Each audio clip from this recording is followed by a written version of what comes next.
A breeze, hardly more than a whisper of wind, stirred the curtains that hung on either side of the long window, and wafted into the room the scent of the wisteria covering the wall of the house. The policeman turned his head as the curtains faintly rustled, his rather glassy blue eyes frowning and suspicious. Straightening himself, for he had been bending over the figure of a man seated behind the carved knee-hole desk in the middle of the room, he trod over to the window and looked out into the dusky garden.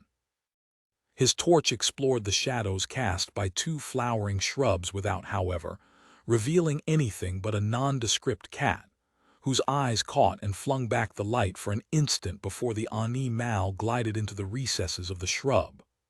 There was no other sign of life in the garden, and after a moment of keen scrutiny, the policeman turned back into the room and went to the desk. The man behind it paid no heed, for he was dead, as the policeman had already ascertained. His head lay on the open blotter, with blood congealing in his sleek, pomaded hair. The policeman drew a long breath. He was rather pale, and the hand which he stretched out towards the telephone shook a little.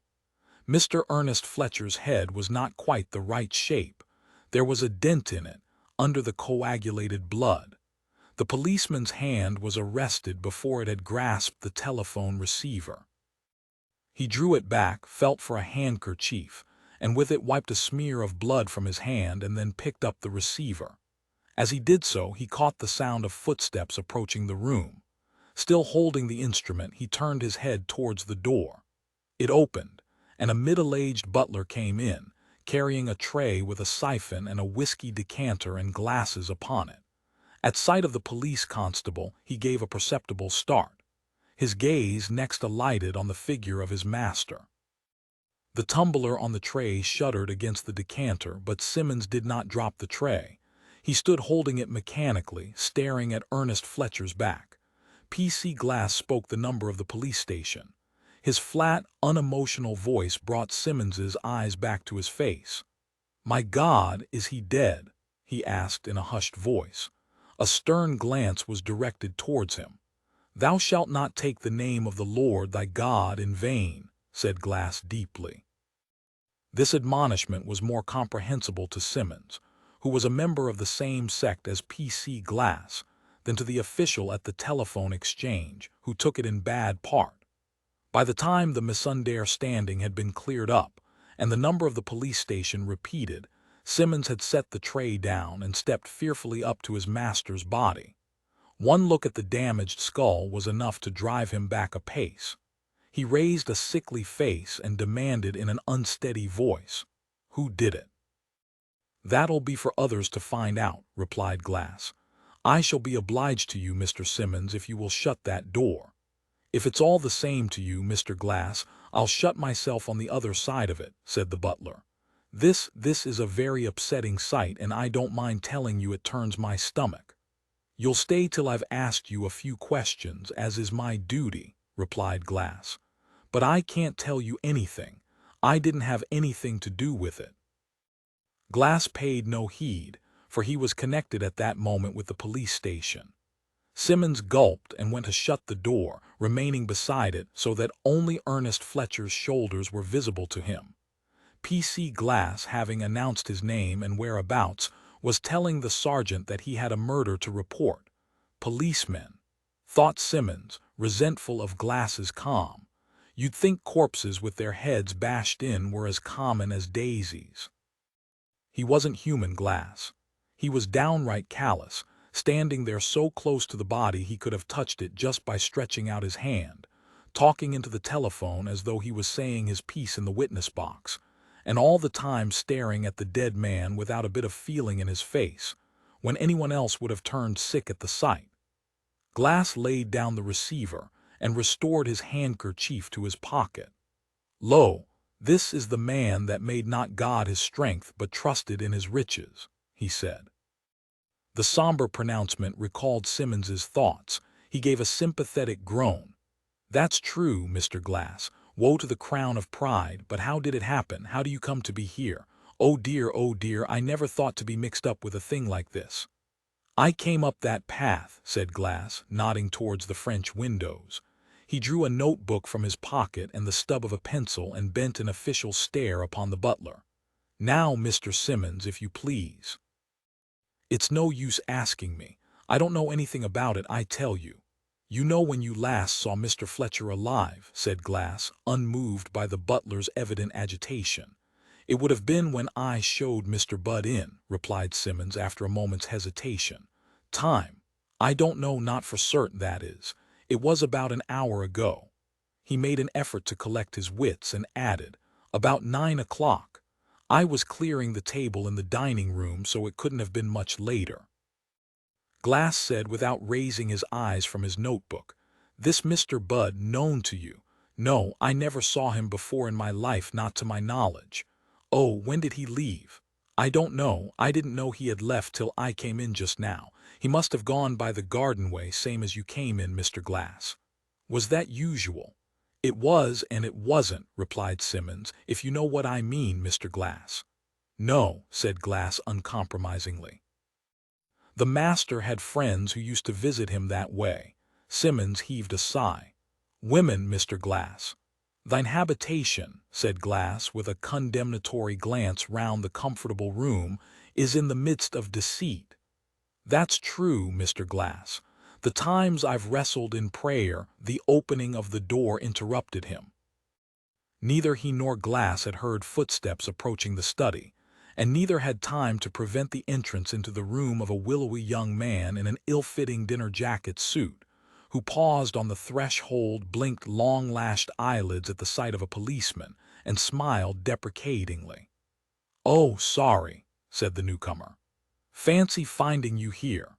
His voice was low-pitched, and he spoke softly and rather quickly, so that it was difficult to catch what he said.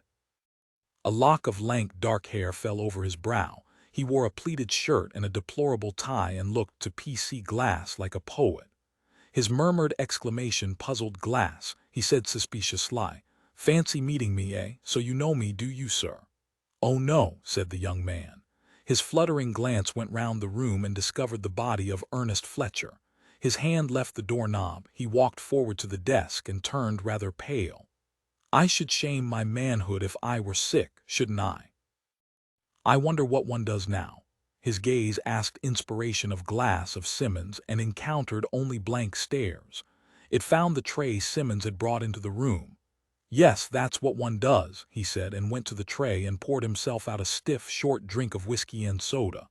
"The master's nephew, Mr. Neville Fletcher," said Simmons, answering the question in Glass's eye. "You're staying in this house, sir?" "Yes, but I don't like murders. So inartistic, don't you think? Besides, they don't happen." "This has happened, sir," said Glass, a little puzzled. "Yes, that's what upsets me. Murders only occur in other people's families, not even in one's own circle. Ever notice that?" "No, I suppose not. Nothing in one's experience, one had thought it so wide, has taught one how to cope with such a bizarre situation." He ended on an uncertain laugh. It was plain that under his flippancy he was shaken. The butler looked at him curiously and then at Glass, who, after staring at Neville Fletcher for a moment, licked his pencil point and asked, "When did you see Mr. Fletcher last, if you please, sir?" "At dinner. In the dining room, I mean." "No, let us be exact, not the dining room, the hall." "Make up your mind, sir," recommended Glass stolidly. "Yes, that's all right. After dinner he came here and I wandered off to the billiard room. We parted in the hall." "At what hour would that have been, sir?" Neville shook his head. "I don't know. After dinner. Do you know, Simmons?" "I couldn't say, sir, not precisely. The master was usually out of the dining room by 10 to 9. "And after that you didn't see Mr. Fletcher again?" "No, not till now. Anything you'd like to know, or can I withdraw?" "It'll save time, sir, if you'll give an account of your movements between the time you and the deceased left the dining room and 10:05 p.m. "Well, I went to the billiard room and knocked the balls about a bit." "Alone, sir?" "Yes, but my aunt came to find me, so I left." "Your aunt, Miss Fletcher," interpolated the butler. "The master's sister, Mr. Glass." "You left the billiard room with your aunt, sir. Did you remain with her?" "No, which all goes to show that politeness always pays. I silently faded away, and now I'm sorry, because if I'd accompanied her to the drawing room I should have had an alibi, which I haven't got. I went upstairs to my own room and read a book. I wonder if I can have fallen asleep over it. He looked doubtfully towards his uncle's chair and gave a faint shudder. No, my God, I couldn't dream anything like this. It's fantastic. If you'll excuse me, Mr. Glass, I fancy that was the front door bell, interrupted Simmons, moving towards the door. A few moments later, a police sergeant with several satellites was ushered into the study, and in the hall outside the voice of Miss Fletcher, urgently desiring to be told the meaning of this invasion, was upraised in some agitation. Neville slid out of the study and took his aunt by the arm. "I'll tell you, come into the drawing room."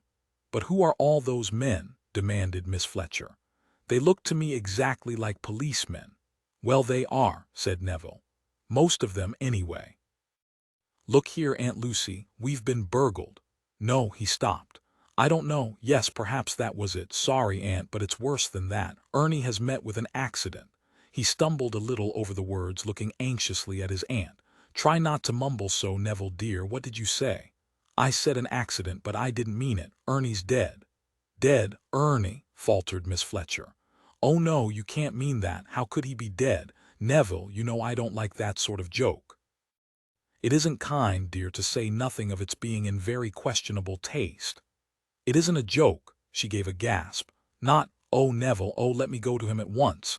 "No use, besides, you mustn't. Terribly sorry, but there it is. I'm a trifle knocked up myself." "Neville, you're keeping something back." "Yes, he's been murdered." Her pale, rather prominent blue eyes stared at him. She opened her mouth, but no words passed her lips.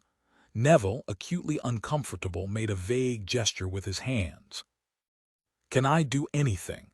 "I should like to, only I don't know what. Do you feel faint?" "Yes, I know I'm being incompetent, but this isn't civilized, any of it.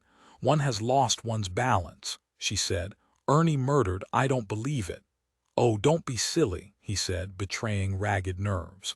"A man doesn't bash his own skull in." She gave a whimper and groped her way to the nearest chair and sank into it. Neville lit a cigarette with a hand that trembled and said, "Sorry, but you had to know sooner or later." She seemed to be trying to collect her wits.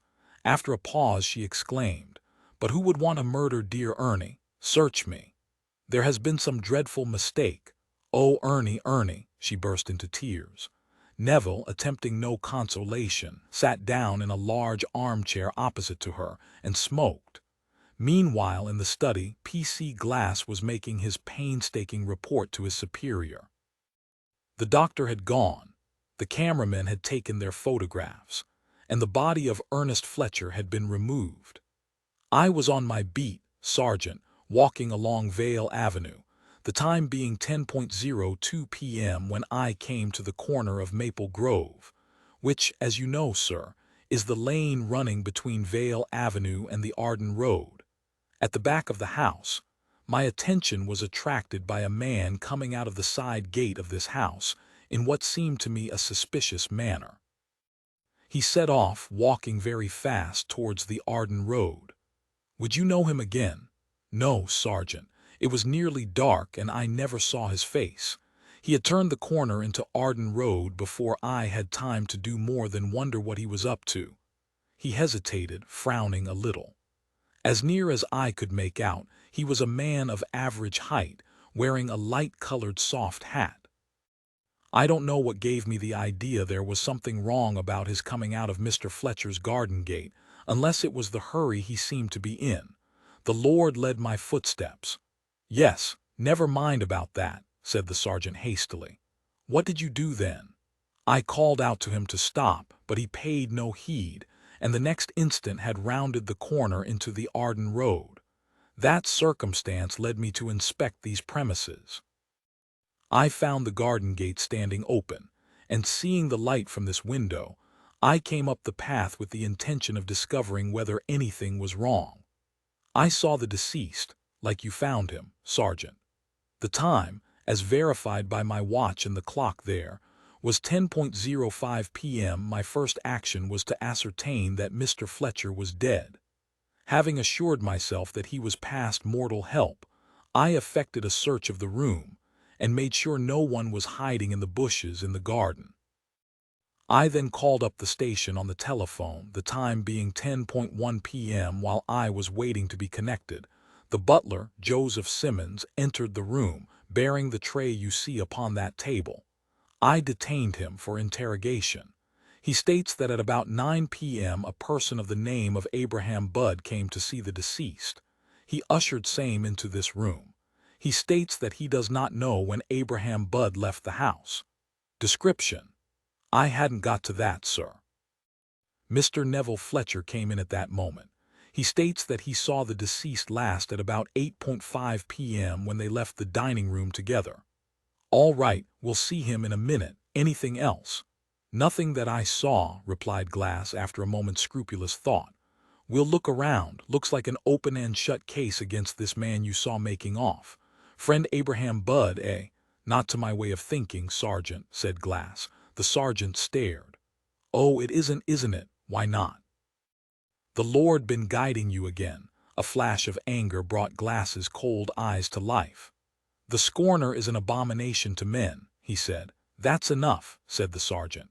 You remember you're speaking to your superior officer, if you please, my lad. A scorner, pursued Glass inexorably, loveth not one that reproveth him, neither will he go unto the wise. The man Budd came openly to the front door, making no secret of his name. The sergeant grunted. It's a point, I grant you. May not have been a premeditated murder, though. Fetch the butler in. Joseph Simmons is well known to me for a godly member, said Glass on his way to the door. All right, fetch him. The butler was discovered in the hall, still looking rather pale. When he entered the study, he cast a nervous look towards the desk and drew an audible sigh of relief when he saw the chair behind it unoccupied. Your name? Asked the sergeant briskly. Joseph Simmons, Sergeant. Occupation? I was employed as Mr. Fletcher's butler. How long have you been with him? 6.5 years, Sergeant. And you state, pursued the sergeant, consulting Glass's notes, that you last saw your master alive at about 9 p.m. when you showed a Mr. Abraham Budd into this room. Is that correct? Yes, Sergeant. I have the person's card here, said Simmons, holding out a piece of pasteboard. The sergeant took it and read aloud. Mr. Abraham Budd, 333C Bishopsgate, Eck. Well, we know where he's to be found, that's one thing. You state that he wasn't known to you, I see. I never laid eyes on the individual before in my life, Sergeant. He was not the type of person I have been in the habit of admitting to the house, said Simmons haughtily. Glass dispelled this pharisaical attitude with one Dava's tatting pronouncement. Though the Lord be high, yet hath he respect unto the lowly, he said in minatory accents, but the proud he knoweth afar off. My soul is humbled in me, apologized Simmons. Never mind about your soul, said the sergeant impatiently. And don't take any notice of Glass. You listen to me. Can you describe this Budd's appearance? Oh yes, Sergeant. A short, stout person in a suit which I should designate as on the loud side, and a bowler hat. I fancy he is of the Jewish persuasion. Short and stout, said the sergeant, disappointed. Sounds to me like a tout. Did the deceased expect a visit from him? I hardly think so. Mr. Budd stated that his business was urgent, and I was constrained to take his card to Mr. Fletcher. My impression was that Mr. Fletcher was considerably annoyed. Do you mean scared? Oh no, Sergeant. Mr. Fletcher spoke of damned impertinence, but after a moment he told me to show Mr. Budd in, which I did. And that was at 9 p.m. or thereabouts. Did you hear any sounds of altercation? The butler hesitated. I wouldn't say altercation, Sergeant. The master's voice was upraised once or twice, but I didn't hear what he said, me being in the dining room across the hall, until I withdrew to my pantry. You wouldn't say that a quarrel took place between them? No, Sergeant. Mr. Budd did not strike me as a quarrelsome person. In fact, the reverse. I got the impression he was afraid of the master. Afraid of him, eh? Was Mr. Fletcher a bad-tempered man? Dear me, no, Sergeant. A very pleasant-spoken gentleman usually. It was very seldom I saw him put out. But was he put out tonight by Mr. Budd's call? The butler hesitated. Before that, I fancy, Sergeant. I believe Mr. Fletcher had a slight difference with Mr. Neville just before dinner. Mr. Neville, that's the nephew. Does he live here? No.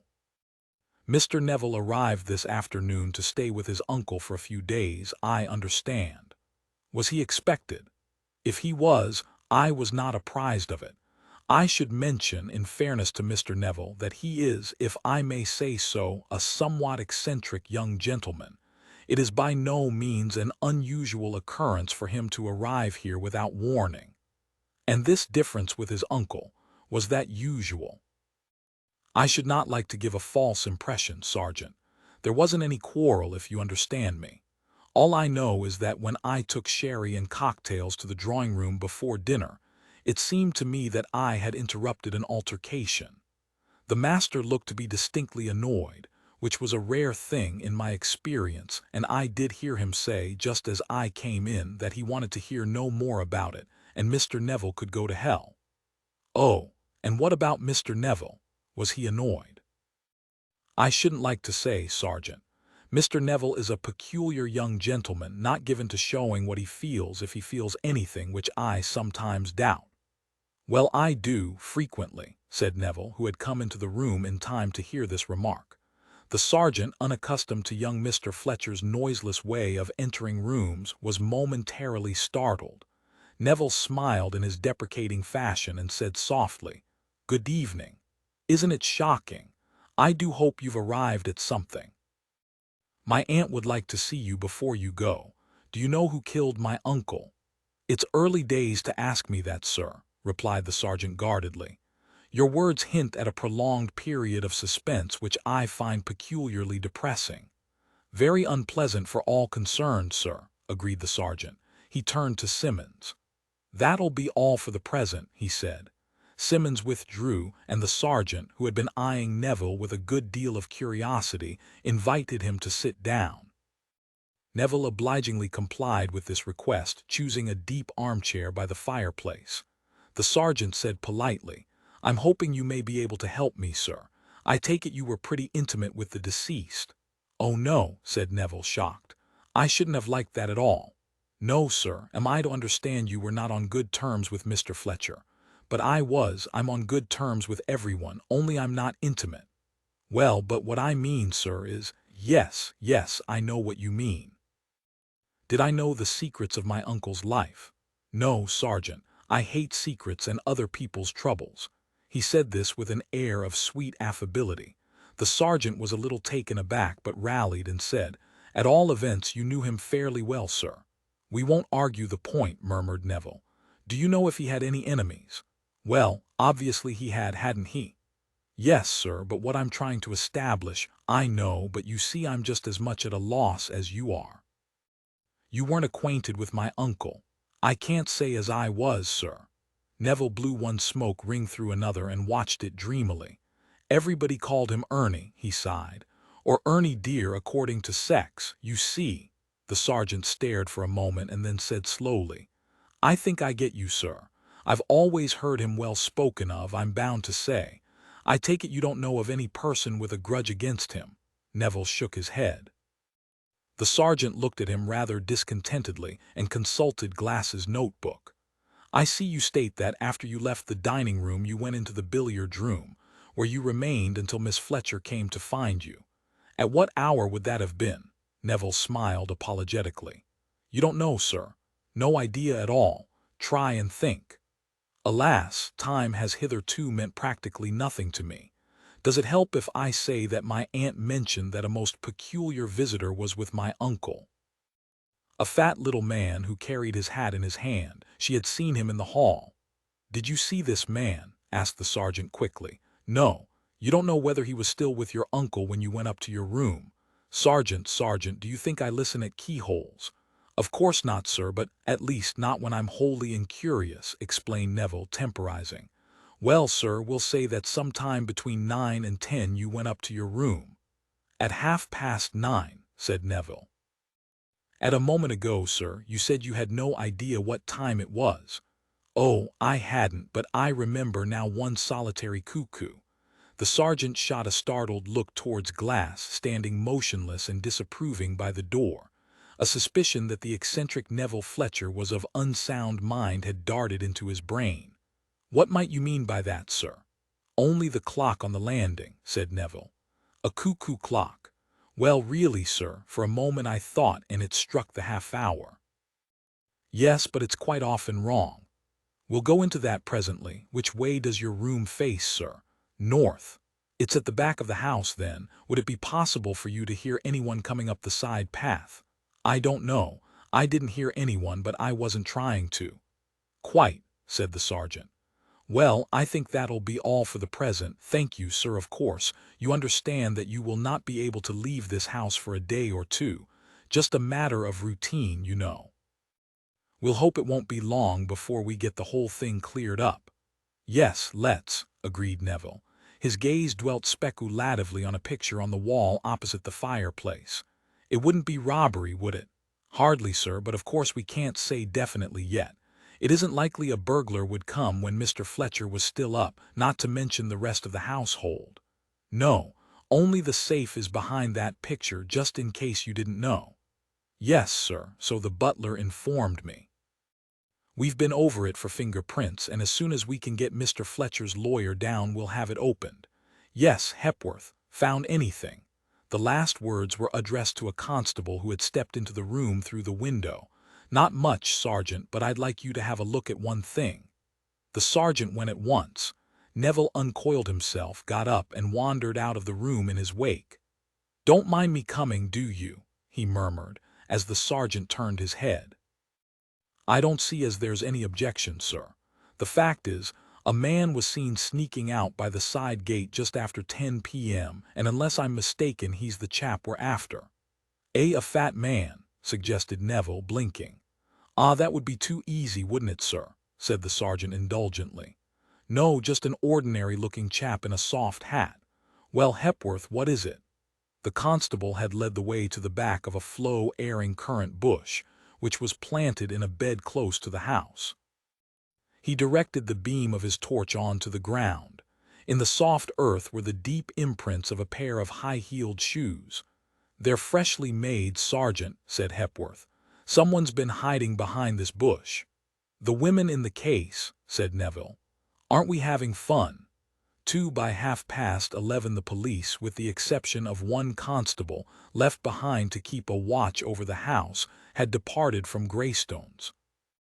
Miss Fletcher, gently interrogated by the sergeant, had been unable to assist the course of justice.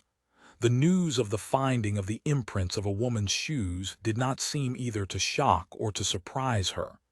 He was such an attractive man, she confided to the sergeant. Of course, I don't mean, but one has to remember that men are not like us, doesn't one? The sergeant had found himself listening to a panegyric on the late Ernest Fletcher. How charming he was, how popular, what perfect manners he had, how kind he had always been to his sister, how gay, how dashing, how generous. Out of this turmoil of words certain facts had emerged. Neville was the son of Ernie's brother Ted, many years deceased, and certainly his heir. Neville was a dear boy, but you never knew what he would be up to next. And yes, it did annoy poor Ernie when he got himself imprisoned in some horrid Balkan state. Oh, nothing serious, but Neville was so hopelessly vague and simply lost his passport. As for the Russian woman who had appeared at Neville's hotel with all her luggage before breakfast one morning in Budapest, saying he had invited her at some party the night before, well, one couldn't exactly approve, of course, but young men did get drunk sometimes. And anyway, the woman was obviously no better than she should be, and really Neville was not like that at all. At the same time, one did rather feel for Ernie, having to buy the creature off. But it was quite untrue to say that Ernie didn't like Neville. They hadn't much in common, but blood was thicker than water, and Ernie was always so understanding. Questioned more closely, no, She knew of no one who nourished the least grudge against her brother. She thought the murderer must have been one of these dreadful maniacs one read about in the papers. The sergeant got away from her, not without difficulty, and very soon left the house. Aunt and nephew confronted one another in the drawing room. "I feel as though this were all a horrible nightmare," said Miss Fletcher, putting a hand to her head. "There's a policeman in the hall, and they've locked dear Ernie's study." "Does it worry you?" asked Neville. "Was there anything there you wished to destroy?" "That," said Miss Fletcher, "would be most dishonest. Not but what I feel sure Ernie would have preferred it to having strangers poking their noses into his affairs. Of course, I wouldn't destroy anything important, but I'm sure there isn't anything. Only you know what men are, dear, even the best of them." "No, do tell me." "Well," said Miss Fletcher, "one shuts one's eyes to that side of a man's life, but I'm afraid, Neville, that there have been women, and some of them I think, though of course I don't know, not what I call nice women." "Men are funny like that," said Neville dulcetly. "Yes, dear, and naturally I was very thankful because at one time I made sure Ernie would get caught." "Caught? Marriage," explained Miss Fletcher. "That would have been a great blow to me. Only, luckily, he wasn't a very constant man." Neville looked at her in surprise. She smiled unhappily at him, apparently unaware of having said anything remarkable. She looked the acme of respectability, a plump, faded lady with wispy gray hair and mild eyes, red-rimmed from crying, and a prim little mouth, innocent of lipstick. "I'm now definitely upset," said Neville. "I think I'll go to bed," she said distressfully. "Oh dear, is it what I've told you? But it's bound to come out, so you had to know sooner or later." "Not my uncle, my aunt," said Neville. "You do say such odd things, dear," she said. "You're overwrought, and no wonder. Ought I to offer that policeman some refreshment?" He left her engaged in conversation with the officer on duty in the hall and went up to his own room. After a short interval his aunt tapped on his door, desiring to know whether he felt all right.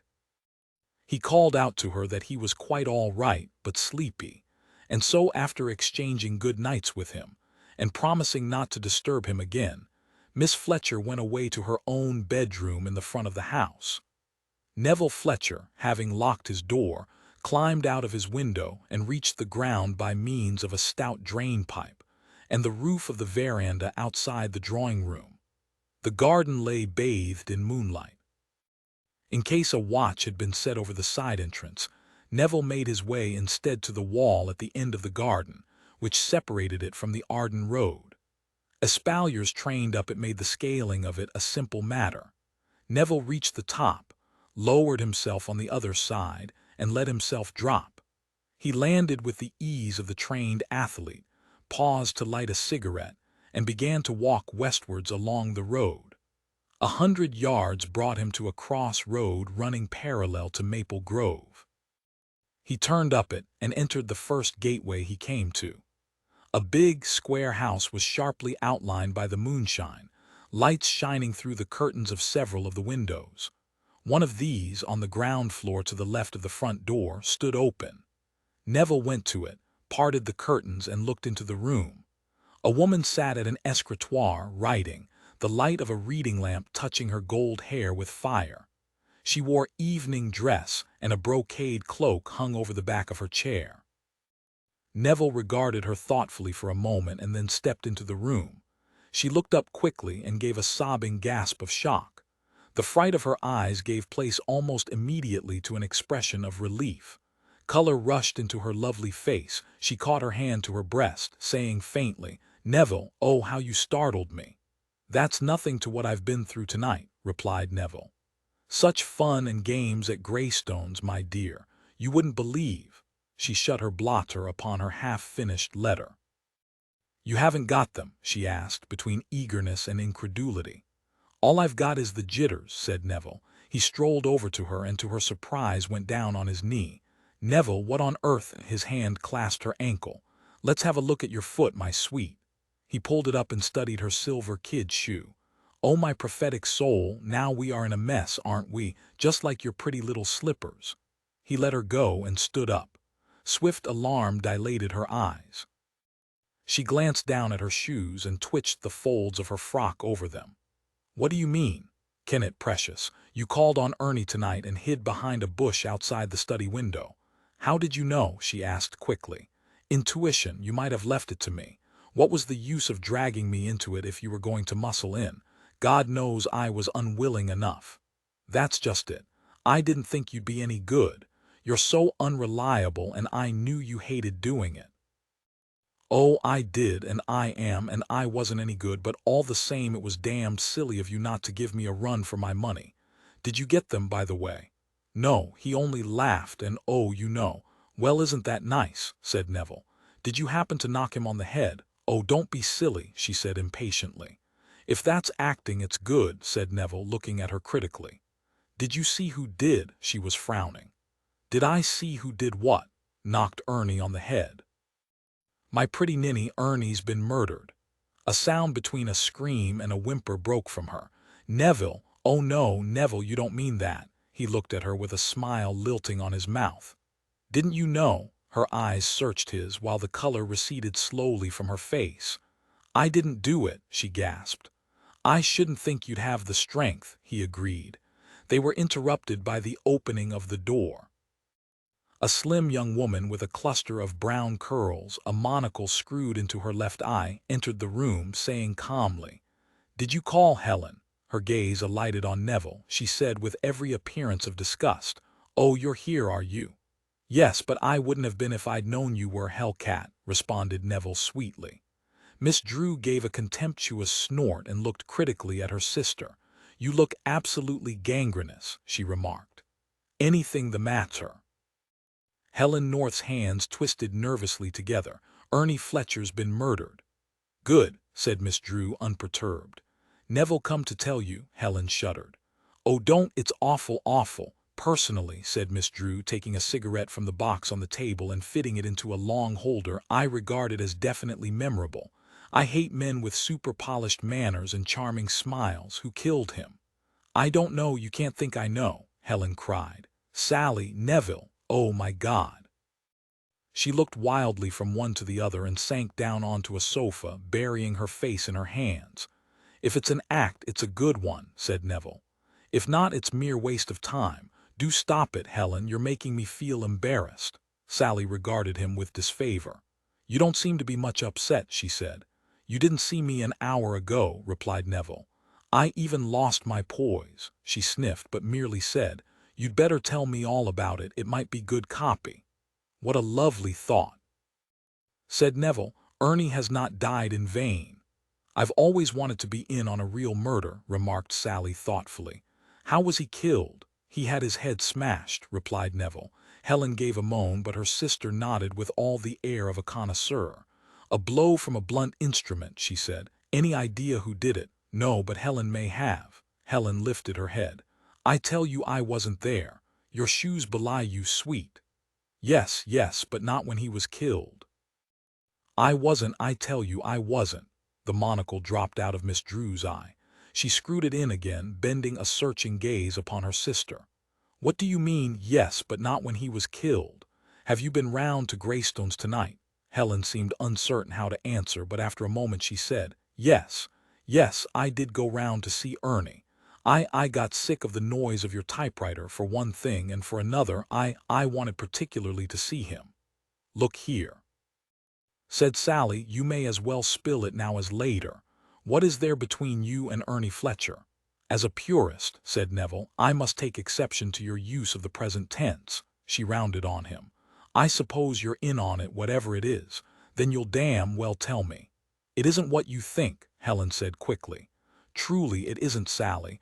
Oh, I admit I liked him, but not enough for that. If you can tell Neville the truth, you can tell it to me, said Sally.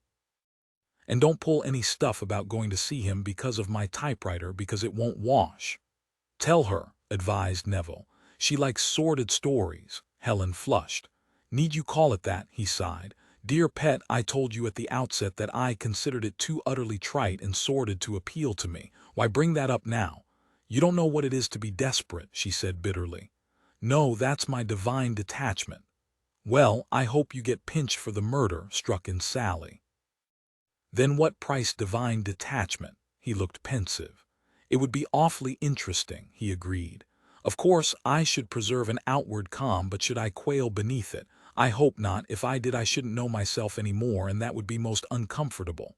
Helen struck the arm of the sofa with her clenched hand. Talk, talk, talk, what's the use of it? There is nothing more sordid than the cult of utility, replied Neville. You have a pedestrian mind, my dear. Oh, do shut up, begged Sally. She went to the sofa and sat down beside Helen. Come on, old thing, you'd much better tell me the whole story. If you're in a jam, I'll try and get you out of it. You can't, Helen said wretchedly. Ernie's got eyes of mine, and the police are bound to discover them, and there'll be a ghastly scandal. Sally frowned. Eyes? Why, I mean, how did he get them? What are they for anyway? Gambling debts. Neville thinks he probably bought them. What on earth for? Demanded Sally, the monocle slip ping out again. Neville looked at her admiringly.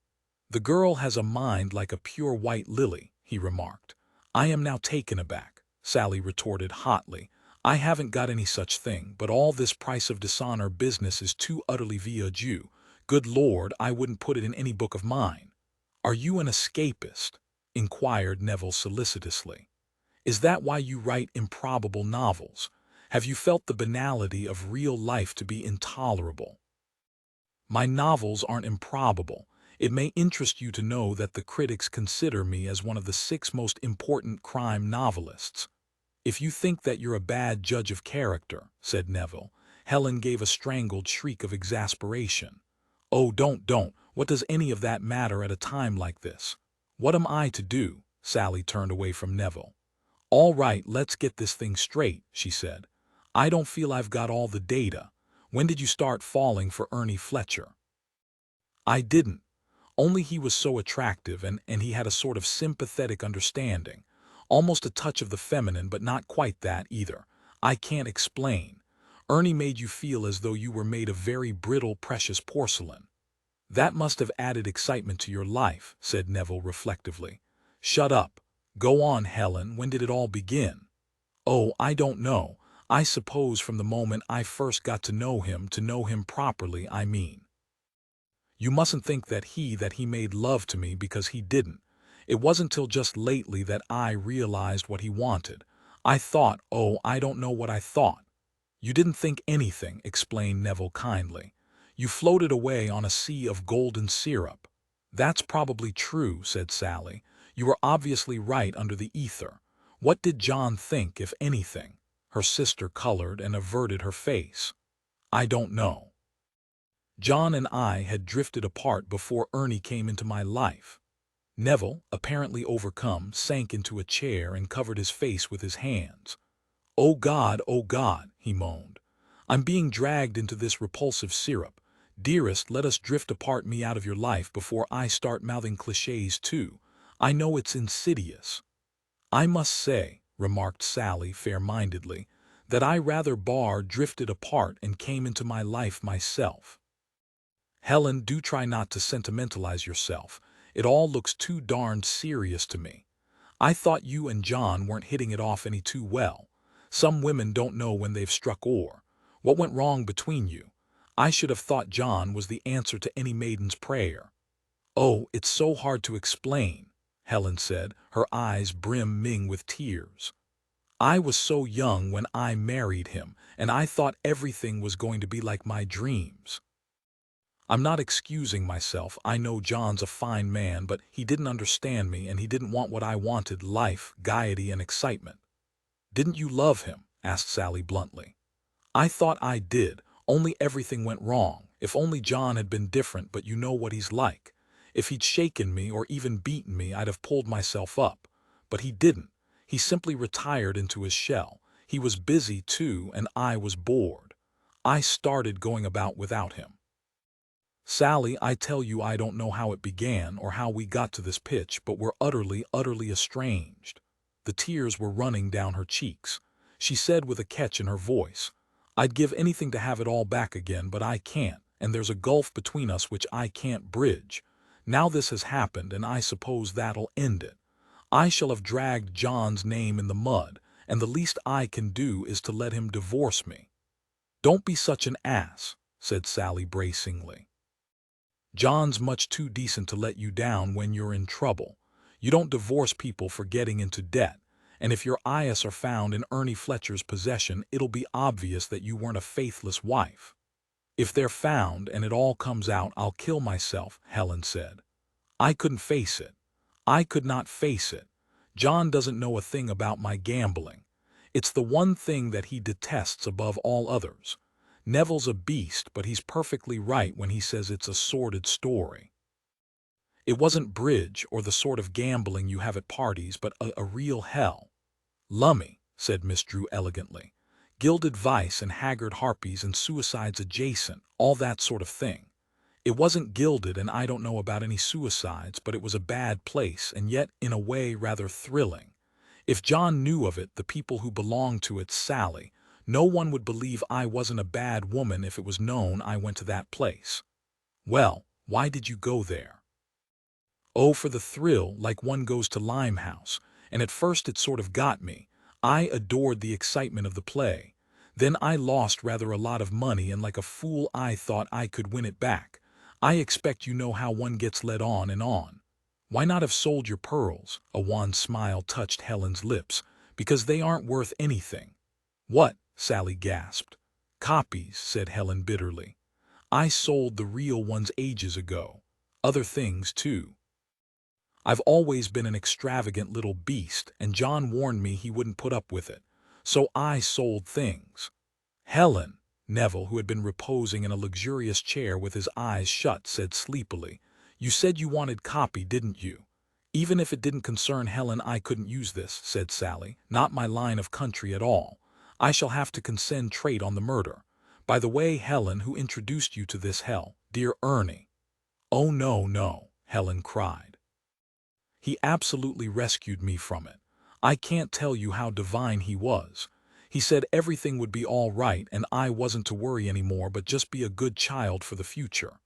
Snake, said Sally hotly. Yes, only it didn't seem like that. He had such a way with him. He got hold of those ghastly eyes, and at first I was so thankful. Then he blackmailed you. And no, he didn't. Not quite. I can't tell you about that, but it wasn't exactly as you imagine. Of course, he did use the eyes as a weapon, but perhaps he didn't really mean it. It was all done so laughingly, and he was very much in love with me. I expect I lost my head a bit, didn't handle him properly. But I got frightened, and I couldn't sleep for thinking of my eyes in Ernie's possession. That's why I told Neville. I thought he might be able to do something. Neville, said Miss Drew, in accents of withering contempt. You might as well have applied to a village idiot. I know, but there wasn't anyone else, and he is clever in spite of being so hopeless. As judged by village standards, inquired Neville, mildly interested. He may have a kind of brain, but I've yet to hear of him putting himself out for anyone or behaving like an ordinarily nice person. I can't think how you ever succeeded in persuading him to take it on. The dripping of water on a stone, murmured Neville. Well, having taken it on, I do think you might have put your back into it. Did you even try? Yes, it was a most painful scene. Why, was Ernie furious? Not so much furious as astonished. So was I. You ought to have seen me giving my impersonation of a Nordic public school man with a reverence for good form and the done thing. I wouldn't like to swear I didn't beg him to play the game. Ernie ended up by being nauseated, and I'm sure I'm not surprised. You know, you're not hard-hearted, you're just soulless, Sally informed him. She glanced at her sister. Was I invited to stay to be a chaperone? Yes, in a way. Besides, I wanted you. Thanks a lot. What happened tonight? Oh, nothing, Sally, nothing. It was silly of me, but I thought if only I could talk quietly to Ernie and throw myself on his generosity, everything would be all right. You were busy with your book, so I got my cloak and just slipped round by the back way to Greystones, on the off chance of finding Ernie in his study. It looks to me as though it wasn't the first time you've called on Ernie like that, interpolated Sally shrewdly. Helen colored. Well, no, I have been once or twice before, but not after I realized he had fallen in love with me.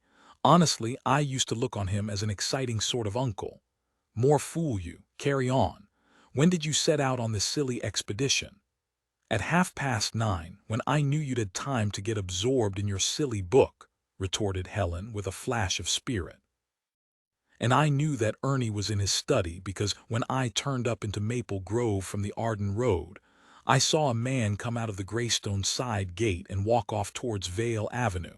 Abraham, said Neville. Well, that settles him at all events. Pity, the name had possibilities. I don't know what you're talking about. I let myself into the garden and walked up the path to Ernie's study. Ernie was there, but I soon saw I'd made a mistake to come. He was almost horrid as a person with charm like his could be. That's what comes of getting me to become a Pukka Sahib, said Neville. You can't blame Ernie. How long did you stay with him? Demanded Sally. Think, it's probably important. I don't have to think, I know, said Helen. Ernie said something about my being found with him at a calm, promising hour, and I looked at the clock and said if he thought 9:45 a compromising hour, he must be actually a Victorian, though I'd thought him merely Edwardian. Good, approved Sally.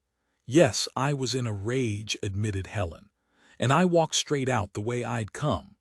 Straight home. Helen hesitated, her eyes on Neville, who was regarding her with an expression of sleepy enjoyment. No, she said after a pause, not quite. I heard the gate open and naturally I didn't want to be seen, so I dived behind a bush beside the house. Who was it? Asked Sally quickly. I don't know, I couldn't see. A man, that's all I can tell you. Sally looked at her rather searchingly and then said, All right, go on. He went into the study. I think he closed the window behind him. I didn't hear anything except a sort of murmur of voices. Oh, did you beat it while you had the chance? Helen nodded. Yes, of course. And no one but Ernie saw you? No. And you didn't go dropping handkerchiefs about or anything like that? Of course I didn't. Then there's nothing except the eyes to connect you with the murder, Sally declared. We've got to get hold of them before the police do, Helen said. Oh, Sally, if only I could, but how? They aren't in his desk. How do you know? Asked Sally swiftly. Why, something Ernie said, faltered Helen. I shouldn't set much store by anything he said. Of course, they may be in a safe, but we'll hope he didn't go in for safes. Neville, this is your job. Neville opened his eyes. Having surveyed both sisters in his peculiarly dreamy way, he dragged himself out of his chair and wandered over to the table where the cigarette box stood. He selected and lit one, produced his own empty case and proceeded to fill it. All this excitement, he said softly, has gone to your head. Oh no, it hasn't. You're staying in the house. You said you'd help Helen. You can jolly well find those eyes before Scotland Yard gets on to the case. Scotland Yard, gasped Helen. Yes, I should think almost certainly, replied Sally. This is the metropolitan area, you know. They'll probably send a man down to investigate. Neville, are you willing to take a chance? No, darling, he replied, fitting the last cigarette into his case. You would fast enough if they were your eyes. He looked up. I dare say I should, but they aren't mine. I won't have anything to do with them.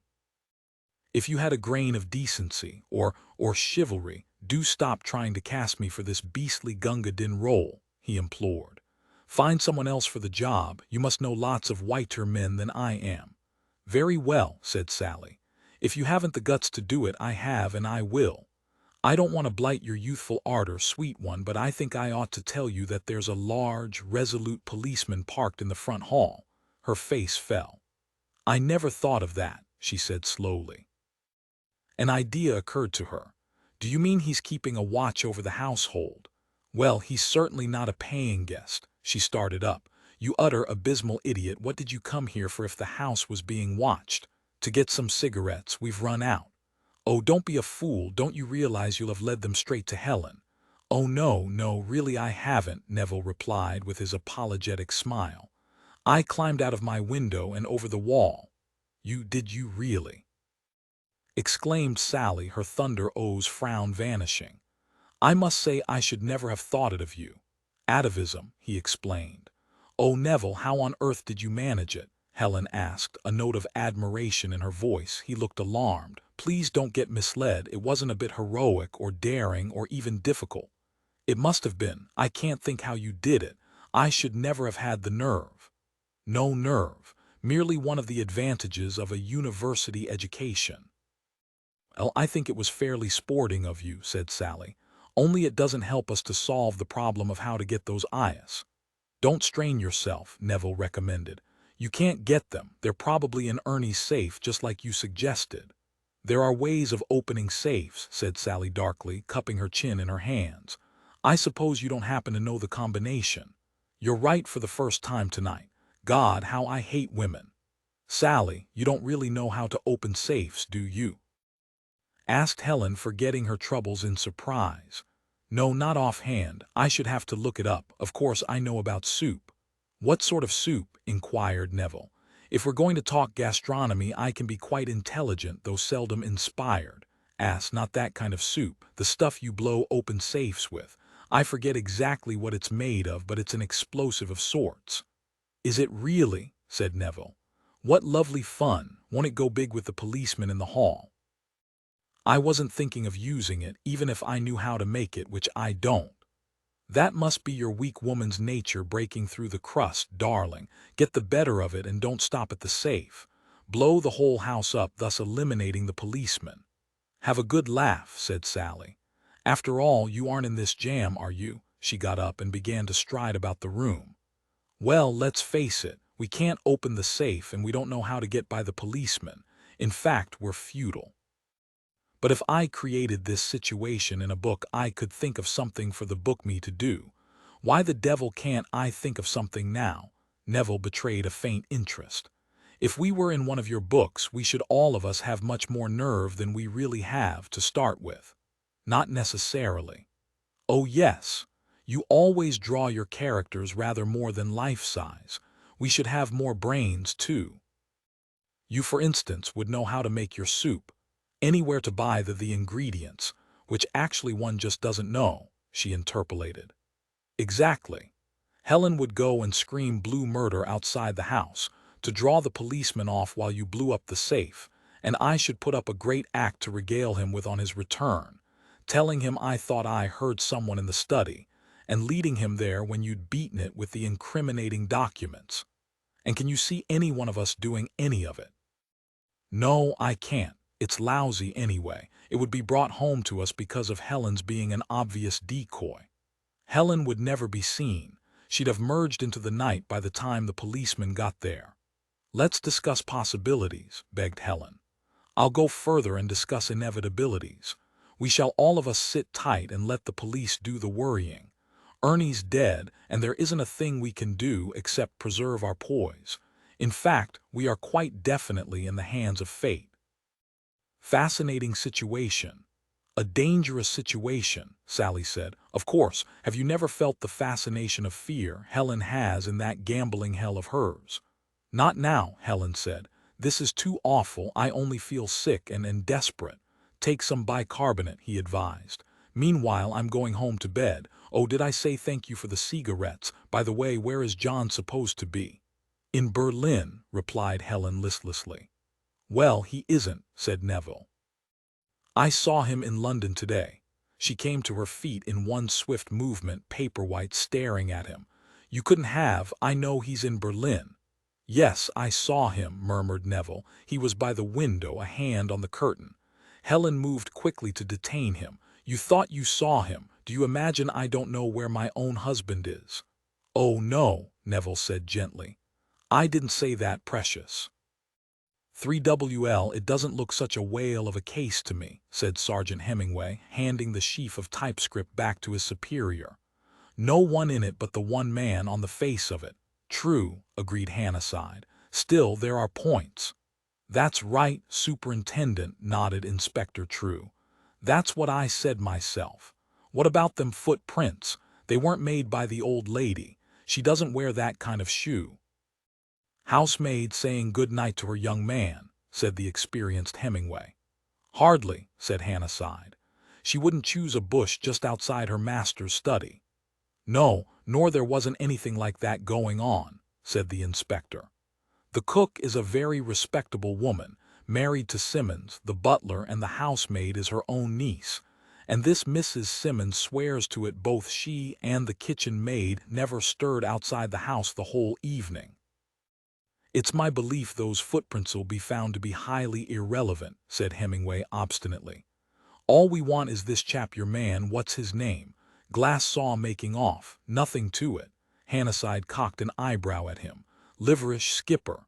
I don't like the setup, ordinary that's what it is, and I don't like the smashed skull, just doesn't appeal to me.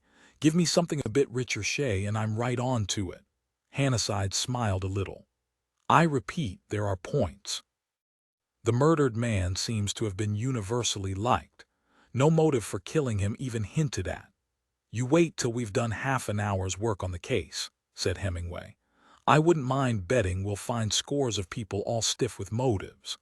I thought you said all we had to do was to find the man PC Glass saw."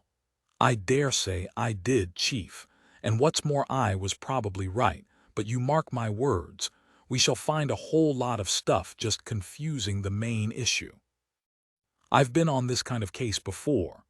The way I look at it," said the inspector slowly, "we want to find the instrument it was done with." "Yes, that's another of the points," replied Hannasyde. "Your man Glass seems quite certain that the fellow he saw wasn't carrying anything. What sort of a chap is he? Reliable?" "Yes, sir, he is very reliable. That's his conscience. He's a very religious man, Glass. I never can remember what sect he belongs to, but it's one of those where they all wrestle with the devil and get moved by the Lord to stand up and testify. Well, I'm Church of England myself, but what I say is, it takes all sorts to make a world. As a matter of fact, I was thinking of detailing Glass to you, to give you any assistance you may need, Superintendent. I reckon he's one of my best men, not quick, you know, but not one to lose his head or go flying off at a tangent. Seems only right to put him on to this case, seeing as it was him discovered the body." "All right," said Hannasyde absently, his eyes running down the typescript in his hand. The inspector coughed. "Only perhaps I'd better just warn you, sir, that he's got a tiresome habit of coming out with bits of the Bible. One of these blood and thunder merchants, if you know what I mean. You can't break him of it. He gets moved by the Spirit." "I dare say Hemingway will be able to deal with him," said Hannasyde, rather amused. "I knew I wasn't going to like this case," said Hemingway gloomily. Half an hour later, having made a tour of the grounds of Greystones, inspected the footprints behind the flowering currant bush, and cast a jaundiced eye over the stalwart, rigid form of PC Glass, he reiterated this statement. "If thou faint in the day of adversity, thy strength is small," said Glass reprovingly. Sargent surveyed him with acute dislike. "If you get fresh with me, my lad, we're going to fall out," he said. "The words are none of mine, but set down in Holy Writ, Sergeant," explained Glass. "There's a time and a place for everything," replied the sergeant, "and this isn't the place nor the time for the Holy Writ. You attend to me now. When you saw that chap sneaking out of this gate last night, it was just after 10 o'clock, wasn't it?" "It was, Sergeant. And getting dark, as you say, Sergeant. Too dark for you to see him very clearly.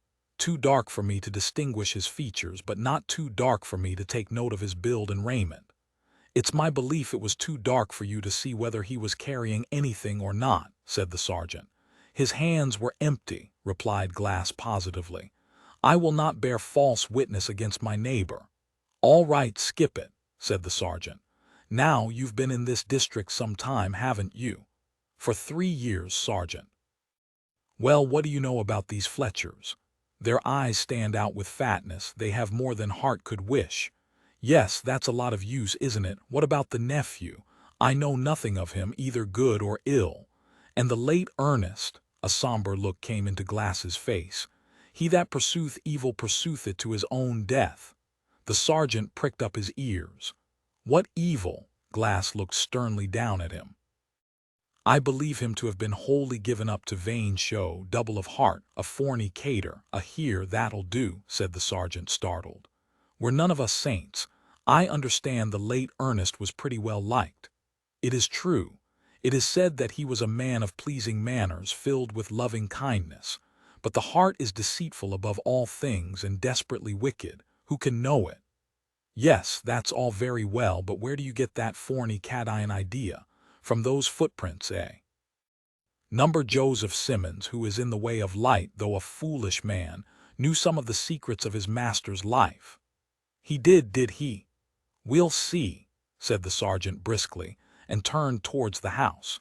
He entered it through the study window and found his superior there with Ernest Fletcher's solicitor, and Neville Fletcher, who was lounging bonelessly in an armchair, the inevitable cigarette drooping from the corner of his mouth. "Then if that is all, Superintendent," the solicitor was saying, "I will take my leave. Should you require my further services, there is my card." "Thank you," said Hannasyde. The solicitor picked up Ernest Fletcher's will and replaced it in his briefcase.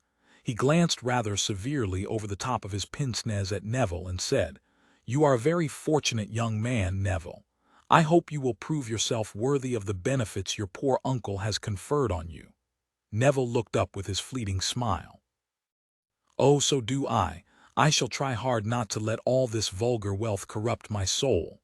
"It's a great responsibility," said the lawyer gravely. "I know that's what depresses me. People will expect me to wear a hat and look at tape machines." "I hope you will do more than that," replied the lawyer. "Now, if you please, I should like to have a word with your aunt. Perhaps you could take me to her." Neville obligingly rose and opened the door for him. They passed out of the room together, and Sergeant Hemingway, who had been standing silent in the window, said, "Who's the bit of chewed string, Chief?" "The heir," answered Hannasyde. "Neville Fletcher." "Oh, well, I don't grudge it him. He looks as though he hasn't got tuppence to rub together, let alone hardly having the strength to stand up without holding on to something." "You shouldn't go by appearances, Sergeant," said Hannasyde, a twinkle in his eye. "That weary young man holds the record for the high jump. Got a half-blue at Oxford, so the solicitor informed me." "You don't say. Well, I wouldn't have thought it, that's all. And he's the heir. What did I tell you? Motive number one." "I'll remember it if I draw a blank on that unknown visitor," promised Hannasyde. "Meanwhile, we've found this little lot."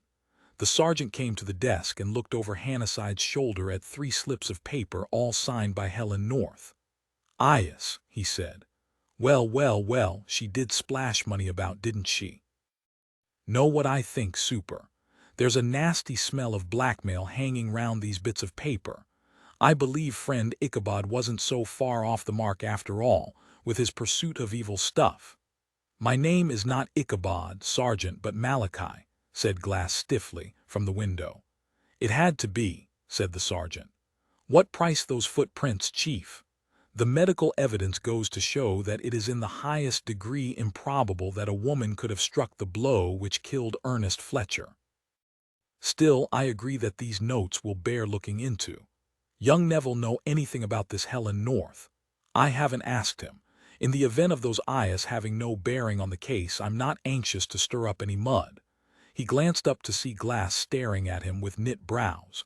"Well, does the name convey anything to you?" "There's a man of that name living with his wife not 5 minutes' walk from this house," replied Glass slowly. The sergeant pursed his lips in a soundless whistle. Hannasyde said, "Know anything about them?" "No, sir." "Address?" "You will find the house in the road which runs parallel to Maple Grove. It is called the Chestnuts." Hannasyde jotted it down. The sergeant, meanwhile, was turning over a collection of photographs and snapshots laid on the desk. "Looks like you weren't so far out, Glass," he remarked. "I have to hand it to the late Ernest. He certainly knew how to pick 'em. Regular harem." He picked up a large portrait of a dazzling blonde, dressed, apparently, in an ostrich feather fan, and regarded it admiringly. "That's Lily Logan, the dancer. What a figure!" Glass averted his eyes with a shudder. "Can a man take fire in his bosom and his clothes not be burned? As a jewel of gold in a swine's snout, so is a fair woman which is without discretion."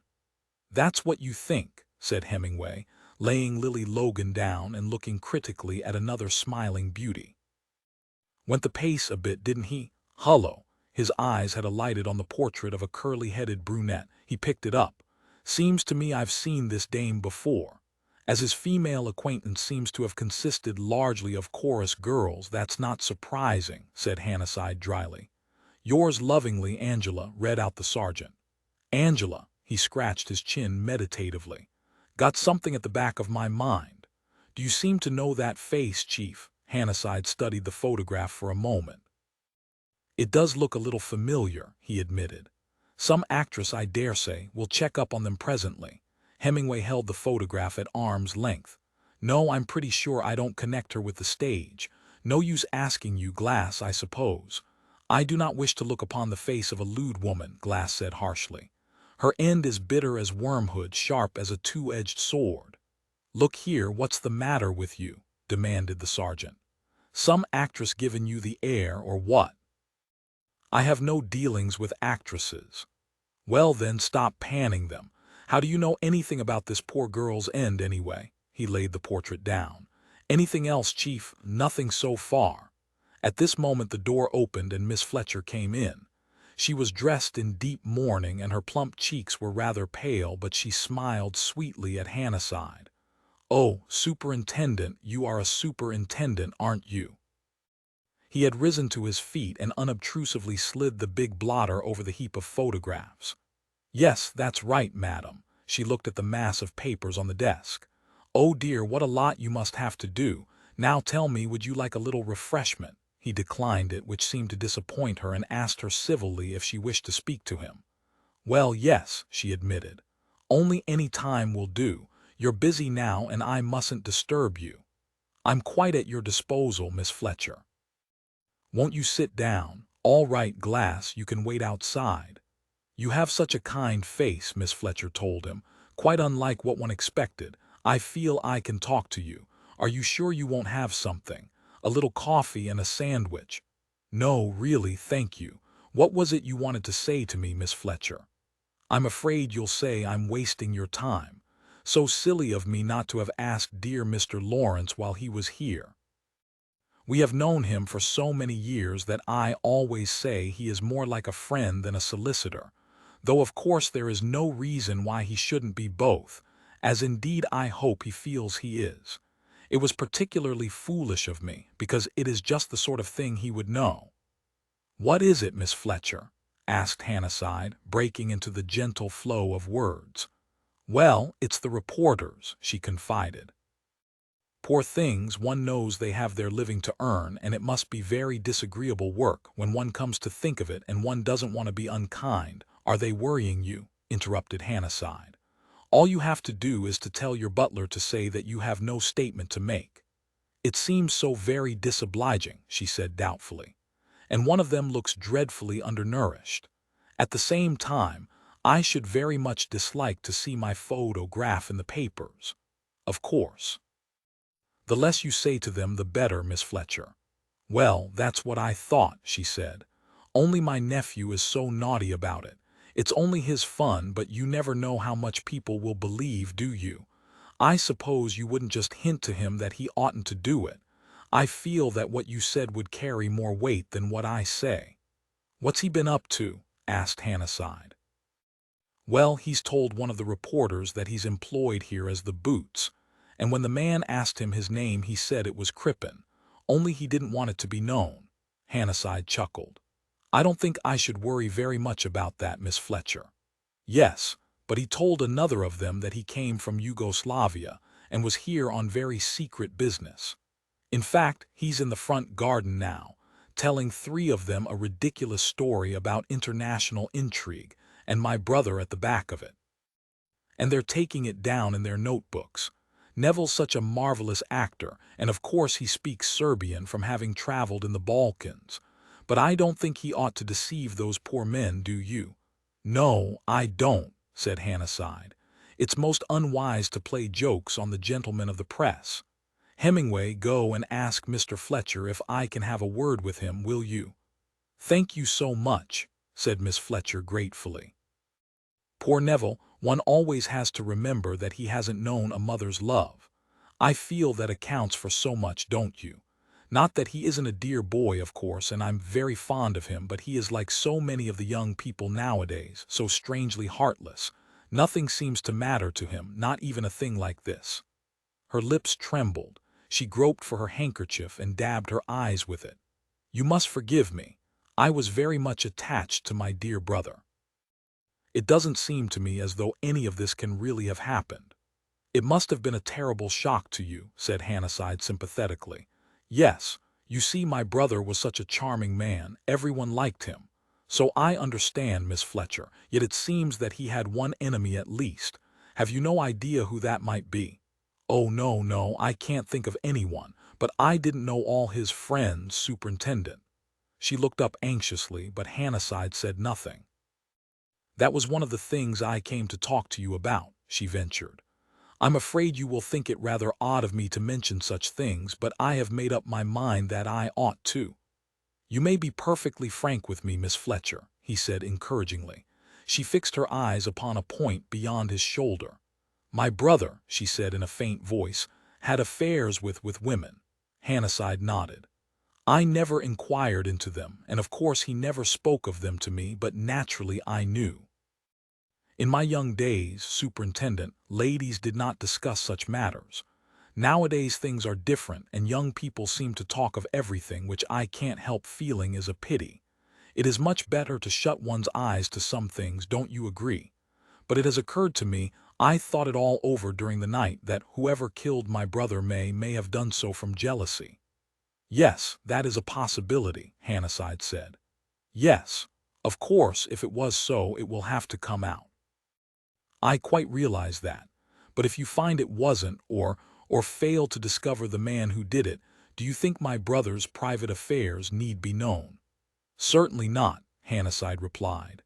"I quite understand your feelings in the matter, Miss Fletcher, and I can assure you that I shall respect them as much as I possibly can." "So kind," she sighed. "I have such a dread of the papers printing horrid things about my poor brother, perhaps getting hold of letters. You know the sort of thing I mean, I expect."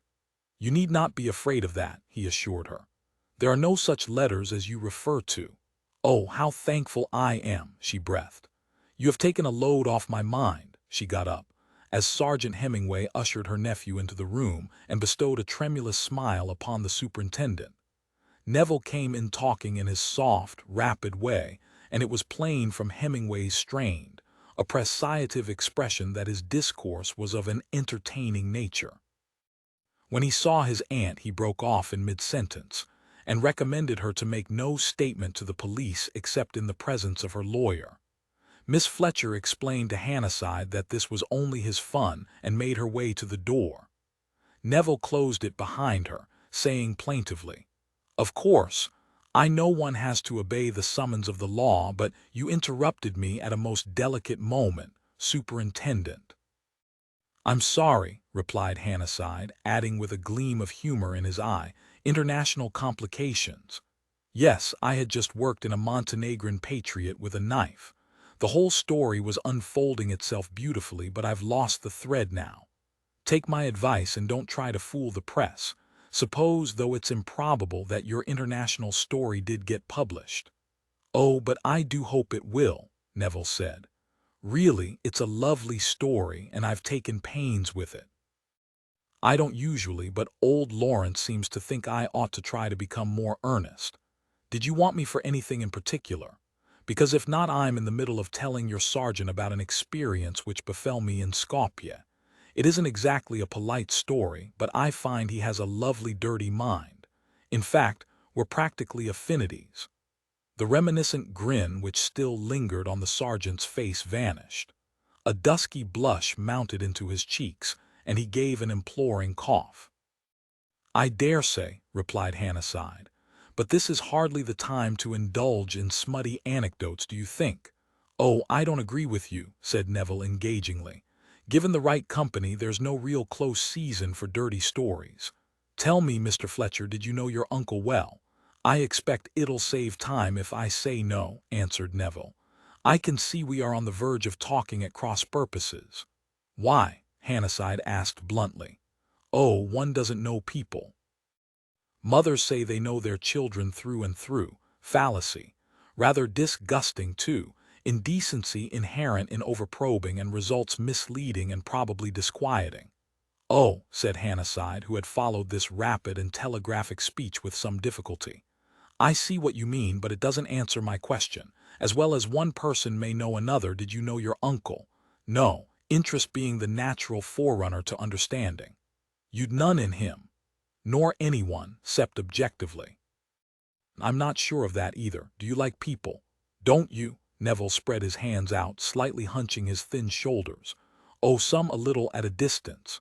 You seem to be an ascetic, said Hannasyde dryly. Hedonist. Personal contacts pleasant at first, but lead to discomfort. Hannasyde regarded him frowningly. You have peculiar ideas, Mr. Fletcher. They're not getting us anywhere. A smile flickered in Neville's eyes. Eschew my calm painy. You see, I don't want to get anywhere. Prolonged intercourse with me bad for your temper. You are probably right, returned Hannasyde with a touch of asperity. I won't detain you any longer. Oh, can I go back to my entrancing reporters? If you think it wise or desirable. Like feeding goldfish, said Neville, drifting out by way of the window. The sergeant watched him go and drew a long breath. What I call a turn in himself, he said. He's certainly a new one on me. Hannasyde grunted. The sergeant cocked an intelligent eye at him. You didn't take to him, did you, Chief? No, or believe him. I'm bound to say I don't entirely follow his talk, what I can hear of it, which isn't much. I think he knows more than he pretends and doesn't want to be questioned. However, he'll keep. I've nothing on him so far. He looked at his wristwatch and got up. Take charge of those papers and the photographs, will you? I'm going now to call on Mrs. North. I'll leave Abraham Budd to you. Find out from headquarters, while you're in town, if they've got anything out of the fingerprints. He had no difficulty in finding his way to the Chestnuts, and upon sending in his card, was ushered presently into a pleasant morning room at the back of the house. There he found not only Helen North, but Miss Drew also, who was seated at a table in the window with a portable typewriter in front of her. Helen came forward a few steps, saying nervously, "Good morning. I'm Mrs. North. I understand you want to see me." "Yes," Hannasyde replied. He glanced towards the window and added, "Perhaps if I might have a word with you alone it would be best." "Oh no, I mean I would like my sister to remain. Won't you sit down? I've never entertained a detective before. I should explain, Mrs. North, that I am investigating the murder of Ernest Fletcher, who I believe was an acquaintance of yours." "Yes, yes, I quite understand. Please go on." "You knew that Mr. Fletcher had been murdered?" he asked. Before she could answer, Sally cut in. "In common with the butcher, the baker, the milkman, all the servants, the postman, and the paper boy." He looked at her appraisingly but did not answer, merely inclining his head slightly. "News gets round so frightfully quickly in the suburbs," Helen said, again with her uneasy, artificial laugh. "Yes," he agreed. "I expect it does. When did you last see Mr. Fletcher, Mrs. North?" "What's your reason for asking that question?" demanded Sally. "I am investigating a murder, miss. I'm Sally Drew. You can hardly think that my sister knows anything about a murder." "I'm quite ready to believe that she doesn't," he replied, with a good-humored inflection in his voice which surprised her. "But I have a reason for asking Mrs. North certain questions and a right to do so." "Oh, of course," Helen said quickly. "Only it's rather difficult to say when I saw Ernie Fletcher last." "Let me see now, it was probably in town." "Oh yes, we were both at a party last week." "Are you quite sure that you haven't seen him since then?" He kept his eyes on her face, taking note of the fluctuating color in her cheeks, the frightened, wary look in her eyes that told plainly of indecision. "Why no, I don't think so." "You did not by any chance see him last night?" "Last night," Helen repeated. "Of course not. Whatever made you think I might have?" "I have reason to think that some woman visited him yesterday evening." "Good gracious! Why should it be me, I wonder?" he said in his quiet way. "Please don't misunderstand me, Mrs. North. I am quite prepared to find that the woman was not you. Indeed, I'm sorry to be obliged to worry you with these questions. But I'm sure you'll realize that the presence of a woman at Greystones last night must be investigated, for it is just possible that she, whoever she is, may be able to throw a little light on the murder." "How?" she said quickly. "She may, quite unwittingly, have seen the murderer." "Oh!" she exclaimed, shuddering. "But it's preposterous to suppose that he interrupted, saying in a matter-of-fact way, "Well, Mrs. North, the question can be settled quite easily. What size in shoes do you wear?" A quiver ran over her face. She threw a glance towards her sister, who stepped promptly into the breach. 5.5, don't you like me?" "Yes," she admitted. "Yes, I do. I think most women of our height do." "Thank you," said Hannasyde. "I wonder if you would lend me the shoes you were wearing last night." "Lend you my shoes? Really, Superintendent, that's quite impossible." "Why, Mrs. North?" "Well, you must see. Oh, this is idiotic. I had nothing to do with Ernest Fletcher's death." "Then you can have no possible objection to lending me your shoes for half an hour," said Hannasyde. "Of course she hasn't," said Sally. "What's more, you shall have mine as well. I knew Ernest Fletcher too, so presumably there is just as much reason to suspect me of having been at Greystones last night as my sister." "Not quite," he replied. Helen sat down suddenly on the sofa.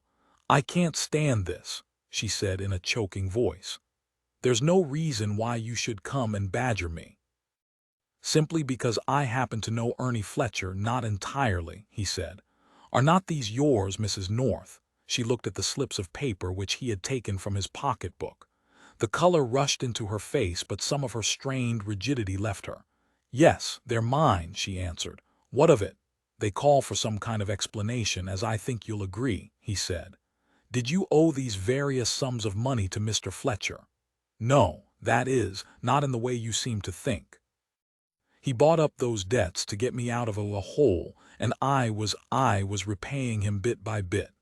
She glanced up fleetingly and added, twisting her handkerchief between her fingers, "I did not wish my husband to know.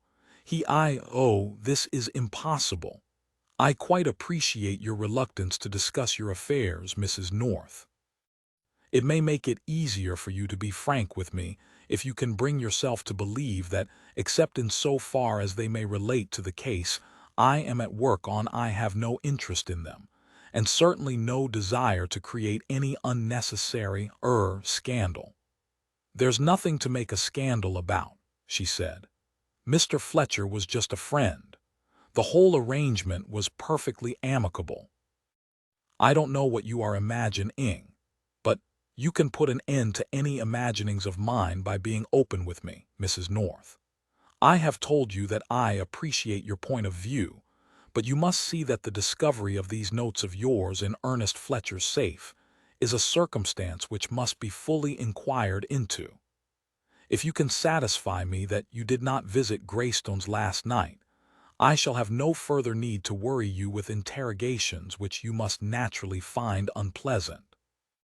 But if you can bring no proof forward in support of your denial, and persist in refusing to let me compare your shoes with the footprints we have found in the garden at Greystones, I can have no alternative to pursuing my inquiries further, in which event I fear there will be little hope of your evading the sort of publicity you must wish to avoid." Sally got up from her seat by the table and walked forward. "That," she said, "sounds remarkably like a threat, Superintendent." "I expect it does," he agreed equably. "It isn't, though. I am only trying to point out to your sister that her wisest course is to be entirely frank with me. If I have to question her servants as to her whereabouts last night, I get it," said Sally, grimacing. She took a cigarette from the box on the table and fitted it into her holder. She glanced speculatively at Hannasyde and took a lighter from her pocket. The little flame spurted up. She lit her cigarette, once more looked at Hannasyde, and then said tersely, "He's right, Helen, and what he says about having no interest in your affairs is true. He's got nothing on you, but obviously you've got to be eliminated." Helen looked frightened, but after a pause said, "I did call on Ernest Fletcher last night. I've explained that he was a great friend, though years older than me. I looked on him as a sort of uncle." "Quite," said Hannasyde.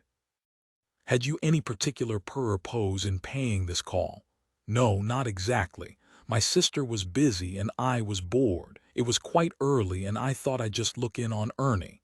In spite of herself she colored, but Hannasyde merely asked, "At what hour did you arrive at Greystones?" "It must have been at about 5:20 to 10. I know I left this house at 9:30. Just tell me everything that happened, Mrs. North. Really, there's so little to tell." "I went by way of the Arden Road.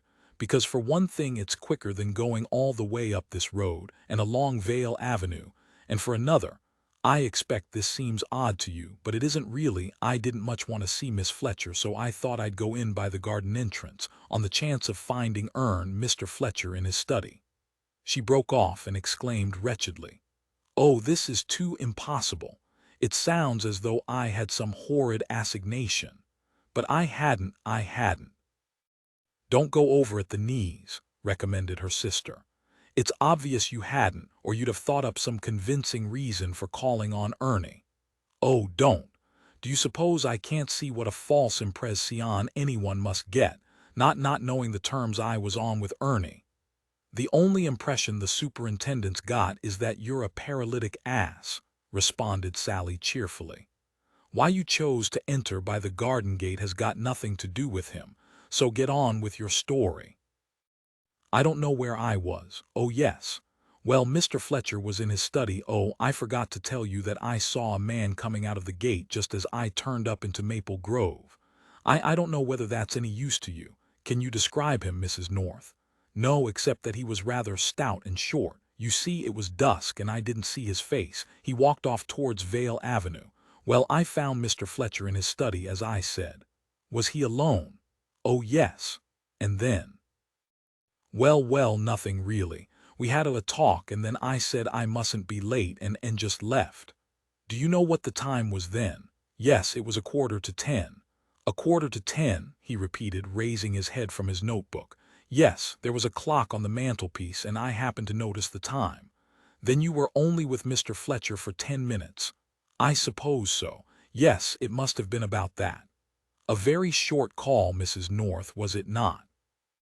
"I don't see why. What do you mean?" "Merely that it strikes me as odd that having, as you yourself state, gone to see Mr. Fletcher because you were bored, you stayed so short a time with him. Did anything happen to make you anxious to leave at once?" No, of course not. Only I could see he was busy and I didn't want to be a nuisance." He made a note in his book. "I see. So you left the study at 9:45. Did you return home by the way you had come?"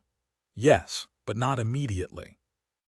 I heard the garden gate open and it occurred to me that it would look rather odd my being there at that hour. I didn't want anyone to see me, so I hid behind a bush." "Mr. Fletcher, then, did not accompany you to the gate?" "No," she faltered. "There was no reason why he should." "Oh," said Hannasyde. "Very well, Mrs. North, you hid behind a bush.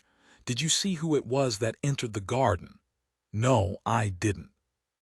"I mean in the dusk, and only being able to peer through the bush, I couldn't get a clear view. I only know it was a man. He looked quite ordinary, but he had a hat on and I didn't see his face." "What sort of hat, Mrs. North?" "A Homburg, I think." "Light or dark?" She hesitated. "I think it was a light one." "Did you happen to notice whether he carried a walking stick?" No, I'm sure he didn't." "Did he go up to the house?" "Yes, he went into Mr. Fletcher's study." "Did you hear what happened then?" "No. As soon as it was safe to do so I went away, of course. I don't know anything more." Hannasyde shut his notebook and, looking straight across at Helen, said bluntly, "Mrs. North, are you prepared to state that your visit to Mr. Fletcher was not in connection with these notes of yours?" "I don't understand. I've told you. I don't think you've told me the whole truth." "I don't know why you should say that, or what you may choose to suspect, but I suspect that Mr. Fletcher was threatening to use these notes against you, Mrs. North." "That's absurd. I tell you he was a friend of mine." "Yes, you have told me that, but I find it difficult to reconcile that statement with the presence of the eyas in his safe. If his motives in obtaining possession of them were as chivalrous as you say they were, it would surely have been more natural for him either to have destroyed them or to have given them back to you. Are you suggesting that he was trying to blackmail me? It isn't true. Good heavens, what could he possibly want to blackmail me for? Perhaps he wanted something from you which you were unwilling to give, Mrs. North." She flushed. "Oh, you've no right to say that. Besides, how could he blackmail me? It isn't a sin to get into debt. He might have threatened to lay your eyas before your husband, might he not?" He wasn't like that," she said faintly. "Where is your husband, Mrs. North?" "He's in Berlin. He went last week and won't be back till next Wednesday. 6. Even as the words left her lips, he saw her face change. The click of an opening door had sounded. Hannasyde turned quickly. A man had entered the room and was standing on the threshold, his hand resting on the door knob, his cool, rather stern gray eyes surveying the group in the middle of the room. 4H Hannasyde heard the frightened gasp that came from Helen and glanced once towards her. She was very white, gazing as though benumbed at the newcomer. It was Sally who spoke. "Hullo, John," she said nonchalantly. "Where did you spring from?" John North closed the door and walked forward. "How do you do, Sally?" he responded. His voice was a deep one and he spoke with a certain deliberation. He was a well-built man of average height, good-looking and with a manner quietly assured. Having shaken hands with his sister-in-law, he nodded at his wife, saying, "Well, Helen, Sally keeping you company?" "Yes, she's staying here," Helen answered breathlessly. "John, what are you doing here? I thought you were in Berlin." "I got through my business there more quickly than I expected." He looked at Hannasyde in a measuring way and said, "Will you introduce me, Helen?" She threw an imploring look at Hannasyde, but said, "Yes, of course. It is Superintendent. Oh dear, I'm afraid I have forgotten your name, Superintendent." "Hannasyde," he supplied. "Yes, from Scotland Yard, John. Rather a dreadful thing has happened. Well, a ghastly thing. Ernest Fletcher has been murdered." "That doesn't seem to me to explain the presence of the superintendent in my house," he said calmly. "May I know what you are doing here, Superintendent?" Before Hannasyde could reply, Helen had hurried into speech. "Oh, but don't you see, John?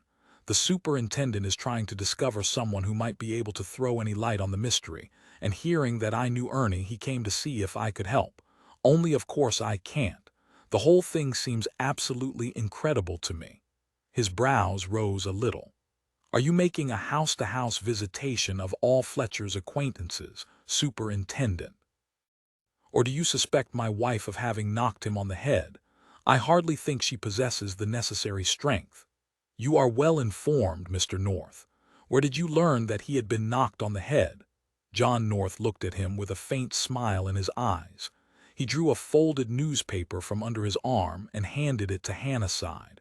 "You may study the source of my information if you wish," he said politely. Hannasyde glanced down the columns of the evening paper.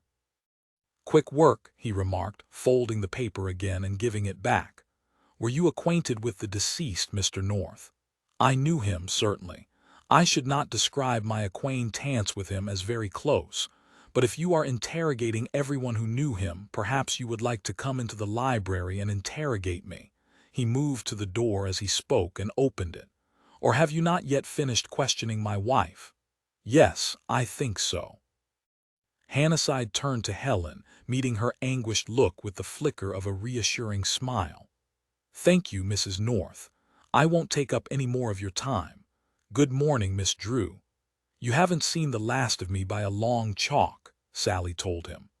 "I don't think my name conveys anything to you, which is rather leveling, but I'm a writer of crime novels, and I have never before had the opportunity of studying a crime at close quarters. What is of particular interest to me is your handling of the case. One is always apt to go wrong on police procedure." "I suppose so," answered Hannasyde, looking rather appalled. She gave him a sudden, swift smile. "You've taught me one thing at least. I've always made my detectives a bit on the noisome side up till now." He laughed. "Thank you." He bowed slightly to Helen and went out of the room before John North, who was still holding the door for him. "This way, Superintendent," North said, leading the way across the hall. "Now what is it you would like to ask me? You have established the fact that I was acquainted with Fletcher. But not, I think you said, very well acquainted with him."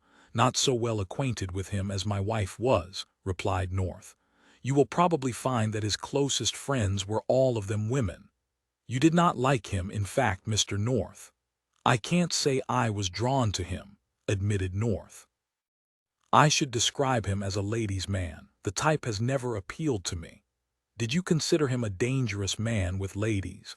"Dangerous? Oh no, I shouldn't imagine so," North said, a suggestion of boredom in his voice. My wife, for instance, regarded him, I believe, somewhat in the light of a tame cat. I see. So, speaking as a husband, you would not consider it worthwhile to be, let us say, jealous of him. I cannot pretend to speak for anyone but myself. But I take it that you do not want me to. I was not jealous of him. Is there anything else you wish to ask me?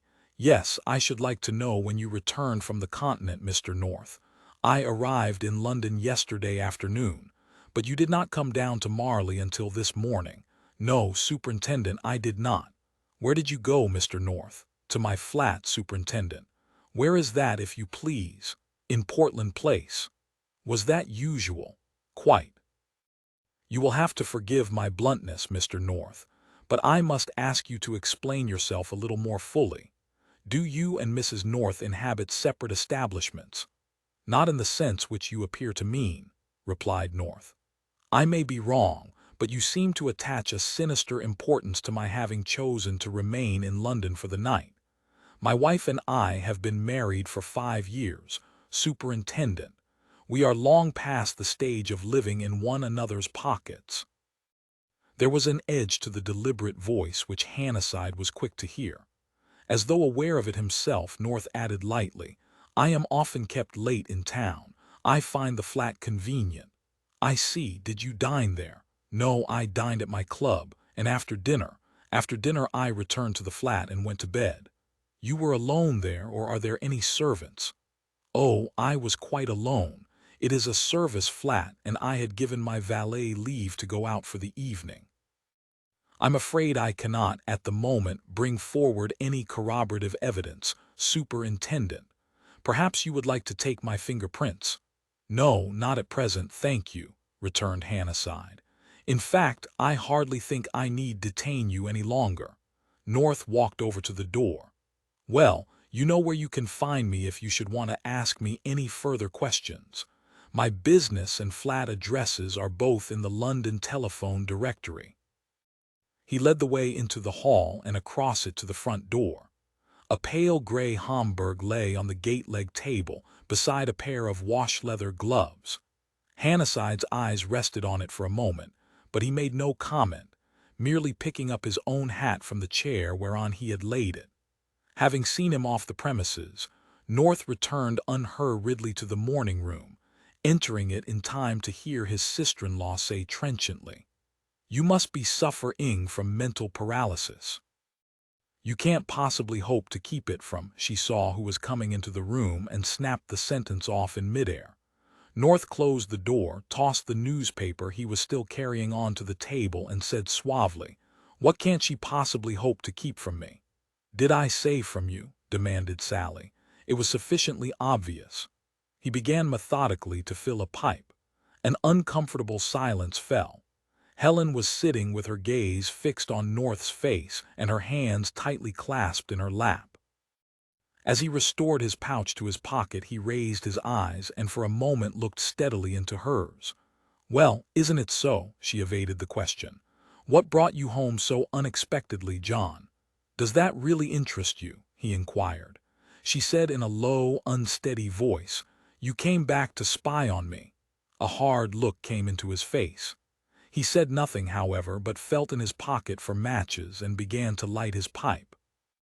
A less intense note was introduced by Miss Drew, who said brightly, Would you by any chance like me to withdraw tactfully? I should hate to think I was cramping either of your styles. No, don't go, Helen said. John and I have nothing private to discuss. She glanced up at North and added with an attempt at nonchalance, It would be interesting to know why you elected to come home in the middle of the morning. You can't have felt an overwhelming desire for my company, or you'd have come last night. No, he replied imperturbably. We are rather beyond that, aren't we? I came when I read about Fletcher's murder. There, what did I tell you? Said Sally.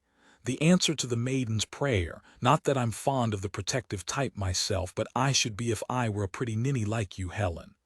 Oh, don't be absurd, Helen said, a catch in her voice. So you thought I might be mixed up in the murder, did you, John?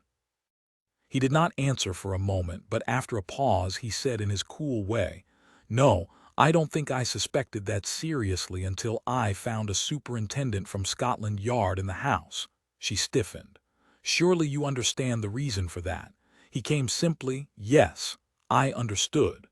For the first time, a harsh note sounded in his voice.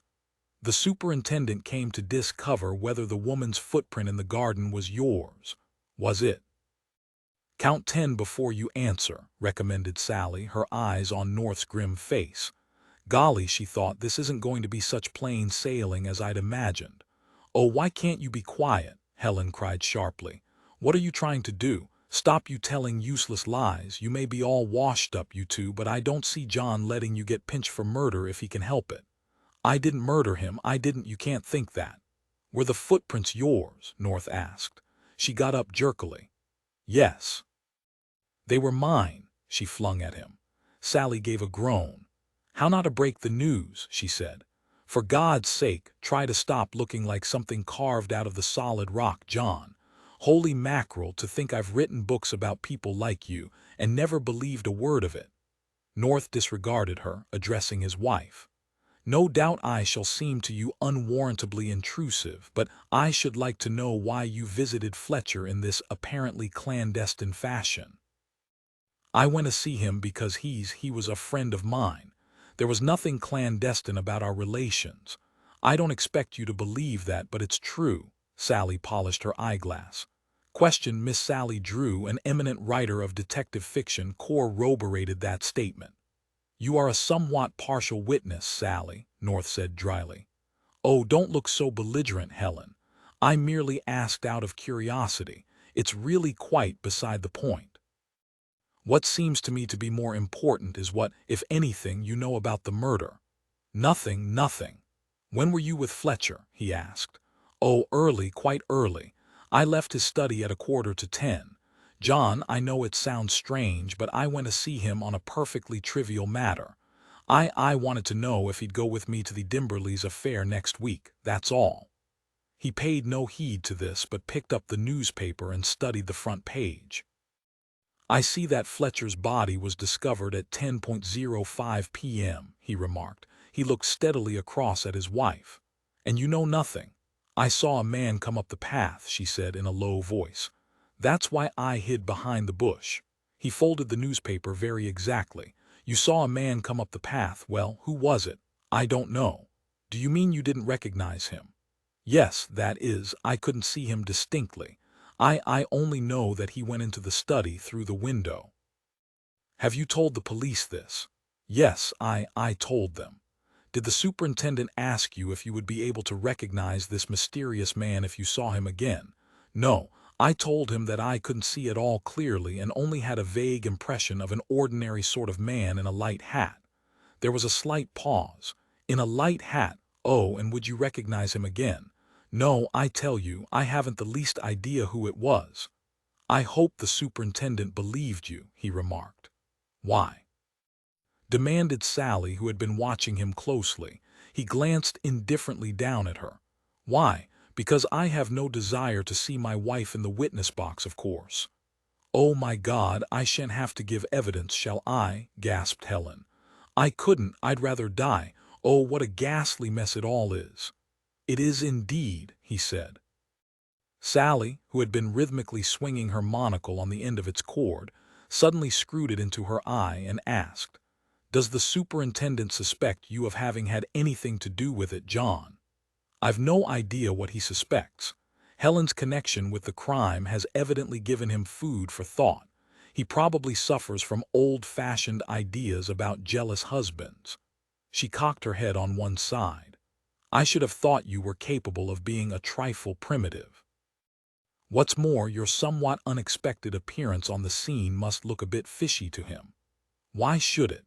If I'd murdered Fletcher, I should hardly have come down here today. She considered this dispassionately. Dunno. It's a point, of course, but it would have looked bad if you'd lain low and he'd found out that you weren't in Berlin at all. Give me credit for a little common sense, Sally.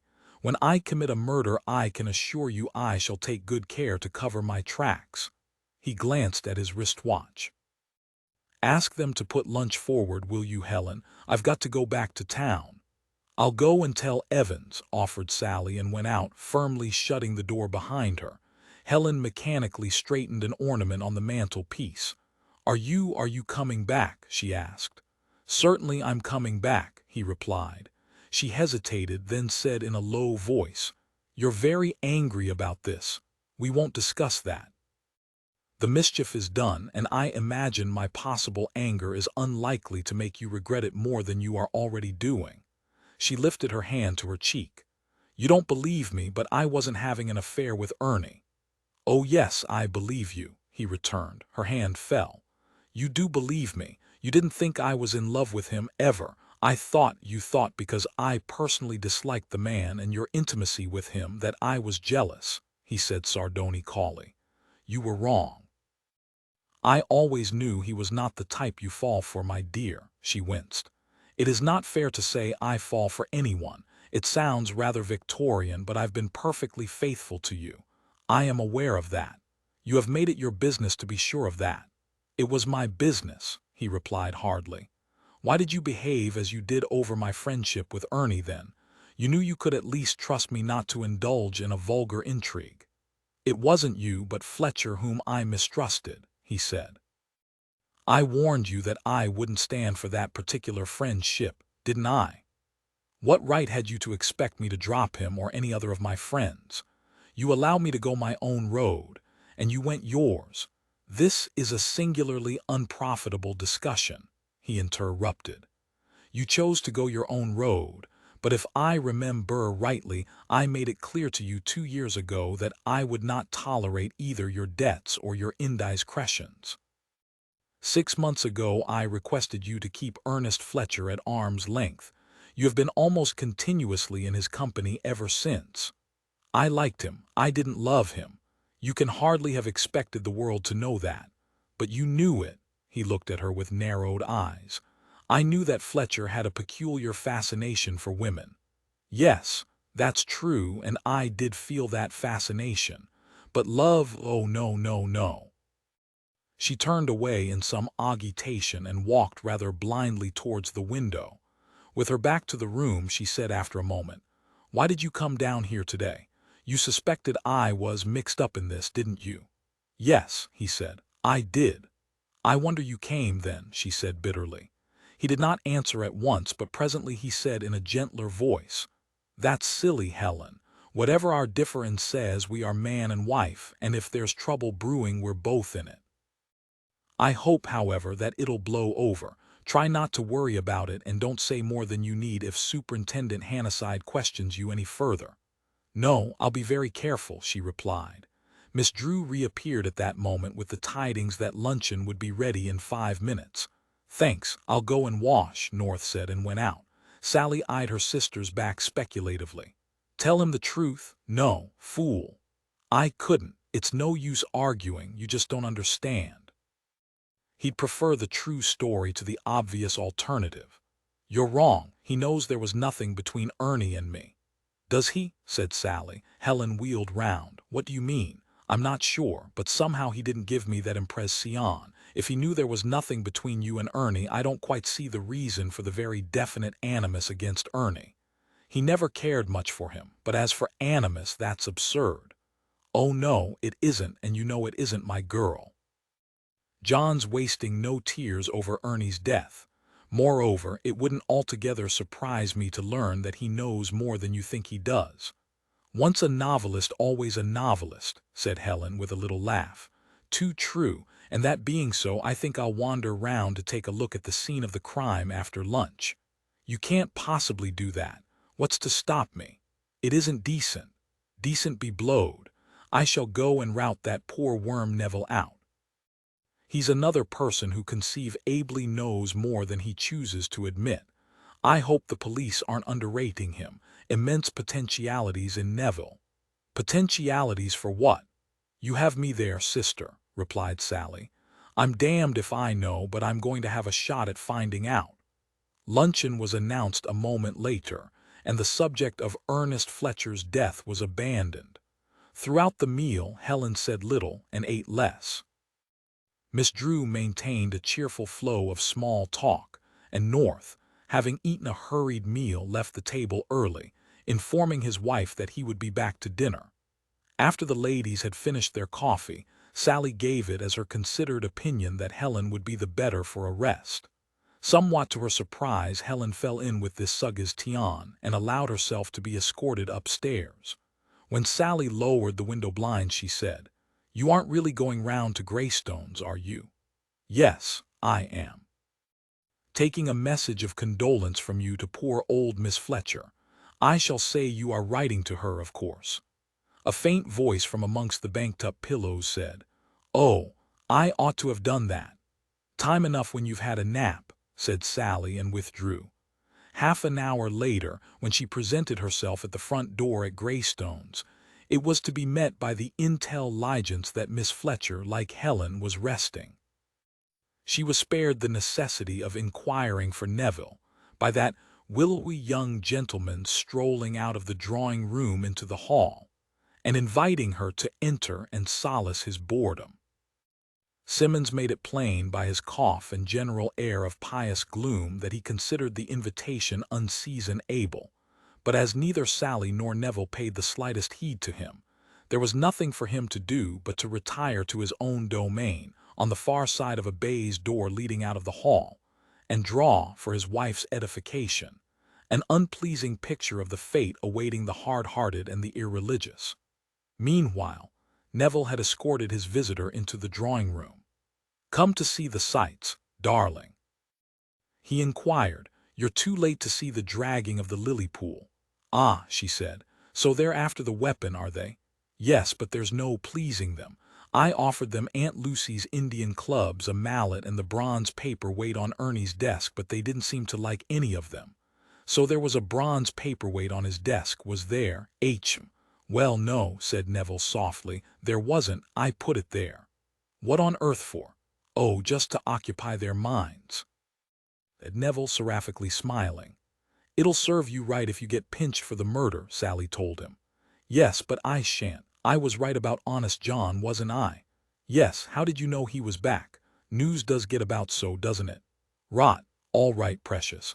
I saw him drive past the house on the way to the station, flying the country, not he. John's not that sort. Besides, why should he?" Neville regarded her with sleepy shrewdness. "Do not bother to put on the frills with me, sweet maid. It is worrying for you, isn't it?" "Not in the least. My interest in the murder is purely academic. Why do they think the instrument is still on the premises? Because of what Helen said." "They don't confide in me as much as you'd think they would," replied Neville. "What did Helen say?" "Oh, that she was sure the man she saw wasn't carrying anything." "Bless her little heart, did she? Isn't she fertile? First, she didn't see the man at all. Now she knows he wasn't carrying anything. Give her time and she'll remember that he had bandy legs and a squint." "You poisonous reptile, just because it wasn't light enough for her to recognize the man." "Oh, do you think it wasn't?" asked Neville. "You've a kind heart and no Norman blood." "Oh, so you think she did recognize the man and that it was John, do you?" "Yes, but I have a low mind," he explained. "You've taken the words out of my mouth." "I know." "Well, I've got the same kind of low mind, and the thought that crosses it is that you're probably the heir to Ernie's money, correct?" "Yes, rather," said Neville cordially.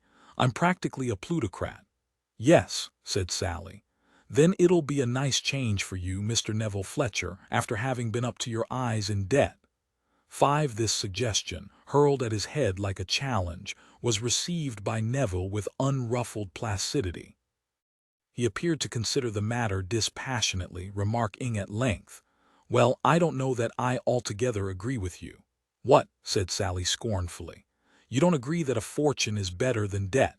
"Depends what you're accustomed to," said Neville. "Don't be a fool. You don't imagine I'm going to swallow that, do you?"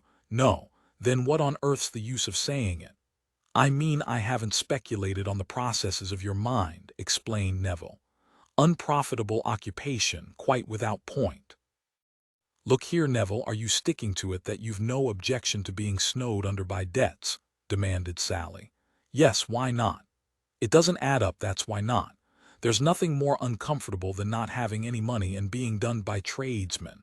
receiving to account rent dared by every post with a veiled threat attached and totting up the ghastly totals. "Oh, but I don't do anything like that," Neville assured her. "I never open bills." "Then you get county courted." "You soon get used to that. Besides, Ernie hated it, so he got into the way of paying my outstanding debts. Really, the whole thing worked out very well. Now I've got his money, I shall never have a moment's peace. People will badger me. 'Well, you can employ a secretary.' I shouldn't like that at all.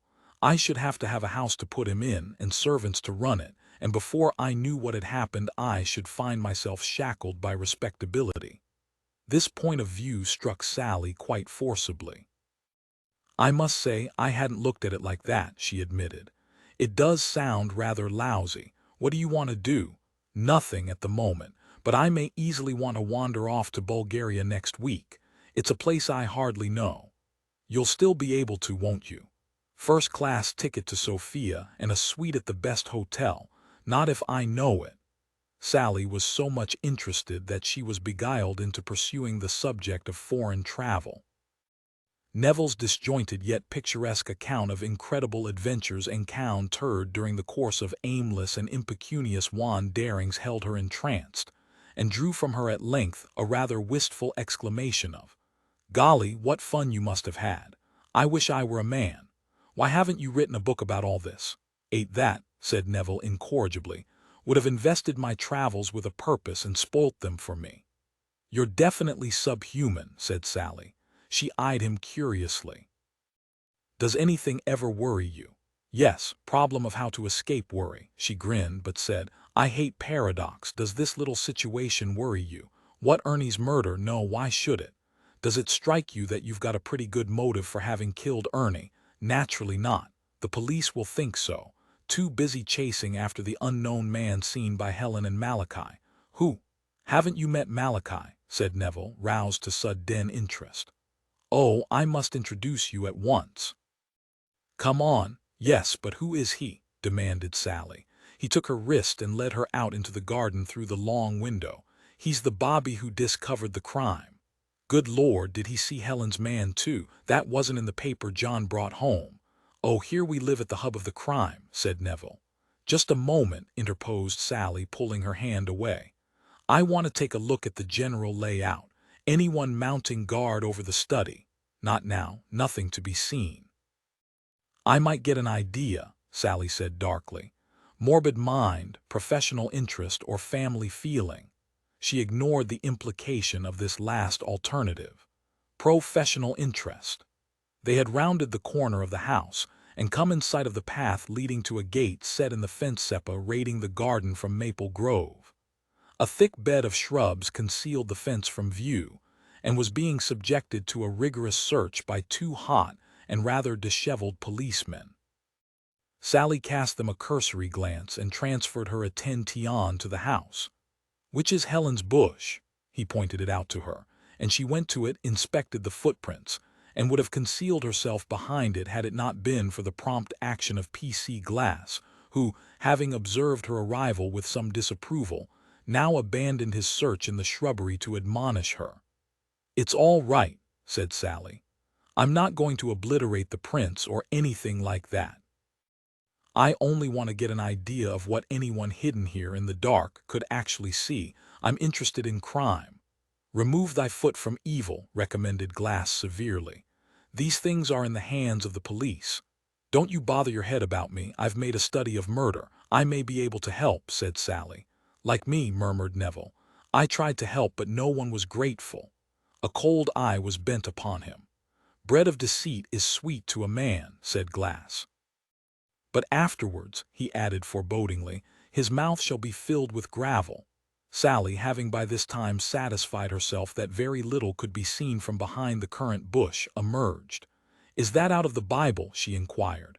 "Nearly all the best things are, except those that come out of Shakespeare. Can I go into the study, Neville?" "Do," he said cordially. "What is your business here?" demanded Glass. "Why do you desire to enter that room?" "I'm a novelist," explained Sally. "Crime stories." "You were better at home," he said somberly, but made no further attempt to stop her. Followed by Neville, who had produced a Bible from his pocket and was swiftly flicking the pages over, Sally entered the study and stood just inside the window looking round. Neville sat down on the edge of the desk, absorbed in his search through the Proverbs. "Where was he found?" Sally said abruptly. Neville jerked his head in the direction of the chair behind the desk. "Facing the window. Yes, don't bother me." Actually seated in his chair. "I've got a goodish bit here about the lips of the strange woman, but that's not the one I want. And the murderer is supposed to have entered by way of the window, which Ernie was directly facing. Flattery is the tongue of the strange woman. No, that's not it. Oh, do take your head out of that. Don't you see that if the murderer entered by way of the window, Ernie must have been entirely unsuspicious? He apparently didn't even get up from his chair." "Got it," said Neville triumphantly. "She is loud and stub-born, her feet abide not in her house. That's you, I'm going to tell Glass." He slid off the edge of the table and departed in search of the policeman. Left alone, Sally sat down in an armchair, dropped her chin in her cupped hands, and frowned upon her surroundings. Neville soon reappeared, saying, "He reproved me, seemed to know the context." "What was that?" asked Sally absently. "Not polite. Only two kinds of women in the ought. This was the other kind. Solved the whole mystery." "No, but as I see it, one fact stands out a mile. It wasn't John." "All right, have it your own way." "Yes, but don't you see," she insisted. "Ernie wasn't expecting to be murdered. If John had walked in, wouldn't he know? I suppose it doesn't absolutely follow. One doesn't expect even jealous husbands to murder one." "Oh, is John jealous?" said Neville. "I thought he was quite complacent." "That's what a great many people think," but she stopped. "Forget it." "Crediting me with an earnest desire to incriminate honest John?" inquired Neville. "Non-existent, believe me." "Nevertheless, I should probably be wise not to say too much to you," said Sally bluntly. "That's all right with me too," he assured her. "As a subject for conversation, I find that Ernie's murder palls on one." She looked at him. "You're a cold-blooded fish, Neville. I didn't like Ernie, but gosh, I'm sorry for him." "What a waste of emotion," he remarked. "What's the use of being sorry for a dead man?" "There's something in that," she admitted. "But it's hardly decent to say so. Oh, damn it all, this is a rotten mess. Why the dickens couldn't you have got hold of those eyes before it all happened?" "Oh, have they been found?" said Neville. "Of course they have." John pleased. "He doesn't know anything about them. Helen won't tell him." He blinked. "Let me get this straight, just in case of accidents. What is Helen's story?" "That she went round to see Ernie on some trivial matter. Yes, I know it's insane, but she probably knows her own business best. John wasn't particularly encouraging, and as he's apparently rabid on the subject of gambling and debts, I dare say she's right not to tell him. If you run into John, you'd better know nothing about it." "You go home and tell Helen about the bread of deceit," said Neville. "I don't think she's being very clever." "No, poor darling, but she's all in. I've left her on her bed, and I hope she'll be feeling a bit better by the time I get back, more able to cope. I don't think she slept much last night." "Well, let's hope she doesn't do anything silly," said Neville. "She probably will, but with any luck she'll merely confuse the issue." "She happens to be my sister," said Sally frigidly. "Yes, it's the best thing I know of her," agreed Neville. Sally, taken by surprise, showed signs of being overcome. "And the worst thing I know of you," added Neville dulcetly. Sally cast him a withering look and left the study to exercise her charm on the younger of the two policemen still searching the shrubbery.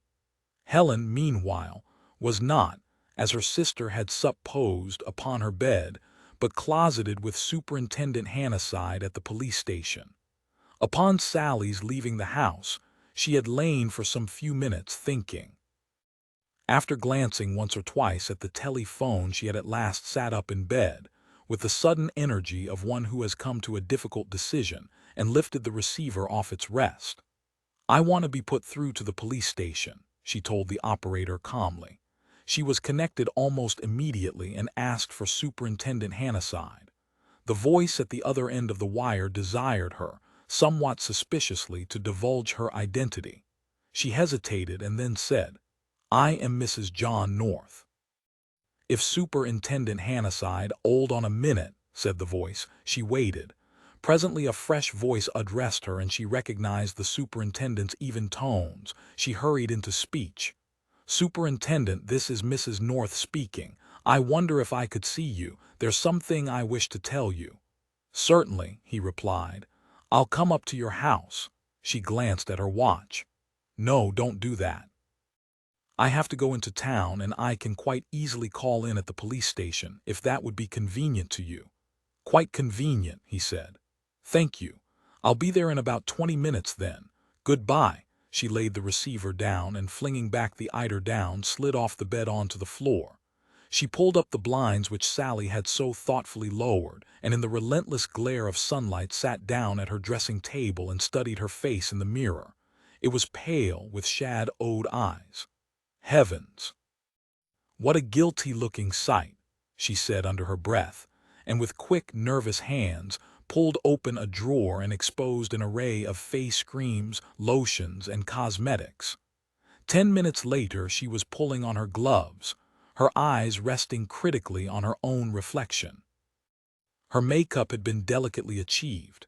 The face that confronted her from under the brim of a shady hat was faintly tinged with color, the corn-colored curls neatly arranged in a cluster in her neck, the eyebrows lightly penciled, the lovely mouth a glow of red.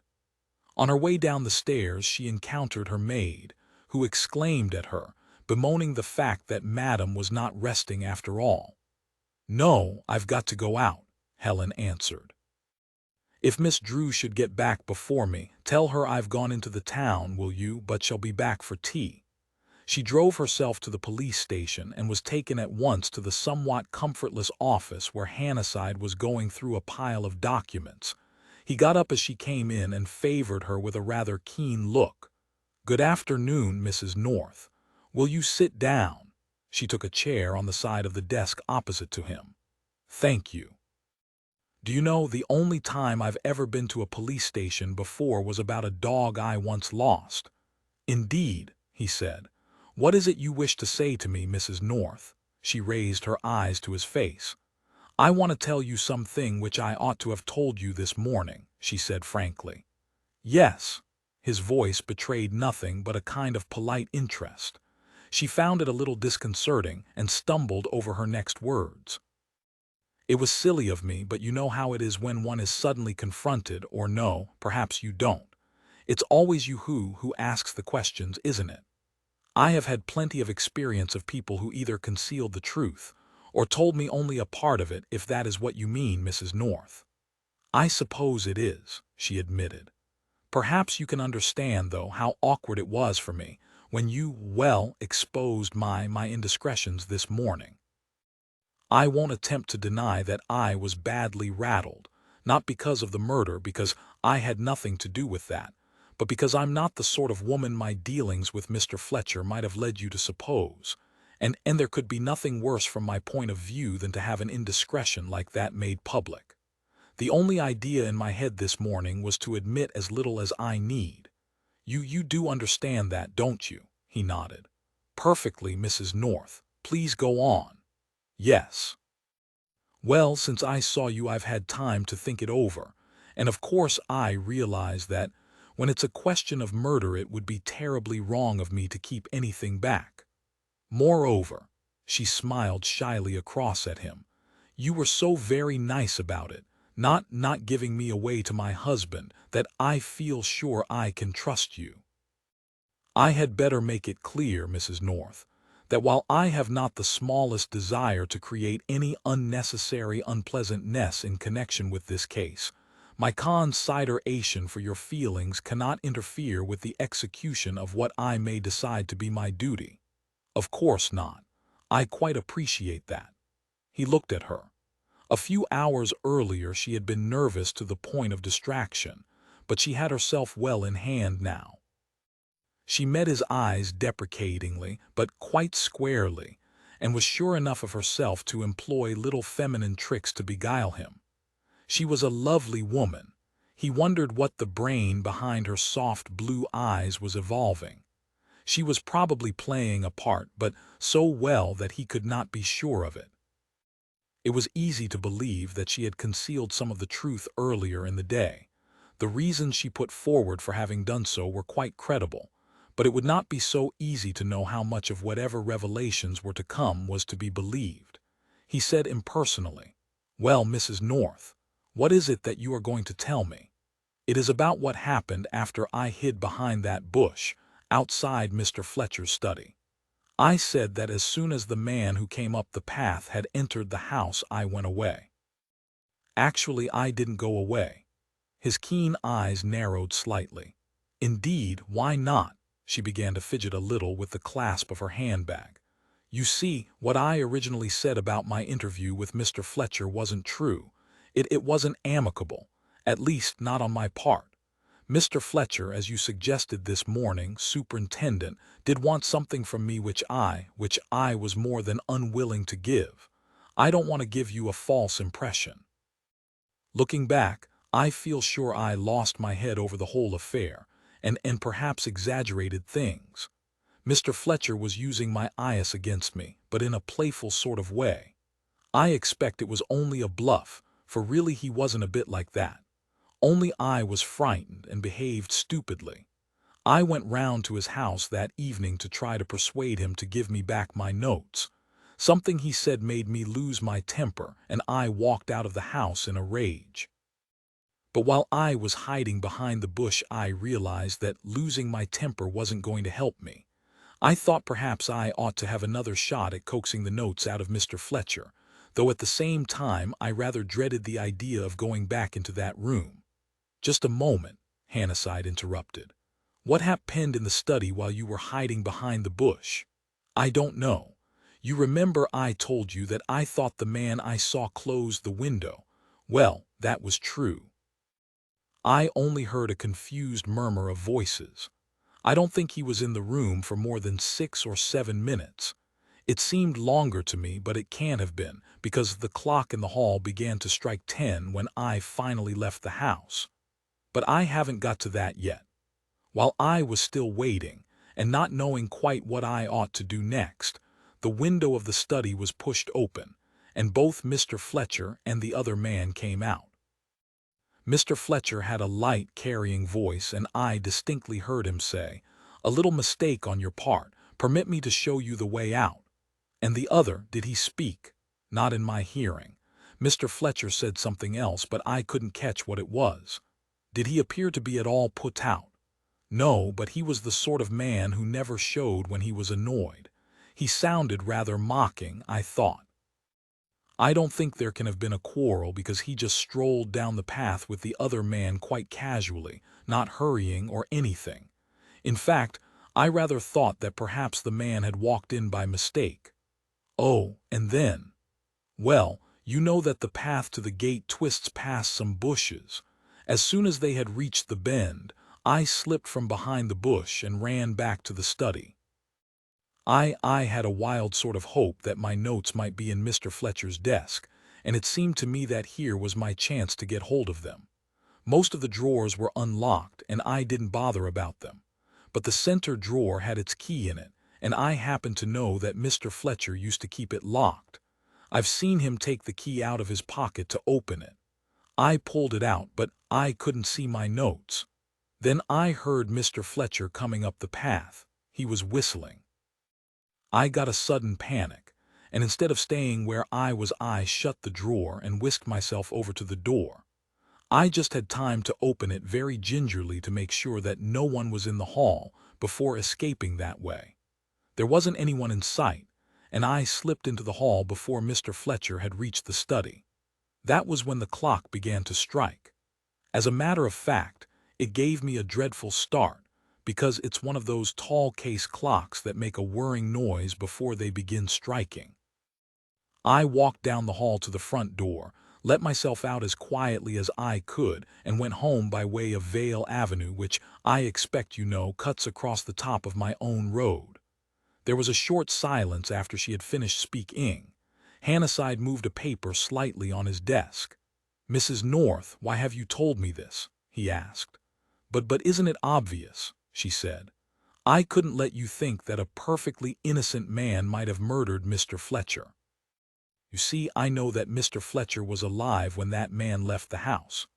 "How long were you in the study the second time?" he asked.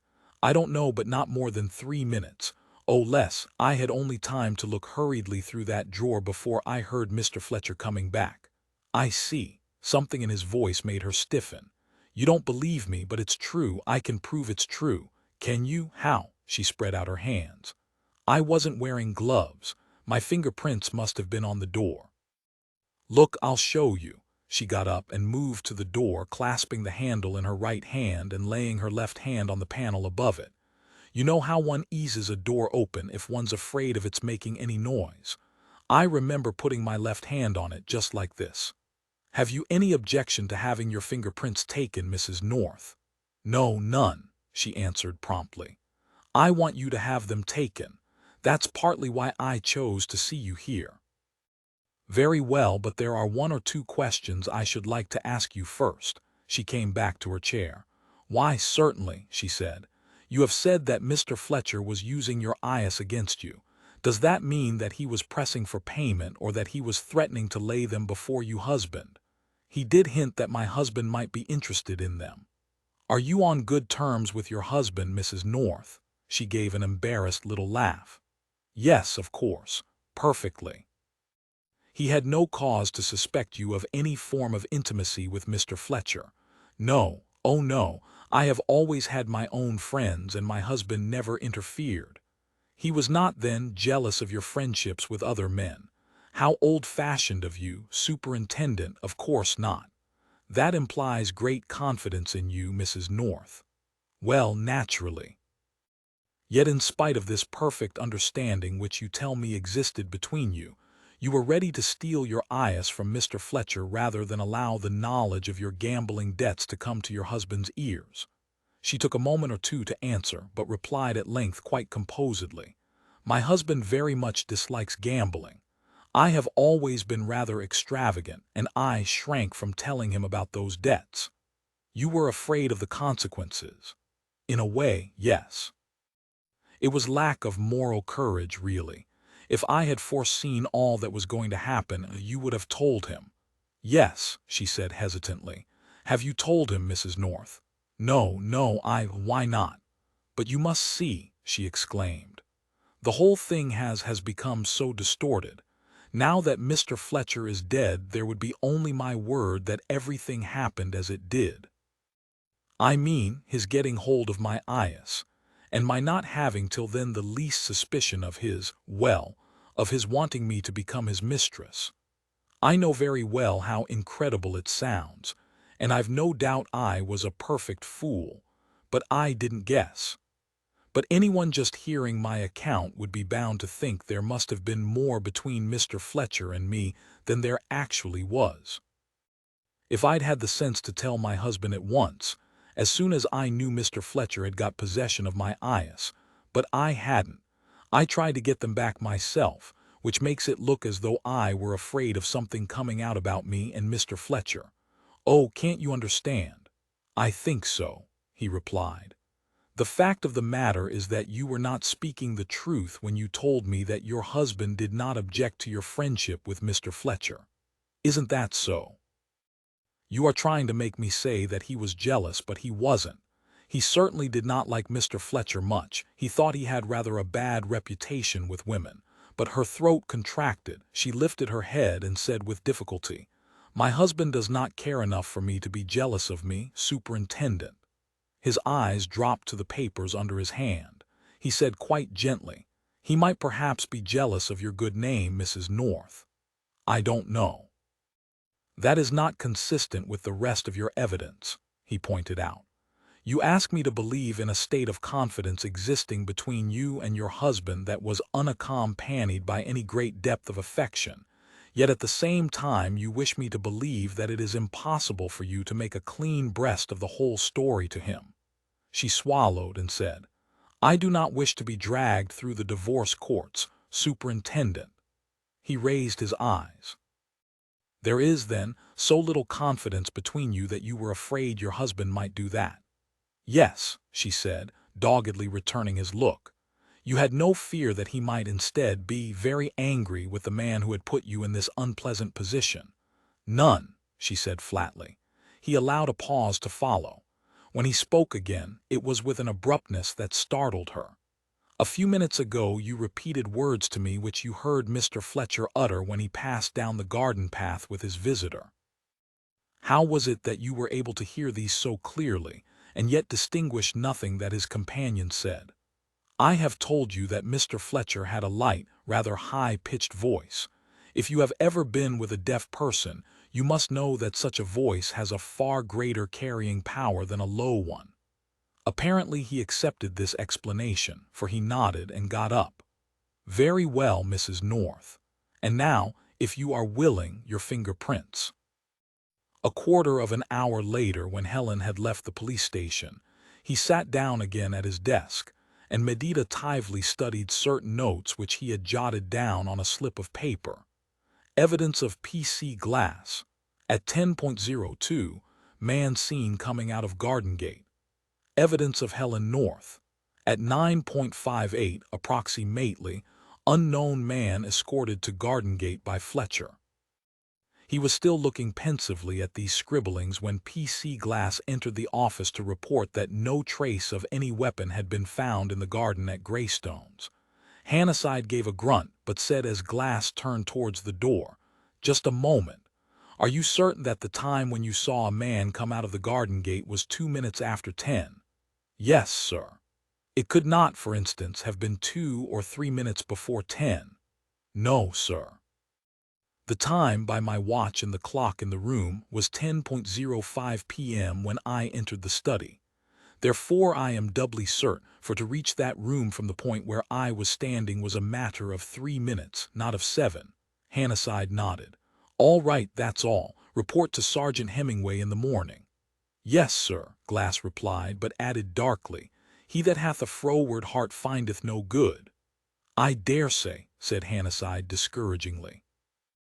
And he that hath a perverse tongue falleth into mischief, said Glass with a good deal of severity. Whether this pessimistic utterance referred to himself or to the absent sergeant, Hannasyde did not inquire. As Glass walked towards the door, the telephone bell rang, and the voice of the constable on duty informed the superintendent that Sergeant Hemingway was on the line. The sergeant sounded less gloomy than when Hannasyde had parted from him. That you, sir? He asked briskly. Well, I've got something, though where it's going to lead us I don't see. Shall I come down? No, I'm coming back to town. I'll see you there. Any luck with those prints? Depends what you call luck, super. Some of 'em belong to a bloke by the name of Charlie Carpenter. Carpenter, repeated Hannasyde. Who the dickens is he? It's a long story, what you might call highly involved, replied the sergeant. All right, reserve it. I'll be up in about half an hour. Right you are, Chief. Give my love to Ichabod. The sergeant. Hannasyde grinned as he laid down the receiver, but refrained from delivering a message which, judging by Glass's forbidding countenance, would not be well received. He said kindly, Well, Glass, you've been doing a lot of work on this case. You'll be glad to hear that some of the fingerprints have been identified. Apparently he was wrong. I hear, but I behold trouble and darkness, said Glass. The same might be said of all murder cases, replied Hannasyde tartly, and closed the interview. 6H. Hannasyde found his subordinate awaiting him in a cheerful mood. Any luck your end, Chief? He inquired. I've had a foolish sort of a day myself. Yes, I got hold of a certain amount, Hannasyde replied. Glass could find no trace of the weapon at Greystones, though, which is disappointing. He was probably too busy holding prayer meetings with himself to have time to look for the weapon, said the sergeant. How's he doing?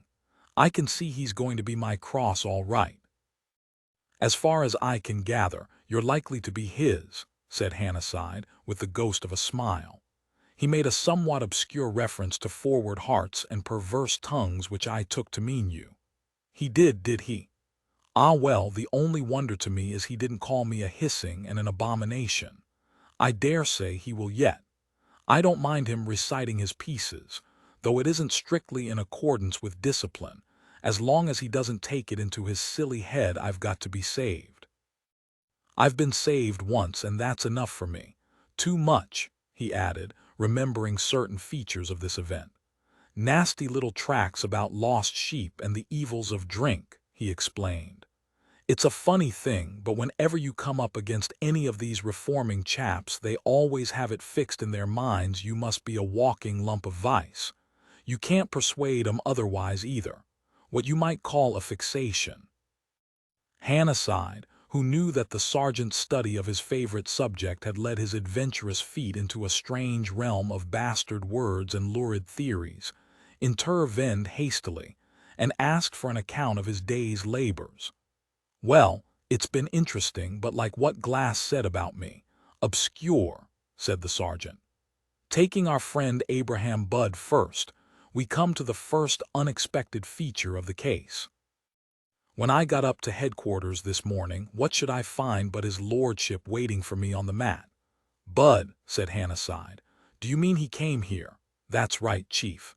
Came along as soon as he'd read the news in the evening paper. They'll start getting the evening editions out before breakfast soon, if you ask me. Anyway, Mr. Budd had his copy tucked under his arm and was just oozing helpfulness."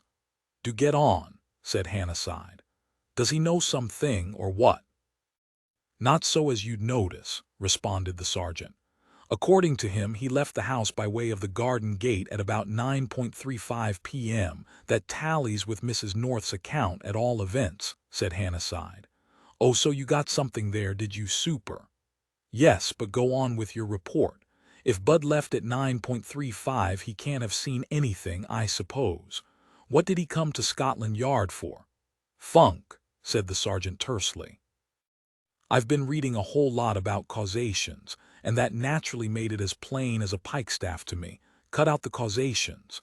What's Budd got to be frightened of? And don't hand me anything about early frustrations or inhibitions, because I'm not interested. If you knew what you were talking about, I could bear it, but you don't." The sergeant, accustomed to this lack of sympathy, merely sighed and said with unimpaired good humor, "Well, I haven't, so far, got to the bottom of Mr. Budd's trouble. He calls himself an outside broker, and by what I can make out, the late Ernest was in the habit of using him as a kind of cover man every time he wanted to put through any deals which, strictly speaking, he oughtn't to have put through. At least, that's the way it looked to me, putting two and two together and making allowances for a bit of coyness on friend Budd's part. I'd gathered that he was a broker. There are one or two copies of letters to him amongst Fletcher's papers, and a few of his replies. I haven't had time yet to go through them carefully. What took him down to see Fletcher at 9 o'clock at night?" "That's where the narrative got what you might call abstruse," replied the sergeant. "Nor, if you was to ask me, should I say that I actually believed all that Budd told me. Sweating very freely he was. But then, it's been a hot day, and he's a fleshy man. However, the gist of it was that, owing to the difficulty of hearing very well over the telephone, there was some sort of misunderstanding about some highly confidential instructions issued by the late Ernest in a still more highly confidential deal. Our Mr. Budd, not wishing to entrust any more of this hush-hush business to the telephone, went off to see the late Ernest in person." "It sounds very fishy," said Hannasyde. "That's nothing to what it smelt like," said the sergeant. "I had to open the window, but bearing in mind that the man we're after isn't Budd, I didn't press the matter much. What I did see fit to ask him, though, was whether the aforesaid misunderstanding had led to any unpleasantness with the late Ernest." Hannasyde nodded. "Quite right. What did he say?" "Oh, he behaved as though I was his father-confessor," said the sergeant. "That may have been on account of my nice, kind personality, or, on the other hand, it may not. But he opened right out like a poppy in the sun." "I can do without these poetical flights," said Hannasyde. "Just as you say, Chief. Anyway, he took me right to his bosom. Fairly oozed natural oil, and what I took to be highly unnatural frankness. He didn't keep a thing from me, nothing I'd already got wind of at any rate. There was a little unpleasantness, due to the late Ernest having assumed that certain of his instructions had been acted on, which, owing to the telephone and one thing and another, they hadn't been. However, once the late Ernest had got over his naughty temper, all became Jake again, and they parted like brothers. "Oh," said Hannasyde, "quite plausible. It might be true." "Yes, but I'll tell you a funny thing," said the sergeant. "I've been swatting flies all day, but the whole time little Abraham was with me I never saw a fly settle on him, not once." "Oh," said Hannasyde again, "like that is he?" "Yes," replied the sergeant, "he is. What's more, Super, though you and I may not see eye to eye about psychology, I know when a man's got the wind up. Little Abraham was having quite a job to keep his feet down on the ground, but I'm bound to say he did it. He answered all my questions before I'd even had time to ask them, too. Gave me a word picture of his state of mind when he read about the late Ernest's death that was a masterpiece. First you could have knocked him down with a feather. Then he thought, why, it must have happened not half an hour after he had left the late Ernest. After that he hoped he wouldn't get mixed up in it, and from there it was only a matter of seconds before he remembered handing the late Ernest's butler his card, and on top of that, having Ernest address him in a loud and angry voice. Finally, it struck him like a thunderclap that the late Ernest had shown him out by the side gate, so that no other person had witnessed his departure. Having assembled all these facts, he perceived that he was in a very compromising situation, and the only thing to be done was to come straight round to the kind police, whom he was brought up to look upon as his best friends. Hannasyde was frowning. "It's almost too plausible. What did you do?" "Gave him a piece of toffee and sent him home to his mother," answered the sergeant promptly. Hannasyde, who knew his sergeant, apparently approved of this somewhat unorthodox conduct, for he said, "Yes, about the best thing you could do, he'll keep. Now what about this Charlie Carpenter you spoke of over the telephone?" The sergeant abandoned flippancy for the moment. "A packet," he said. "That's where we come on the second unexpected feature of this case.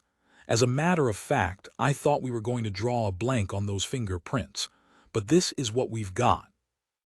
He picked up a folder from the desk as he spoke and handed it to his superior. It contained a portrait of a young man, 2 sets of photographed fingerprints, and a brief, unsentimental record of the latter career of one Charlie Carpenter, aged 29 years, measuring 5 feet 9 inches, weighing 11 stone 6 pounds, having light brown hair, gray eyes, and no distinguishing birthmarks. Hannasyde's brows went up as he read, for the record was one of petty rogueries, culminating in a sentence of 18 months' imprisonment for false pretenses. "This is certainly unexpected," he said.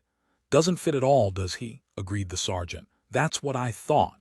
Hannasyde was studying the portrait. "Flashy-looking fellow, hair probably artificially waved. All right, sergeant, I can see you're bursting with news. Let's have it."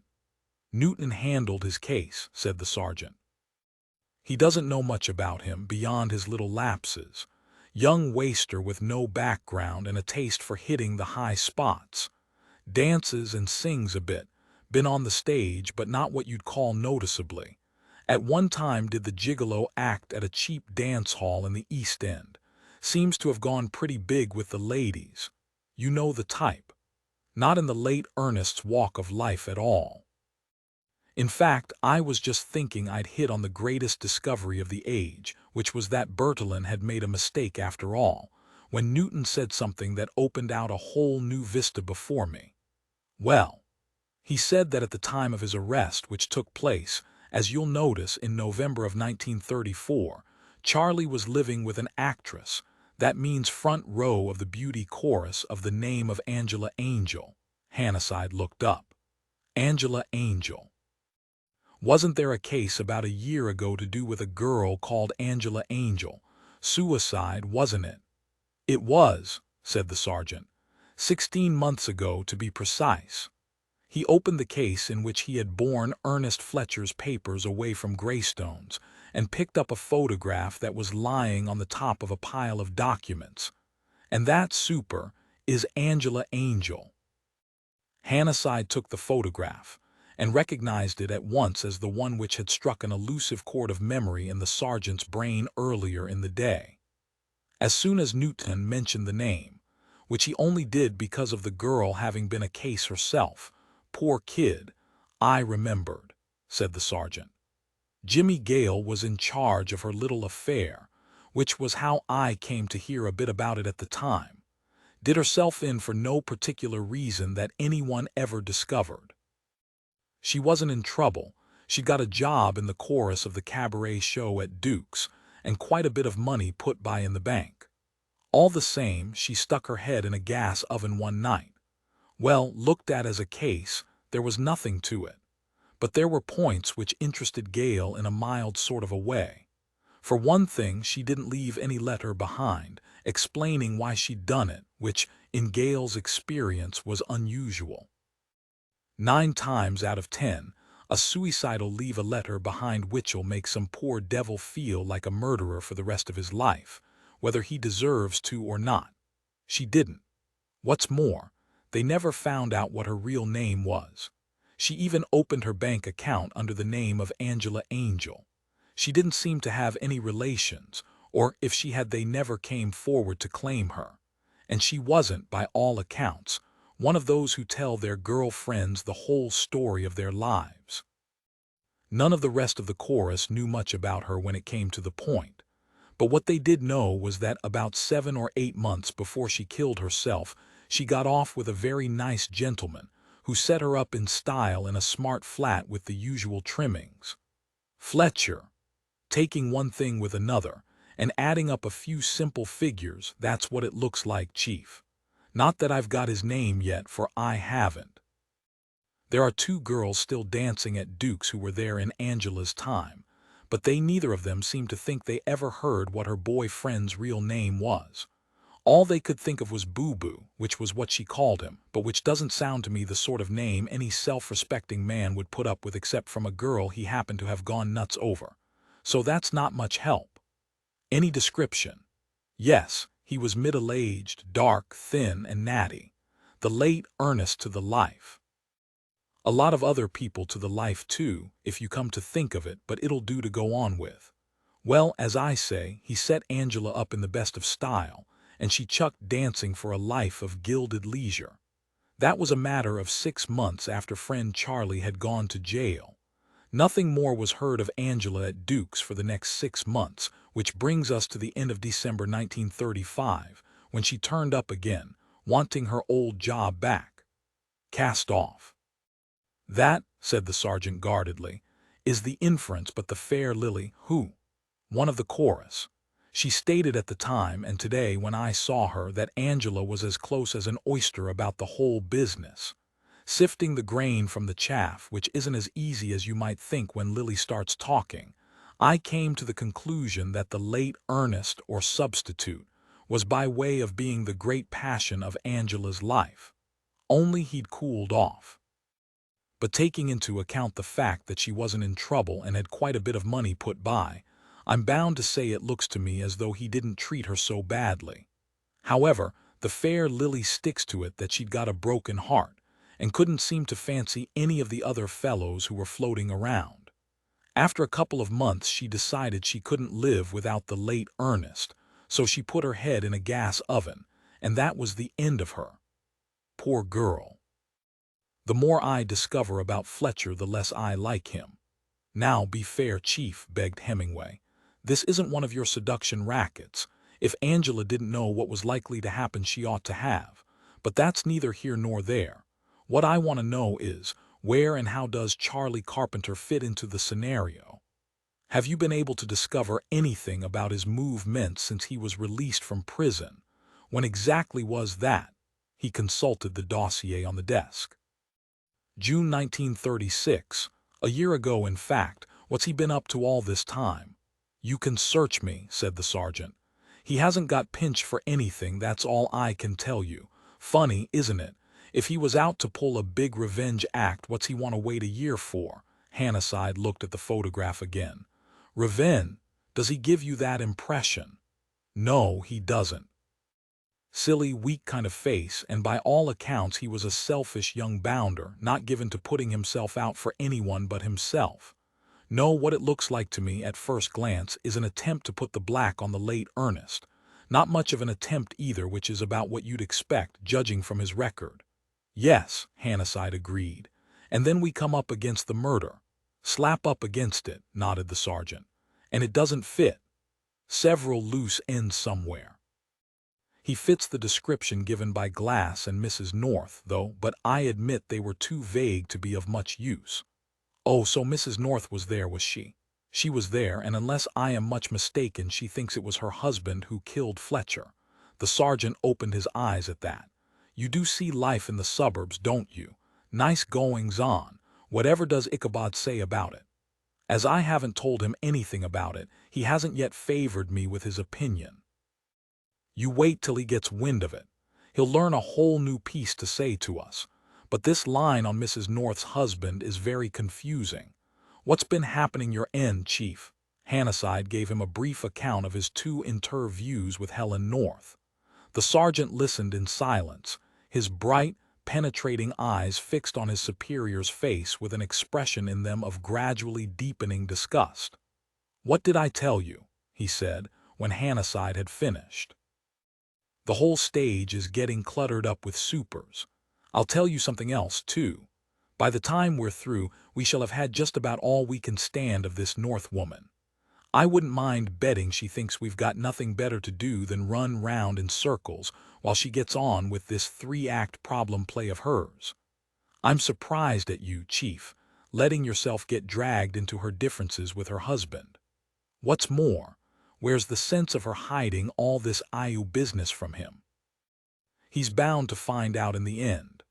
I dare say, but I can't see that it's any part of my job to tell him," the sergeant sniffed. "What's the husband like? Give any reason for coming home a week before he was expected?" "None. He's a good-looking chap, got a bit of a chin and thinks more than he says. Determined fellow, I should imagine, not easily rattled and by no means a fool." "I hope we bring it home to him," said the sergeant uncharitably.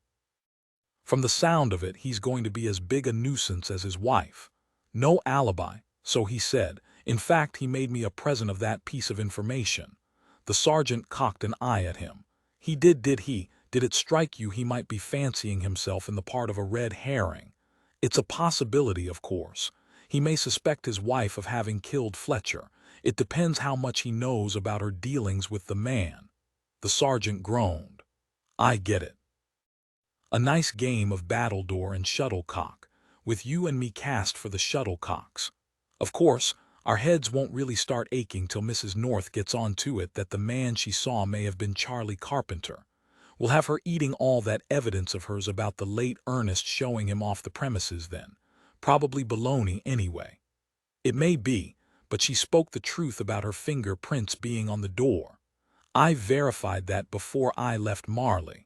The real discrepancy is in the time. At 9:35 p.m. Bud left Greystones by the garden gate. I think we can take that as being true. Mrs. North was walking up Maple Grove at that time and states that she saw a fat man come out of Greystones. The sergeant jotted it down on a piece of paper. That checks up with his own story. 9:35 p.m. Bud leaves, the North dame arrives. Next, we have Mrs. North leaving the study at 9:45. "Short visit," commented the sergeant. "She and Fletcher had a row. She admitted to that the second time I saw her. Also at 9:45 we have the unknown man entering the garden by the side gate." "X," said the sergeant. "That's when Mrs. North hid behind the bush." "Yes. X entered the study, we suppose, a minute later. That isn't important. Now, according to her first story, Mrs. North then left by way of the garden gate. According to her second version, she remained where she was until about 9:58, when X, accompanied by Fletcher, came out of the study and walked down the path to the gate. She then slipped back into the study to search for her eyes, heard Fletcher returning, and escaped through the door into the hall. She was in the hall as the clock began to strike 10. At 10:02, Glass, on his beat, saw a man corresponding to Mrs. North's description of X coming out of the garden gate and making off towards the Arden Road. He entered the garden and reached the study at 10:05 p.m. to find Fletcher dead and no sign of his murderer to be seen. What do you make of it? I don't, said the sergeant flatly. It's looked like a mess to me from the start. What I do say is that all this stuff of Mrs. North's isn't to be trusted.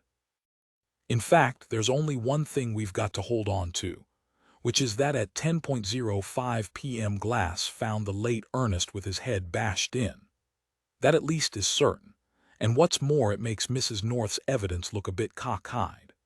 Glass saw X leaving the premises at 10:02, which means that if he was the murderer, he must have done Ernest in between 10 and 10:01, allowing him a minute to get out of the study and down the path to the gate. All right, that's probably a fair estimate. Well, it doesn't fit, not if you're accepting Mrs. North's evidence. According to her, it was just on 10 when she heard Ernest coming back to the study. You think of it, Chief. Ernest has got to have time to get into his chair behind the desk again and start to write the letter that was found under his head. It was obvious he was taken by surprise, which means that X didn't come stampeding up the path directly behind him. He waited till Ernest was in the house. It stands to reason he must have. Once Ernest has settled down, he gets to work, enters, strikes Ernest with some kind of a blunt instrument, not once, mark you, but 2 or 3 times, and then makes off. Well, if you can cram all that into 2 minutes, you're cleverer than I am, super, that's all. Take it this way.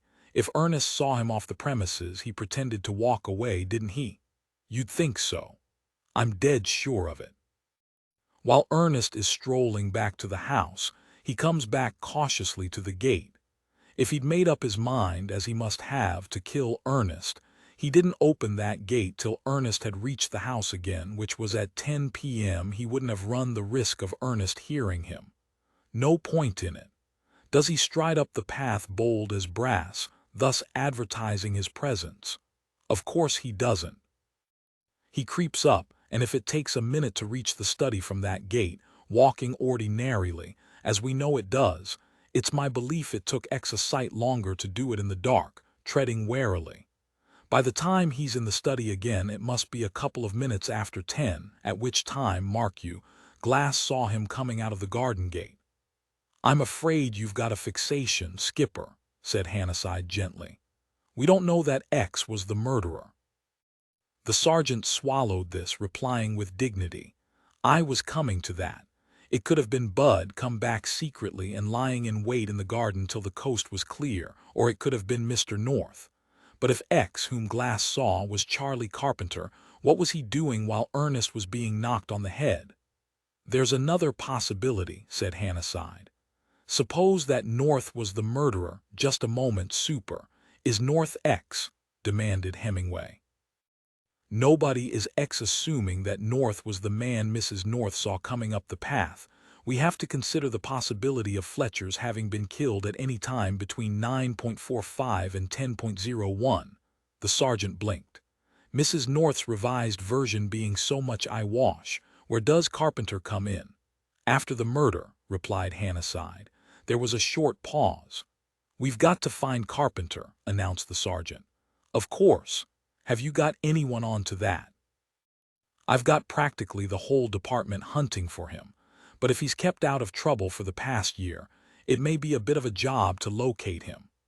The other point that puzzles me is the weapon used. The doctors seem to be agreed that the blows were struck with a blunt instrument like a weighted stick. The skull was smashed right in, you know. Now, both Glass and Mrs. North say that the man they saw was carrying nothing. You may rule Mrs. North's evidence out of court if you like, but you can't rule out what Glass says. The natural thing would be for the murderer to get rid of the weapon at once, but I've had the garden searched with a tooth comb, and nothing has come to light. Anything in the room, bronze ornament or paper weight, which could have been stuffed into the murderer's pocket. The butler states that nothing is missing from the room, and although there is a heavy paperweight there, I understand that it was produced later by your playful little friend Neville Fletcher, about whom I'm going to make a few inquiries, by the way." The sergeant sat up. "He produced it, did he? From what I've seen of him, Chief, that's just about what he would do if he happened to have murdered his uncle with it. It would strike him as being a really high-class bit of humor. Fairly cold-blooded. Don't you fret, he's cold-blooded enough. Clever enough, too. But if he did it, Mrs. North must have seen him on her way out of now we're assuming Mrs. North's first story was the true one, are we? If we're considering Neville Fletcher as the possible murderer, it looks as though we should have to. But that brings us up against two difficult fences. The first is that her fingerprints were on the panel of the door, and I don't quite see how they came there if she didn't leave the room by that way. The second is that if her original story was true, we know that a man entered the study at about 9:45 and left the premises again at 10:02, for it seems a trifle far-fetched to suppose that more than one man visited Fletcher during those 17 minutes. That being so, when did Neville find time to murder his uncle? In between glasses, seeing X depart and himself entering the study. Stretching the bounds of probability rather far, isn't it? "It is," admitted the sergeant, caressing his chin. "But now you come to point it out to me, I don't mind owning that the absence of the weapon wants a bit of explanation. I suppose the murderer could have shoved a heavy stick down his trouser leg, but it would have made him walk with a stiff leg, which Glass would have been bound to have noticed. I'm trying to think of something he could have had in his pocket, a spanner, for instance. That's assuming the murder was premeditated. One doesn't carry heavy spanners in one's pockets. Somehow it doesn't look premeditated to me. I can't bring myself to believe in a murderer who plans to kill his victim by battering his skull in, midway through the evening in his own study." "No, that's true," said the sergeant. "And we went over the fire irons. It looks as though the weapon, whatever it may have been, was got rid of pretty cleverly. It might be a good thing if I had a look round the place myself. A little quiet chat with that butler wouldn't do any harm.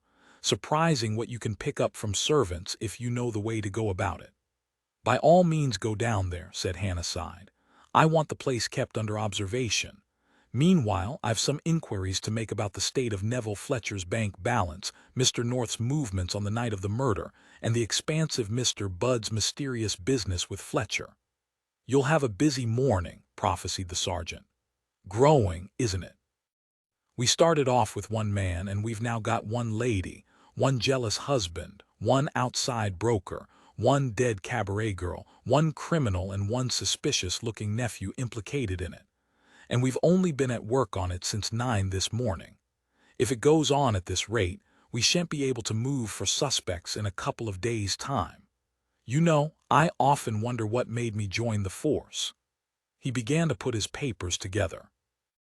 "If it weren't for the fact that murder doesn't seem to fit in with what we know of Charlie Carpenter, my money would be on him. Do you suppose he's been hunting the late Ernest down ever since he came out of jail? I don't know, but considering that not even your fair Lily knew who Angela's protector was, it seems quite possible. Or," said the sergeant musingly, "he found out by accident and thought he saw his way to putting the black on the late Ernest. Come to think of it, that theory goes nicely with Mrs. North's revised version, the bit about Ernest saying the man X had made a mistake. Well, one thing's certain, we've got to get hold of Carpenter. The department can look after that. I'd like you to get down to Marley first thing tomorrow and see what you can pick up." Hannasyde rose, adding with a twinkle, "By the way, if you should run across a forceful young woman with a monocle, God help you. She's Mrs. North's sister and interested in crime. Writes detective stories." "What?" said the sergeant. "You mean to tell me I'm going to have an authoress tagging round after me?" "I should think it's quite probable," replied Hannasyde gravely. "Well, isn't that nice?" said the sergeant with awful sarcasm. "You'd have thought Ichabod was a big enough cross for anyone to bear, wouldn't you? It just shows you, when fate's got it in for you, there's no limit to what you may have to put up with." Hannasyde laughed. Go home and study Havelock Ellis or Freud or whoever it is you do study. Perhaps that'll help you to cope with the situation. Study? I won't have time, said the sergeant, reaching for his hat. I'm going to be busy this evening. You'd better relax. You've had a pretty strenuous day. What are you going to do? Mug up the Bible, said the sergeant bitterly. 7:00 was late when Hannasyde left his room at Scotland Yard, and when at last he went home, he had learnt enough from his perusal of Ernest Fletcher's papers to make him visit the offices of Mr. Abraham Budd shortly after 9 o'clock the following morning. Mr. Budd did not keep him waiting. The typist who had carried his card in to her employer returned almost immediately, pop-eyed with curiosity, ready to dramatize as soon as a suitable audience should present itself this thrilling and sinister call, and invited him in a fluttering voice to follow her. Mr. Budd, who rose from a swivel chair behind his desk as Hannasyde was ushered in, and came eagerly forward to greet him, corresponded so exactly with Sergeant Hemingway's description of him that Hannasyde had to bite back a smile. He was a short, fat man with a certain oiliness of skin and an air of open affability that was almost oppressive. He shook Hannasyde by the hand, pressed him into a chair, offered him a cigar, and said several times that he was very glad to see him. "Very glad I am, Superintendent," he said. "What a shocking tragedy, what a terrible affair. I have been most upset. As I told the sergeant at Scotland Yard, it struck me all of a heap, he repeated impressively. For I respected Mr. Fletcher. Yes, sir, I respected him. He had a brain, he had a grasp of finance. Over and over again I've said it, Mr. Fletcher had a flair, that's the word, and now he's gone." "Yes," said Hannasyde unemotionally. "As you say. You did a good deal of business with him, I understand." Mr. Budd managed to convey by a glance out of his astute little eyes and a gesture of the hands which betrayed his race, an answer in which assent was mingled with deprecation. "What kind of business?" said Hannasyde. Mr. Budd leaned forward, resting his arms upon his desk, and replied in a confidential tone, "Strictly private, Mr. Hannasyde." He looked slyly at Hannasyde. "You take my meaning. There isn't a soul in this world I'd discuss a client's affairs with, least of all Mr. Fletcher's, but when a thing like this happens, I see it's different. I'm discreet. I have to be discreet. If I weren't, where do you think I'd be? You don't know, I don't know, but it wouldn't be where I am today. But I'm on the side of law and order. I realize it's my duty to assist the police where and how I can. My duty as a citizen. That's why I'm going to make an exception to my rule of silence. Now you're a broad-minded man, Mr. Hannasyde. You're a man of experience. You know that everything that goes on in the city doesn't get published in the financial news." He shook with amusement and added, "Not by a long chalk. I am aware, certainly, that a not over-scrupulous man in Mr. Fletcher's position, he was upon several boards, I think, might find it convenient to employ an agent to buy on his behalf stocks which he would not like it to be known that he had bought," replied Hannasyde. Mr. Budd's eyes twinkled at him. "You know everything, don't you, Mr. Hannasyde? But that's it. That's it in a nutshell. You may not approve of it, I may not approve of it, but what has it to do with us after all? It has this much to do with you, that Mr. Fletcher was in the habit of employing you in that manner." Budd nodded. "Quite right. I don't deny it. Where would be the sense in that? My business is to obey my client's instructions, and that's what I do, Mr. Hannasyde, asking no questions." "Not always, I think," said Hannasyde. Budd looked hurt. "Why, what do you mean? Now that's a thing that has never been said to me yet. I don't like it, Mr. Hannasyde. No, I don't like it. Surely you told Sergeant Hemingway yesterday that you had failed to obey certain of Mr. Fletcher's instructions." The smile which had vanished from Budd's face repaired. He leaned back in his chair, his mind apparently relieved, and said, "Oh, now, that's an exaggeration." "Oh yes, that's just a little exaggeration, I assure you. What I told the sergeant was that there had been a misunderstanding between Mr. Fletcher and me." "What was the misunderstanding?" asked Hannasyde. Mr. Budd looked reproachful. Now, Superintendent, have a heart. You don't expect a man in my position to disclose the nature of strictly confidential transactions. It wouldn't be right. It wouldn't be honorable. You are mistaken. I do expect just that. We shall probably save time if I tell you at once that Mr. Fletcher's private papers are at this moment in the possession of the police. Moreover, what you refuse to tell me your ledgers will no doubt show. The look of reproach deepened. More in sorrow than in anger, Bud said gently, "Come, Superintendent, you know you can't act in that high-handed fashion. You're not a fool, I'm not a fool. Where's the sense in trying to get tough with me? Now I ask you." "You will find that I have it in my power to get remarkably tough with you," replied Hannasyde brutally. "On your own showing, you visited Mr. Fletcher on the night of his murder. You admit that a quarrel took place, not a quarrel, Superintendent, not a quarrel, between you. You can bring no evidence to prove that you left the house at the time you stated. Added to these facts, there is enough documentary evidence amongst Mr. Fletcher's papers to justify my applying for a warrant to search these premises." Bud flung up a hand. "Don't let's have any unpleasantness.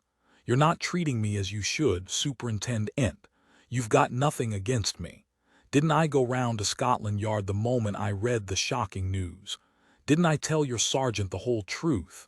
This isn't what I expected. No, it certainly is not what I expected. I've never been on the wrong side of the law, never in my life. But what reward do I get for that?" Hannasyde listened to this plaint with an unmoved countenance. Without troubling to reply to it, he said, consulting a paper he had in his hand, "On 10 June Mr. Fletcher wrote to you, instructing you to buy 10,000 shares in Huxton Industries." "That's correct," said Bud, eyeing him with a little perturbation. "I don't deny it. Why should I? It was what is known, I believe, as a dead market, was it not?" Bud nodded. "Did you buy those shares, Mr. Budd?" The directness of the question startled Bud. He stared at Hannasyde for a moment, then said feebly, "That's a funny question to ask. I had my instructions, hadn't I? Perhaps I didn't approve of them. Perhaps it didn't seem to me wise to invest in Huxton Industries. But was it my business to advise Mr. Fletcher? Did you buy those shares?" Bud did not answer immediately, but kept his troubled gaze on Hannasyde's face. It was plain that he was at a loss, perhaps uncertain of what Fletcher's papers might have revealed. He said uneasily, "Suppose I didn't. You know that a block like that isn't bought in the twinkling of an eye. It would look funny, wouldn't it? I know my business better than that. At the time when you received Mr. Fletcher's instructions to buy, Huxton Industries were not quoted." "Moribund company," said Bud tersely. "The stock was, in your opinion, worthless." Bud shrugged. "You were no doubt surprised at receiving instructions to buy such a large block of shares. Maybe I was. It wasn't my business to be surprised. Mr. Fletcher may have had a tip. But your own opinion was that Mr. Fletcher had made a mistake. If it was, that's neither here nor there. If Mr. Fletcher wanted the shares, it wasn't anything to do with me. I bought them. Why, if you know so much, you'll know that there's been considerable activity in Huxton Industries. That's me. Buying. What else would I be doing, I should like to know?" said Bud, almost indulgently. "Now I'm going to be frank with you, Mr. Hannasyde. There's no reason why I should be, not a ha'porth of reason, but I've nothing to hide, and I'm anxious to help the police in every way I can. Not that my dealings with Mr. Fletcher can help you, but I'm a reasonable man, and I realize that you want to know about this little deal. The fact is, the misunderstanding that took place between Mr. Fletcher and me occurred over these instructions. Now it struck you as remarkable. I think we can say it was remarkable that Mr. Fletcher should have wanted to buy 10,000 shares in a company which was dying. It struck me that way too. It would anyone, wouldn't it? I put it to you. Well, what do? I ask myself if there's been a mistake in the typing. Very easy to add an extra naught, isn't it? So I ring up my client to verify. I ask him, am I to buy 1,000 shares? He says yes. He's impatient, wants to know why I need to question my instructions. I don't get a chance to tell him. While I'm explaining, he rings off. Now where's the sense in trying to pull the wool over your eyes? There's none. I know that. I slipped up. Yes, Mr. Hannasyde, I slipped up. The first time in 20 years I've got to accuse myself of carelessness. I don't like admitting it. You wouldn't yourself. I ought to have got written confirmation from my client that 1,000 shares was what he wanted. That's what I neglected to do. I bought 1,000 shares on his behalf in small packets. The shares rise as a result. Then I get a telephone call from my client. He's seen the record of the transactions on the ticker. He knows that's me. He rings up to know whether I've fulfilled instructions. I tell him yes. He's in a high good humor. Him and me have done Busey-ness for years. I've obeyed orders, so he lets me in on the secret. That was his way. There wasn't anything mean about him. Not a thing. He tells me Ips Consolidated are taking over Huxton Industries, and if I want to buy quick but discreetly.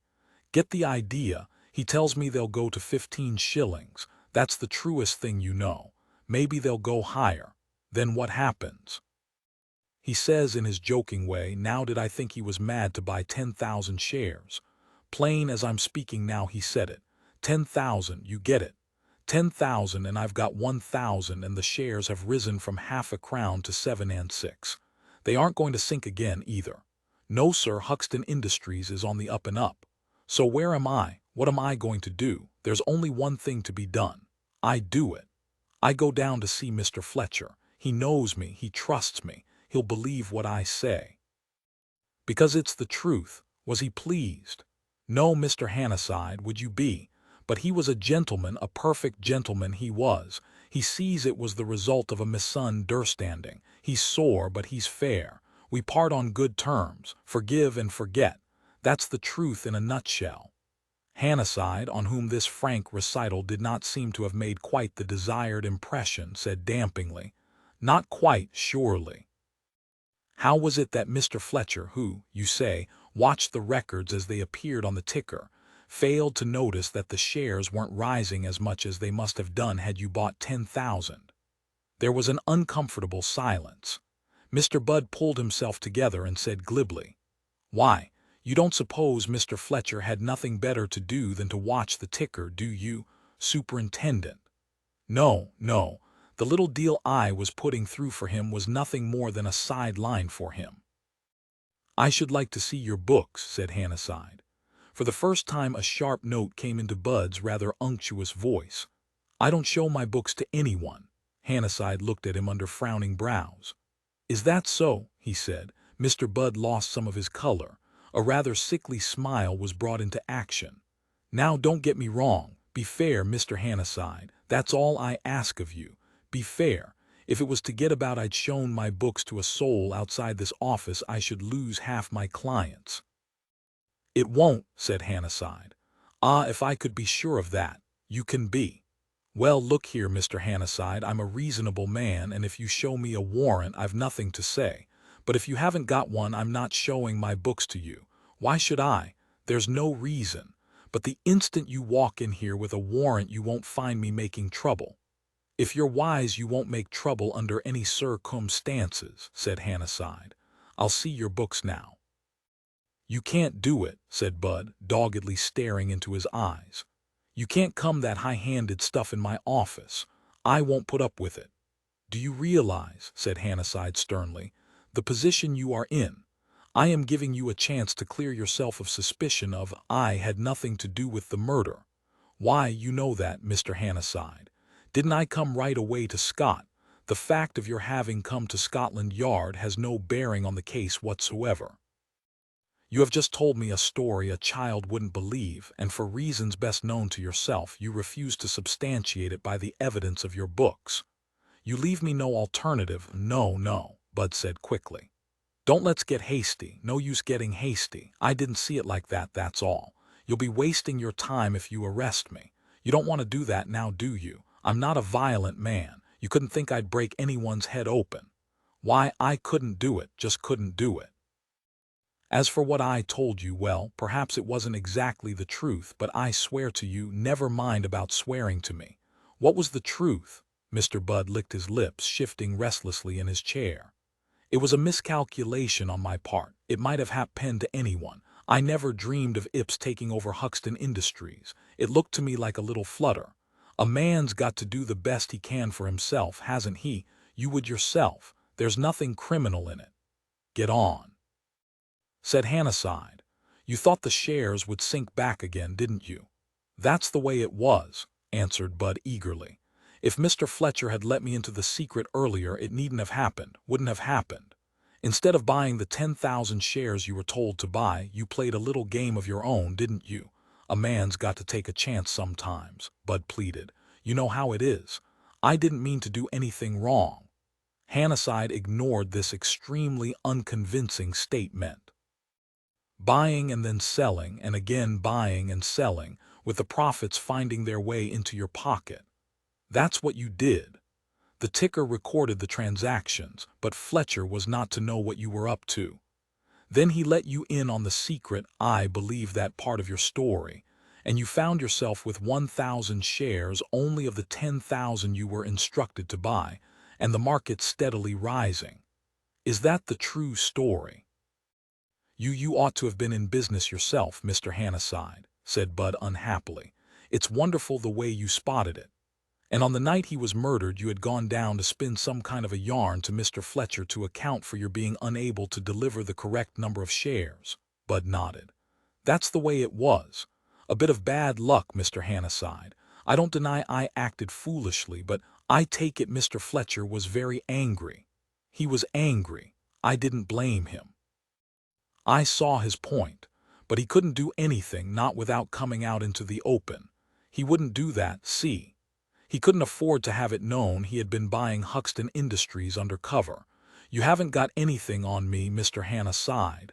You'll only regret it if you do anything impulsive. Take my word for it. He looked anxiously at Hannasyde as he spoke, beads of sweat standing on his brow. When he found that he was not, apparently, to be arrested, he heaved a gusty sigh of relief and wiped his face with a large silk handkerchief. Hannasyde went away to promote inquiries into the state of Neville Fletcher's finances. Meanwhile, Sergeant Hemingway, arriving betimes in Marley, found P.C. Glass awaiting him with his customary air of gloomy disapproval. The sergeant was in a cheerful frame of mind, and took instant exception to his subordinate's joyless mood. "What's the matter with you?" he demanded, colic or something. "Nothing is the matter with me, Sergeant," replied Glass.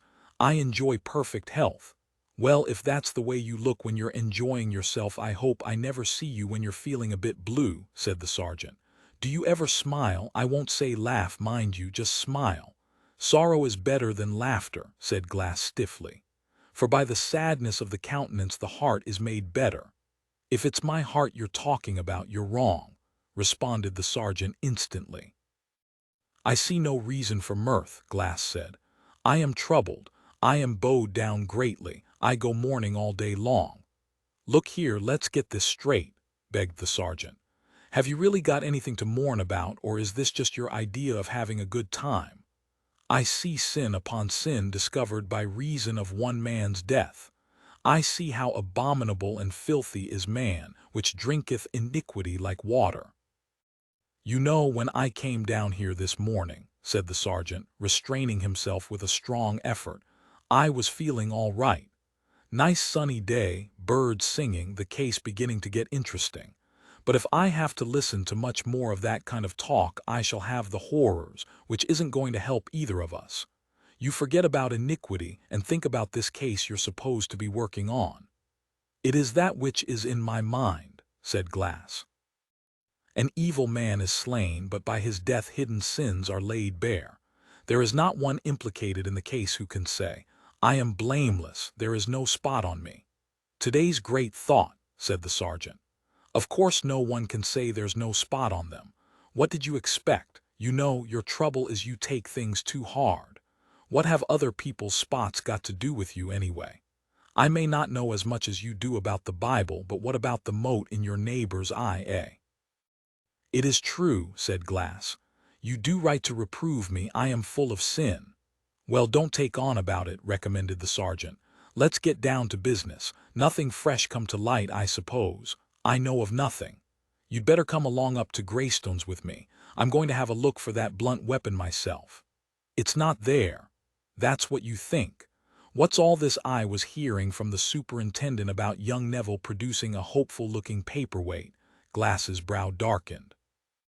They that are of froward heart are an abomination to the Lord, he said coldly. Neville Fletcher walks in vanity. He is of no account. What do you know about him? Inquired the sergeant. Anything or nothing. I think him an irreligious man who despises the word, but I know no other ill of him. What about the Norths? He is said to be an upright man, and such I believe him to be. She speaks with a lying tongue, but she did not strike the blow that killed Ernest Fletcher. No, not unless she did it with a sledge-hammer, agreed the sergeant. It's my belief that when we find him, Charlie Carpenter is going to tell us who killed Fletcher. You heard about him, didn't you? I heard, but I did not understand. What is known of this Carpenter? He's a small-time criminal, done time and came out of jail about a year ago. We found his fingerprints on the late Ernest's desk. Glass frowned. How is such an one concerned in the case? Truly, the way is dark. Not as dark as you think, replied the sergeant. Carpenter was mixed up with one of the late Ernest's little bits of fluff. That crack of yours about the girl in the photograph having an end as bitter as wormwood was one of your luckier shots. That was Angela Angel, the same that committed suicide 16 months ago. It looks as though she didn't want to go on living when the late Ernest shook her off, supposing he was the boyfriend, which it's pretty certain he was. Silly little fool, of course, but you can't help feeling sorry for the kid. The soul that sinneth, it shall die, Glass said harshly. Is it thought that Carpenter slew Ernest Fletcher? That's what we can't make out. We shan't till we lay our hands on him. It looks a cinch on the face of it, but somehow it doesn't fit with what we know of him. My own idea is that Charlie thought he saw his way to putting the black on the late Ernest over Angela's death. It is possible, but he would not then kill Fletcher. You wouldn't think so, but when you've seen as much crime as I have, my lad, you'll know that the more improbable a thing seems to be, the more likely it is it'll turn out to be a fact. But I won't deny you've made a point. What the chief thinks is that Carpenter may have seen the real murderer. Glass turned his arctic gaze upon the sergeant. How should that be? Why should he remain silent if it were so? That's easy. He's not the sort to go running to the police. He'd have to explain why he was at Greystones, for one thing. True, is his habitation known to you? If you talk plain English, we'd get on better, remarked the sergeant. No, it isn't known to me, but I'm hoping it soon will be. Meanwhile, we've got to see what we can find out about friend North. He saw the question in Glass's eyes and added, Oh, you don't know about that little problem play, do you? According to the chief, Mrs. North thinks North was the man she saw in the garden. So what must she do but alter her evidence to suit this new development? Lying lips about hits her off.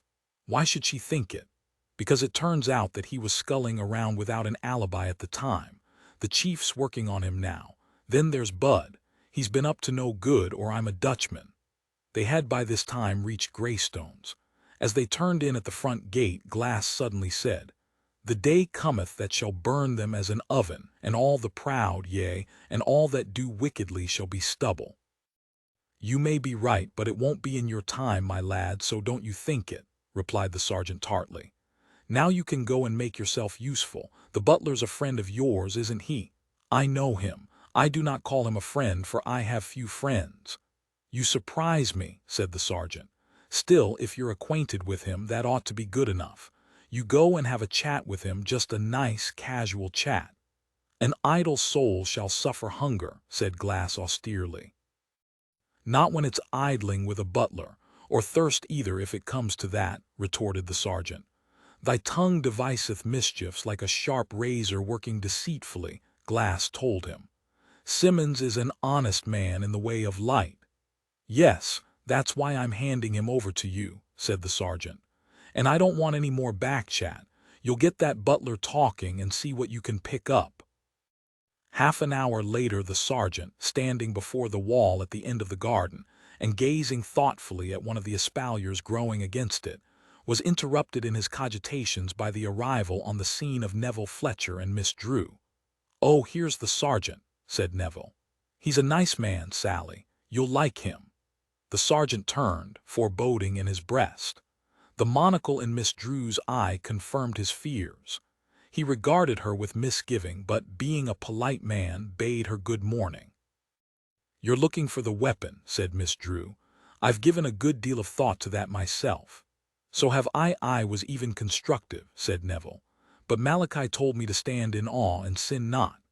The sergeant's lips twitched, but he said dryly, "Well, from all I hear, sir, that was about what you were asking for."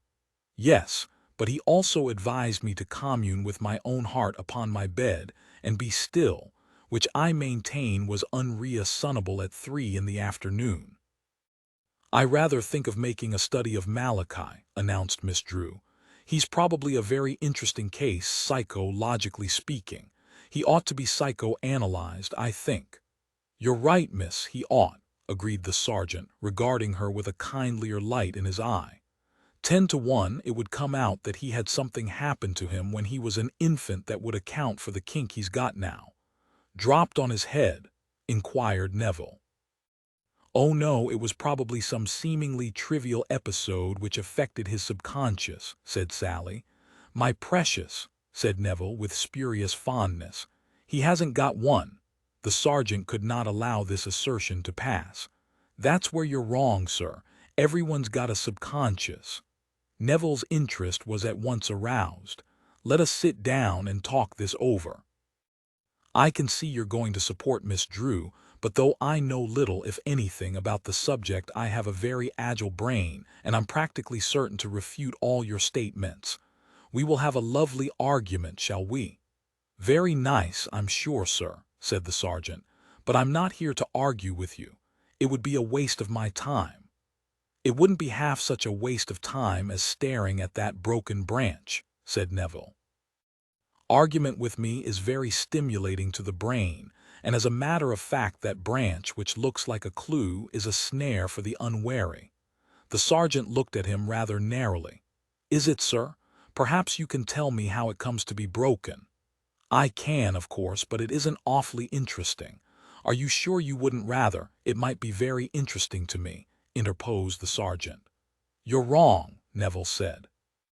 "It looks to you as though someone climbed over the wall using the espalier as a foothold, doesn't it?"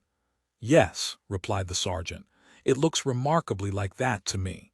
"You're jolly clever," said Neville, "because that's exactly what did happen." "It did it?" The sergeant eyed him with acute suspicion. "Are you trying to get funny with me, sir?" "No, I wouldn't dare. You mightn't think it, but I'm frightened of you."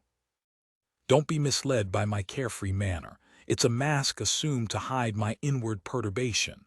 "That I might believe," said the sergeant grimly. "But I'd like to hear a little more about this branch. Who climbed over the wall?" "Oh, I did," replied Neville with his seraphic smile. "When?"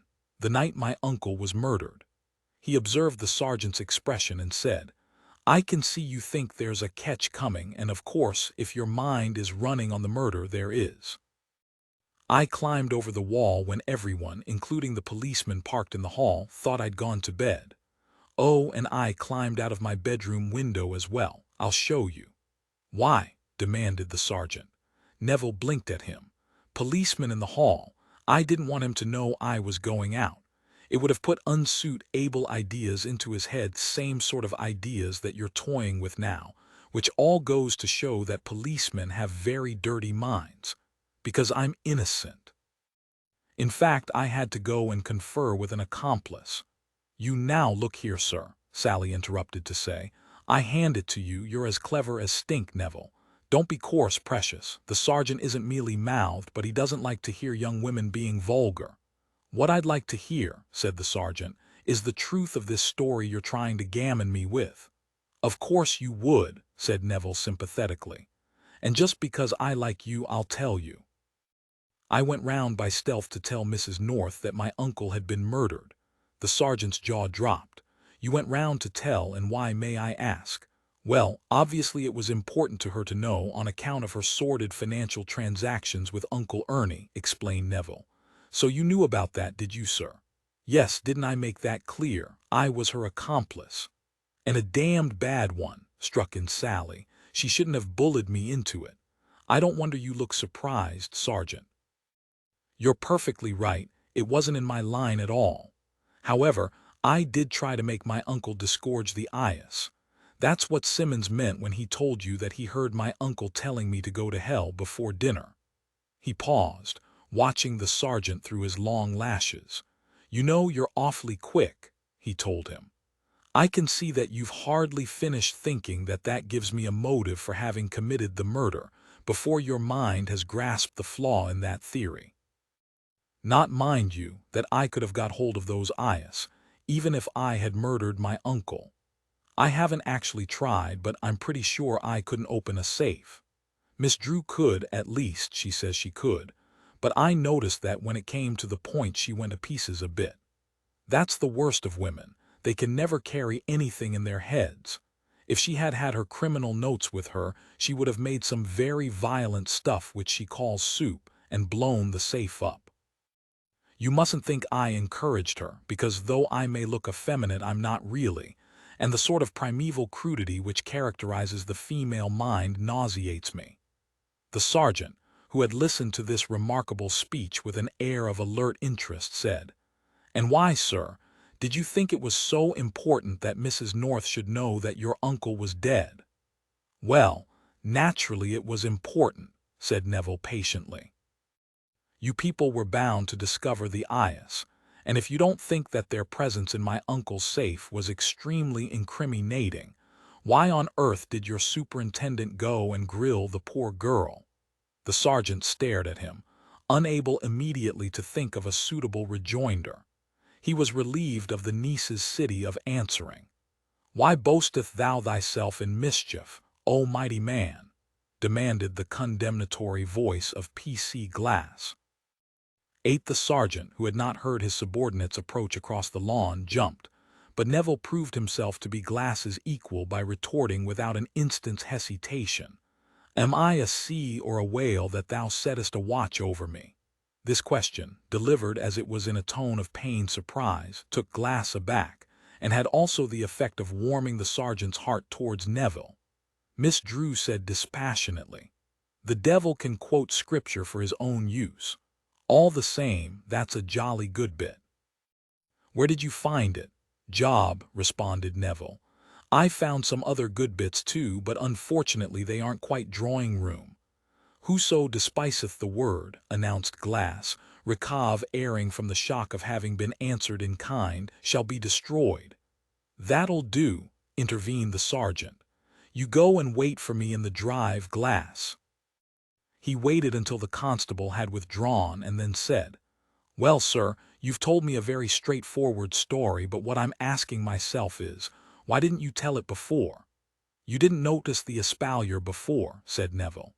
"It might be better for you, sir, if you told the truth about your doings on the night of the murder without waiting to be questioned," suggested the sergeant with a touch of severity. "Oh no, you'd have thought it very fishy if I'd been as expansive as all that," said Neville. Upon reflection, the sergeant privately agreed with him. However, all he said was that Neville would be wise not to try to be too clever with the police. "You may be right," answered Neville, "but your superintendent said that no good would come of my taking the press to my bosom, and lots of good came of it. I've got my picture in the papers." "You have," said the sergeant, diverted in spite of himself. "What, you're not going to tell me they went and printed all that international spy stuff?" "No," replied Neville regretfully. "Not that, but one of the eager brotherhood really thought I was the boots." Sally gave a crow of mirth. "Neville, is that what you told them? Oh, do let me see your interview." "I will, if the sergeant doesn't mind putting off my arrest for 10 minutes. The sergeant said, "You know very well I've got nothing to arrest you on, sir." "But wouldn't you love to do it?" murmured Neville. "You get along with you, sir," recommended the sergeant. To his relief, Neville obeyed his command, linking his arm in Sally's and strolling away with her towards the house. "Out of earshot," she said, "you spilled more than I bargained for." diverting his mind. "I hope to God you didn't say too much." "Yes, so do I," agreed Neville. "One comfort is that we shall soon know. How's the heroine of this piece doing? If you mean Helen, I do, darling, and if one of your sisterly fits is coming on, go home and do not bore me with it." "Gosh, how I do dislike you!" exclaimed Sally. "Well, you're not singular," said Neville comfortingly. "In fact, I'm getting amazingly unpopular. Aunt Lucy gets goose flesh whenever she sets eyes on me." "I'm not surprised, I must say. I think—" "What compels you?" inquired Neville. "Oh, shut up. I will say that I think it's fairly low of you to get yourself photographed as the Boots. Miss Fletcher's got enough to bear without your antics being added to the rest." "Not at all," he replied. "My poor aunt was becoming lachrymose and no pleasure to herself or me. The paper that printed my story, carefully imported into the house by me, has been another of my diversions. Indignation not profitable but better than aimless woe. How's Helen?" "She's all right," said Sally, a note of reserve in her voice. A sleepy but intelligent eye was cocked at her. "Ah, the atmosphere a trifle strained. I wondered why you came round here." "It wasn't that at all. I wanted to take another look at the layout. And I thought it might be a good thing to evaporate for a bit. John's not going up to town till after lunch." "Don't tell me it's a necking party," said Neville incredulously. She gave a short laugh. "No, but I'm giving it a chance to become one. If only John weren't so idiotically unapproachable. These strong men. Oh, do tell me. If it turns out to be John who killed Ernie, do we seek to cover up the evidence of his guilt, or not?" She did not answer, but as they reached the drawing-room window pulled her arm away from his and said abruptly, "Are you capable of speaking the truth, Neville? Didn't you hear me just now speaking the truth to the sergeant? That was different. What I want to know is this: are you in love with Helen?" "Oh, God give me strength," moaned Neville. A chair, brandy, a basin. Romance, as pictured by Sally Drew. "Tell me, does anyone really read your works?" "All very well," said Sally, critically surveying him. "But you're quite a good actor, and I can't get it out of my head that you agreed to try and wrest those eyes from Ernie. I haven't before seen you falling over yourself to render assistance to people." "No, darling, and believe me, you won't see it again. Not that I did. If I fell it was because I was pushed. Don't tell me you've inserted this repulsive notion into John's head." "I haven't, of course, but I shouldn't be altogether surprised if it were there. I may be wrong, but one thing I do know, and that is that he's being extremely guarded, not to say frozen." "You'd be guarded if you looked like being pinched for murder." She let her monocle drop. "Neville, do you think there's a danger of that?" "I do, of course. What is more, I don't think that the further installment of Helen's adventures on the fatal night are going to be as helpful to John as she no doubt felt they would be." "No," said Sally bluntly. "Nor do I if she'd only keep her mouth shut. By the way, John doesn't know anything about her second interview with the superintendent, so don't go and let it out. How simple life would be without friends. Why, in the name of all that's feeble-minded? Because he'd be bound to ask why she went back to the study, of course, and that would tear the whole thing wide open. She'd have to tell him about the eyes." "Let's go and write an anonymous letter to John, divulging the whole story, shall we?" suggested Neville. "It would be a kindness to them both, and I don't in the least mind doing people kindnesses if it doesn't cost me anything," Sally sighed. "I darned nearly told him myself when he first arrived. Only Helen was so terrified of his knowing that I didn't. And since then, oh, I don't know, she may be right. I can't make John out. Neville, what brought him home?" "Dear heart, will you purge your mind of the belief that I'm good at riddles? He doesn't suspect her of having had an affair with Ernie. Apparently he told her he didn't. Well, it's nice to know that he hasn't joined the great majority." She looked sharply at him. "Is that what people have been thinking? Go on, tell me." "People are so lewd," murmured Neville. "Has there been talk, much of it?" "Oh no, just a little light-hearted gossip to pass the time." She was silent for a moment, frowning. At last she said, "That's bad. Easily discovered, and saddles John with a motive. If he got wind of that, hang it, he wouldn't burst home just to bash Ernie on the head. It's archaic." Neville handed her a cigarette and lit one himself. "You could work that up into a plausible story if you put your mind to it," he said. While in Berlin, John heard repercussions of the gossip. "Why in Berlin?" she interrupted. "That I can't tell you. You'll probably be able to think out several attractive answers for yourself." He returned to remonstrate with Ernie. "I don't see John remonstrating." "No, darling, if you'd seen John remonstrating you'd be a suspect yourself. What I mean is, we know, have it your own way. He came home to issue an ultimatum. Ernie got under his skin, and without taking much thought he knocked him on the head."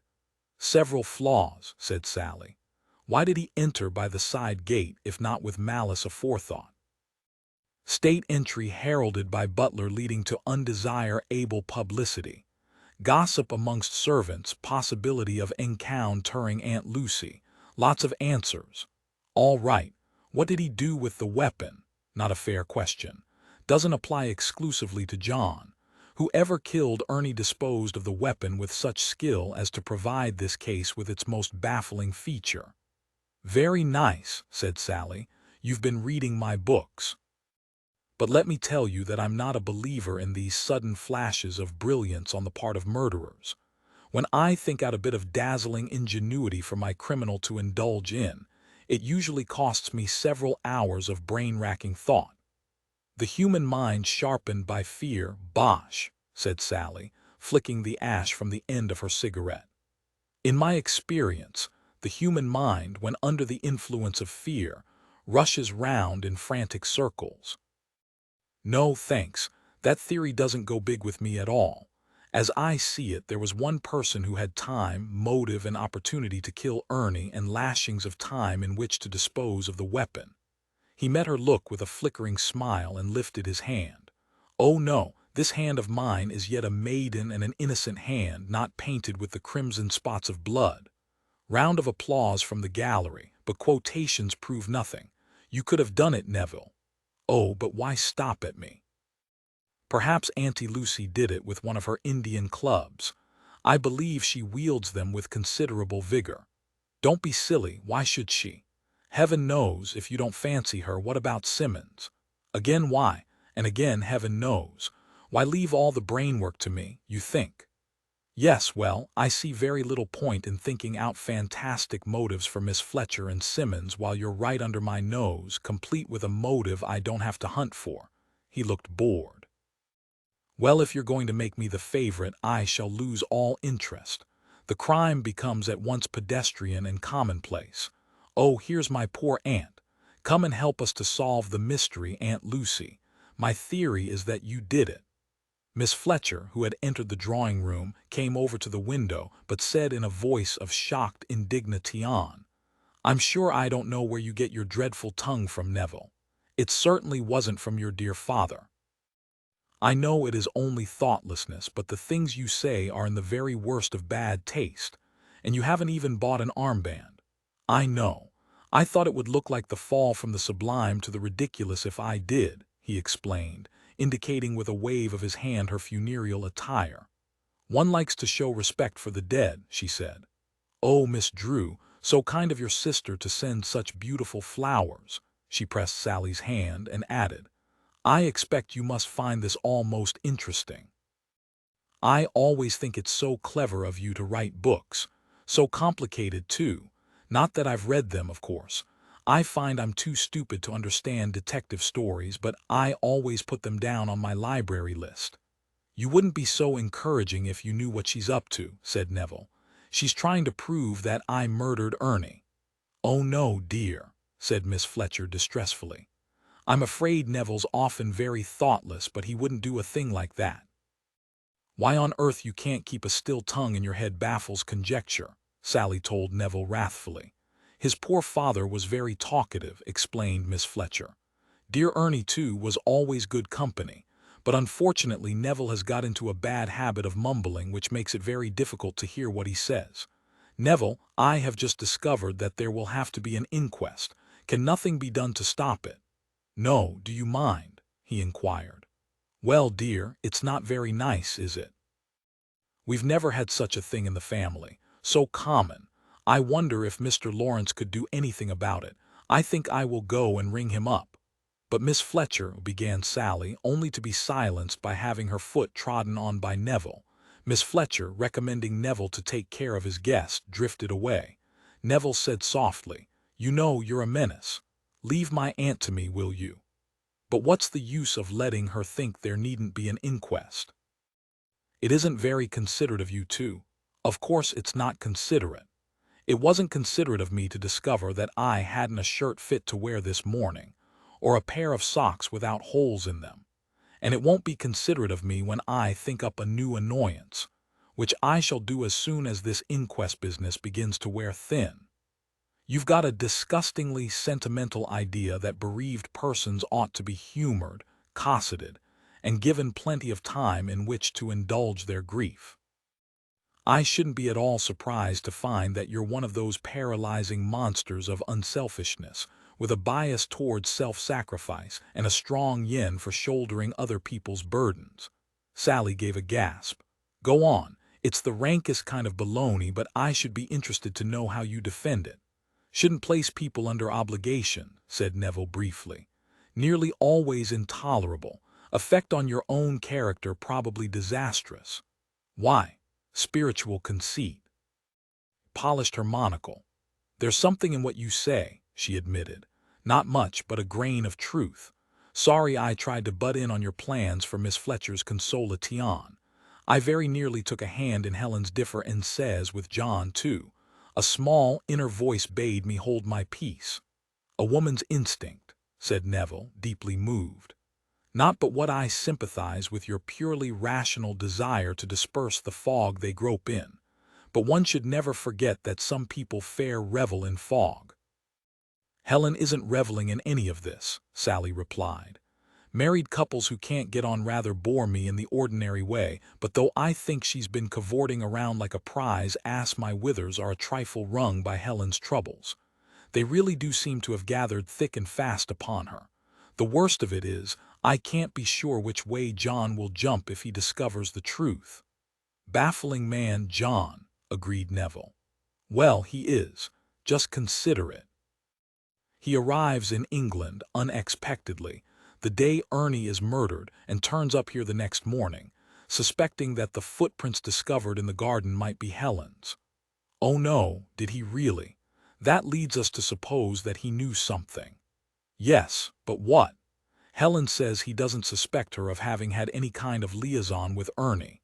But when he walked in on us yesterday, the general impression I got was that an iceberg had drifted in. In fact, he was coldly angry and not loving any of us very noticeably. Forgive the interruption, but if he thought Helen was mixed up in a murder case, there was a certain amount of excuse for peevishness. I don't want to be old world, but wife's admitted presence in home of noted lady killer is enough to make most men feel a trifle out of humor. I know, and if he'd raged at her I could have understood it. He was just deadly polite. Obviously the moment for Helen to put over a big act as repentant wife. That is what I hope she is doing, but she's so burned up over the whole thing that she seems to have lost grip. Of course, if John were to say, 'Darling, tell me all,' I expect she would. But he isn't that sort. They must have let themselves drift an awful way apart." The same thought was in Helen's mind at that moment. She had just entered the library where her husband sat writing at his desk, and almost before she closed the door behind her she wished that she were on the other side of it. North looked up, regarding her in a way which did not tend to put her any more at her ease. "Do you want me, Helen?" he asked impersonally. "I know, not exactly. Are you busy?" He laid down his pen. "Not if you wish to talk to me." This reply, though possibly intended to be encouraging, had the effect of making Helen feel a very long way away from him. She moved across the room to a chair by the window and sat down in it. "It's such a long time since we talked together, really talked, that I seem to have forgotten how," she said, trying to speak lightly. His face hardened. "Yes." She realized that hers had been an unfortunate remark. She said, not looking at him, We ought to talk this thing over, don't you think?" "It concerns us both, doesn't it?" Certainly, what do you want to say? She tried to formulate sentences in her brain. He neither moved nor spoke but sat watching her. Suddenly she raised her eyes and said abruptly, "Why did you come home like that, so unexpectedly and without a word to me?" "I thought, Helen, that you already knew the answer to that question." How could I know?"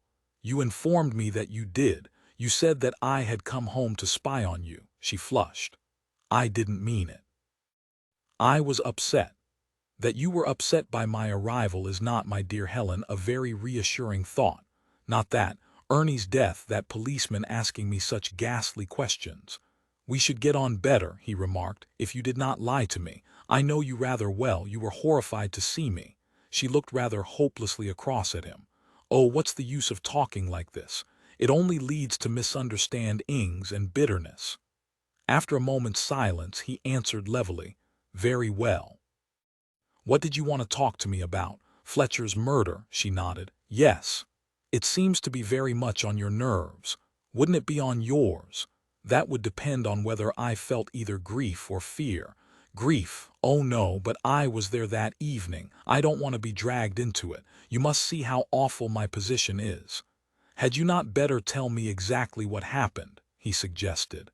"I did tell you.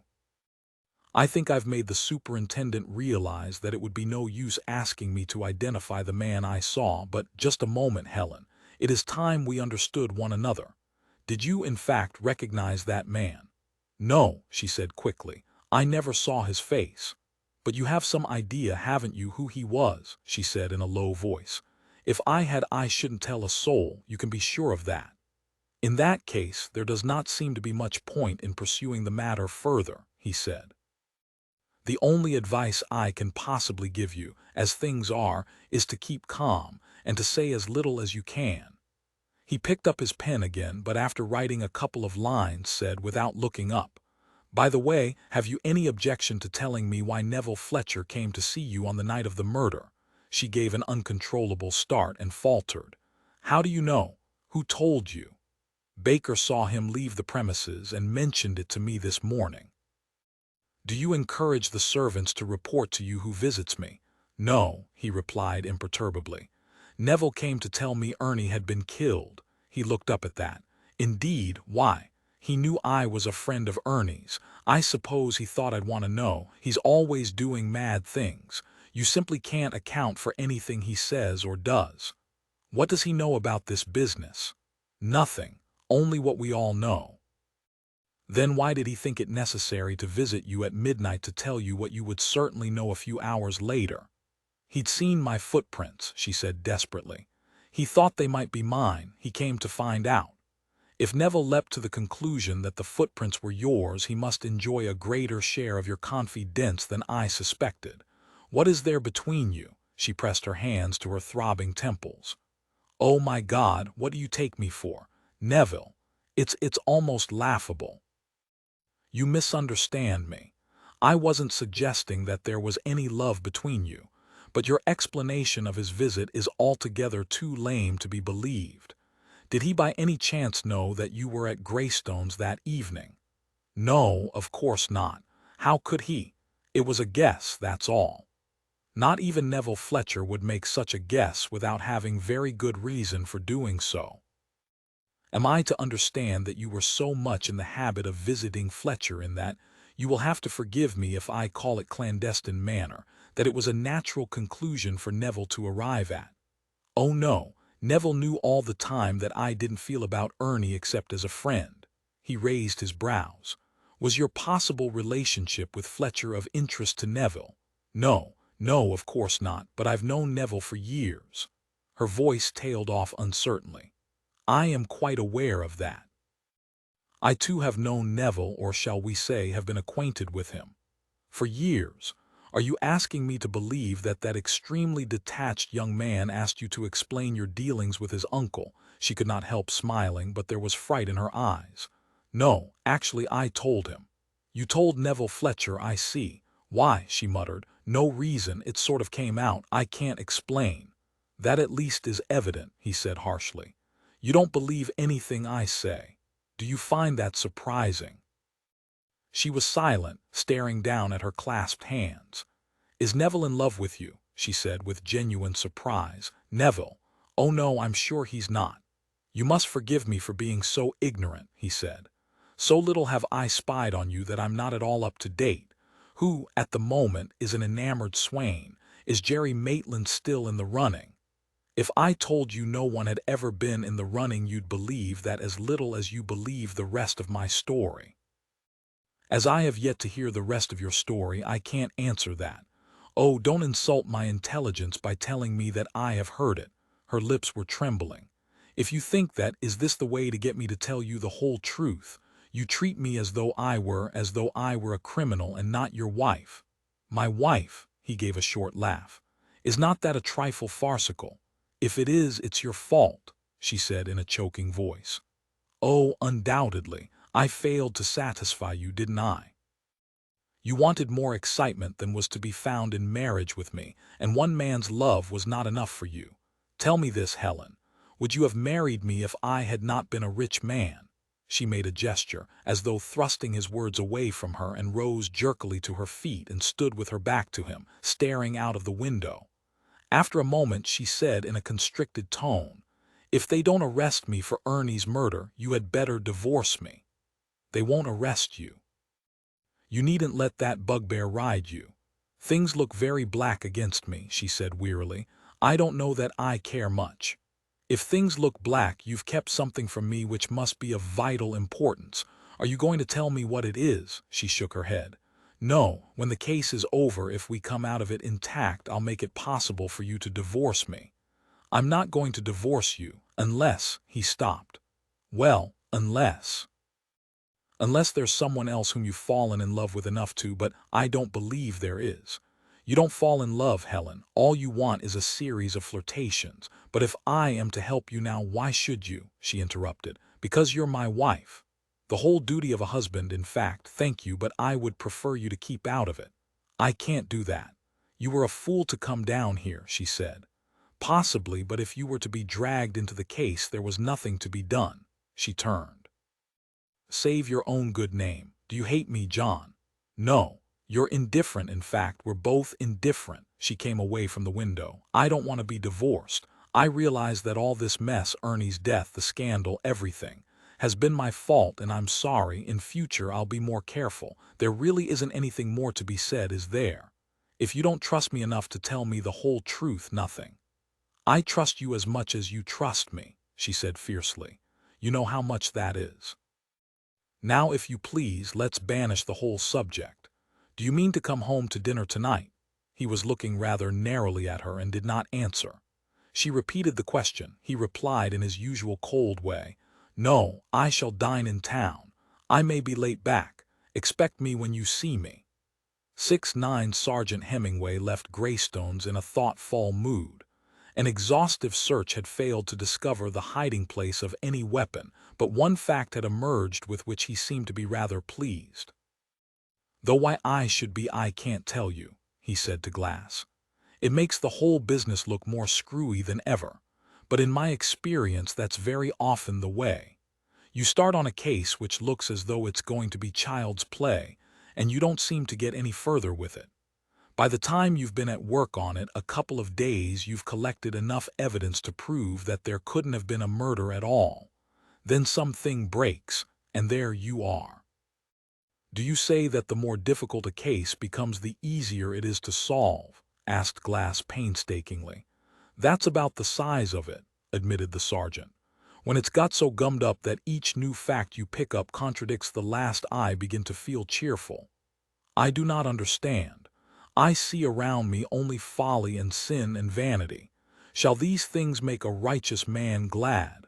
Not being a righteous man, I can't say. Speaking as a humble flatfoot, if it weren't for folly and sin and vanity, I wouldn't be where I am now, and nor would you, my lad. And if you'd stop wasting your time learning bits of the Bible to fire off at me, which in itself is highly insubordinate conduct, let me tell you, and take a bit of wholesome interest in this problem, you'd ably do yourself a lot of good. You might even get promoted." "I set no store by worldly honors," said Glass gloomily. "Man being in honor abideth not, he is like the beasts that perish. What you do want, declared the sergeant with asperity, is a course of bile beans. I've met some killjoys in my time, but you fairly take the cake. What did you get out of your friend the butler? He knows nothing. Don't you believe it? Butlers always know something. It is not so. He knows only that harsh words passed between the dead man and his nephew on the evening of the murder. Young Neville explained that, said the sergeant musingly. Not that I set much store by what he says. Pack of lies, I dare say. A lying tongue is but for the moment, observed Glass with melancholy satisfaction. You can't have been about the world much if that's what you think. Do you still hold to it that the man you saw on the night of the murder wasn't carrying anything? You would have me change my evidence, said Glass, fixing him with an accusing glare. But I tell you that a 6 man that beareth false witness is a maul, and a sword, and a sharp arrow. No one wants you to bear false witness, said the sergeant irritably. And as far as I'm concerned, you're a sharp arrow already, and probably a maul as well, if a maul means what I think it does. I've had to tell you off once already for giving me lip, and I've had about enough of it. Wait a bit. He stopped short in the middle of the pavement and pulled out his notebook and hastily thumbed over the leaves. You wait, he said darkly. I've got something here that I copied out specially. I knew it would come in useful. Yes, here we are. He that being often reproved hardeneth his neck shall suddenly be destroyed. He looked up to see how this counterblast was being received, and added with profound satisfaction, and that without remedy. Glass compressed his lips, but said after a moment's inward struggle, Pride goeth before destruction, and an haughty spirit before a fall. I will declare my iniquity. I will be sorry for my sin. All right, said the sergeant, returning his notebook to his pocket. We'll carry on from there. A heavy sigh broke from Glass.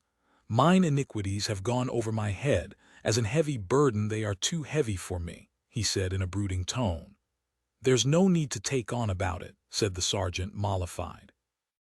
It's just got to be a bad habit with you which you ought to break yourself of. I'm sorry if I told you off a bit roughly. Forget it. Open rebuke, said Glass with unabated gloom, is better than secret love. The sergeant fought for words. As he could think of none that were not profane, and felt morally certain that Glass would, without hesitation, condemn those with biblical aphorisms, he controlled himself and strode on in fulminating silence. Glass walked beside him, apparently unaware of having said anything to enrage him. As they turned into the road where the police station was situated, he said, You found no weapon. I told you you would not. You're right, said the sergeant. I found no weapon, but I found out something you'd have found out 2 days ago if you'd had the brains of a louse. He that refraineth his lips is wise, remarked Glass. What did I overlook? Well, I don't know that it was any business of yours, strictly speaking, said the sergeant, always fair-minded. But the grandfather clock in the hall is a minute slow by the one in the late Ernest study, which synchronized with your watch. What's more, I found out from Miss Fletcher that it's been like that for some time. Is it important to the case? Asked Glass. Of course it's important. I don't say it makes it any easier, because it doesn't, but that's what I told you. In cases like this you're always coming up against new bits of evidence which go and upset any theory you may have been working on. On the face of it, it looks as though the man you saw, we'll assume it was Carpenter, did the murder, doesn't it? That is so, agreed Glass. Well, the fact of that hall clock's being a minute slow throws a spanner in the works, said the sergeant.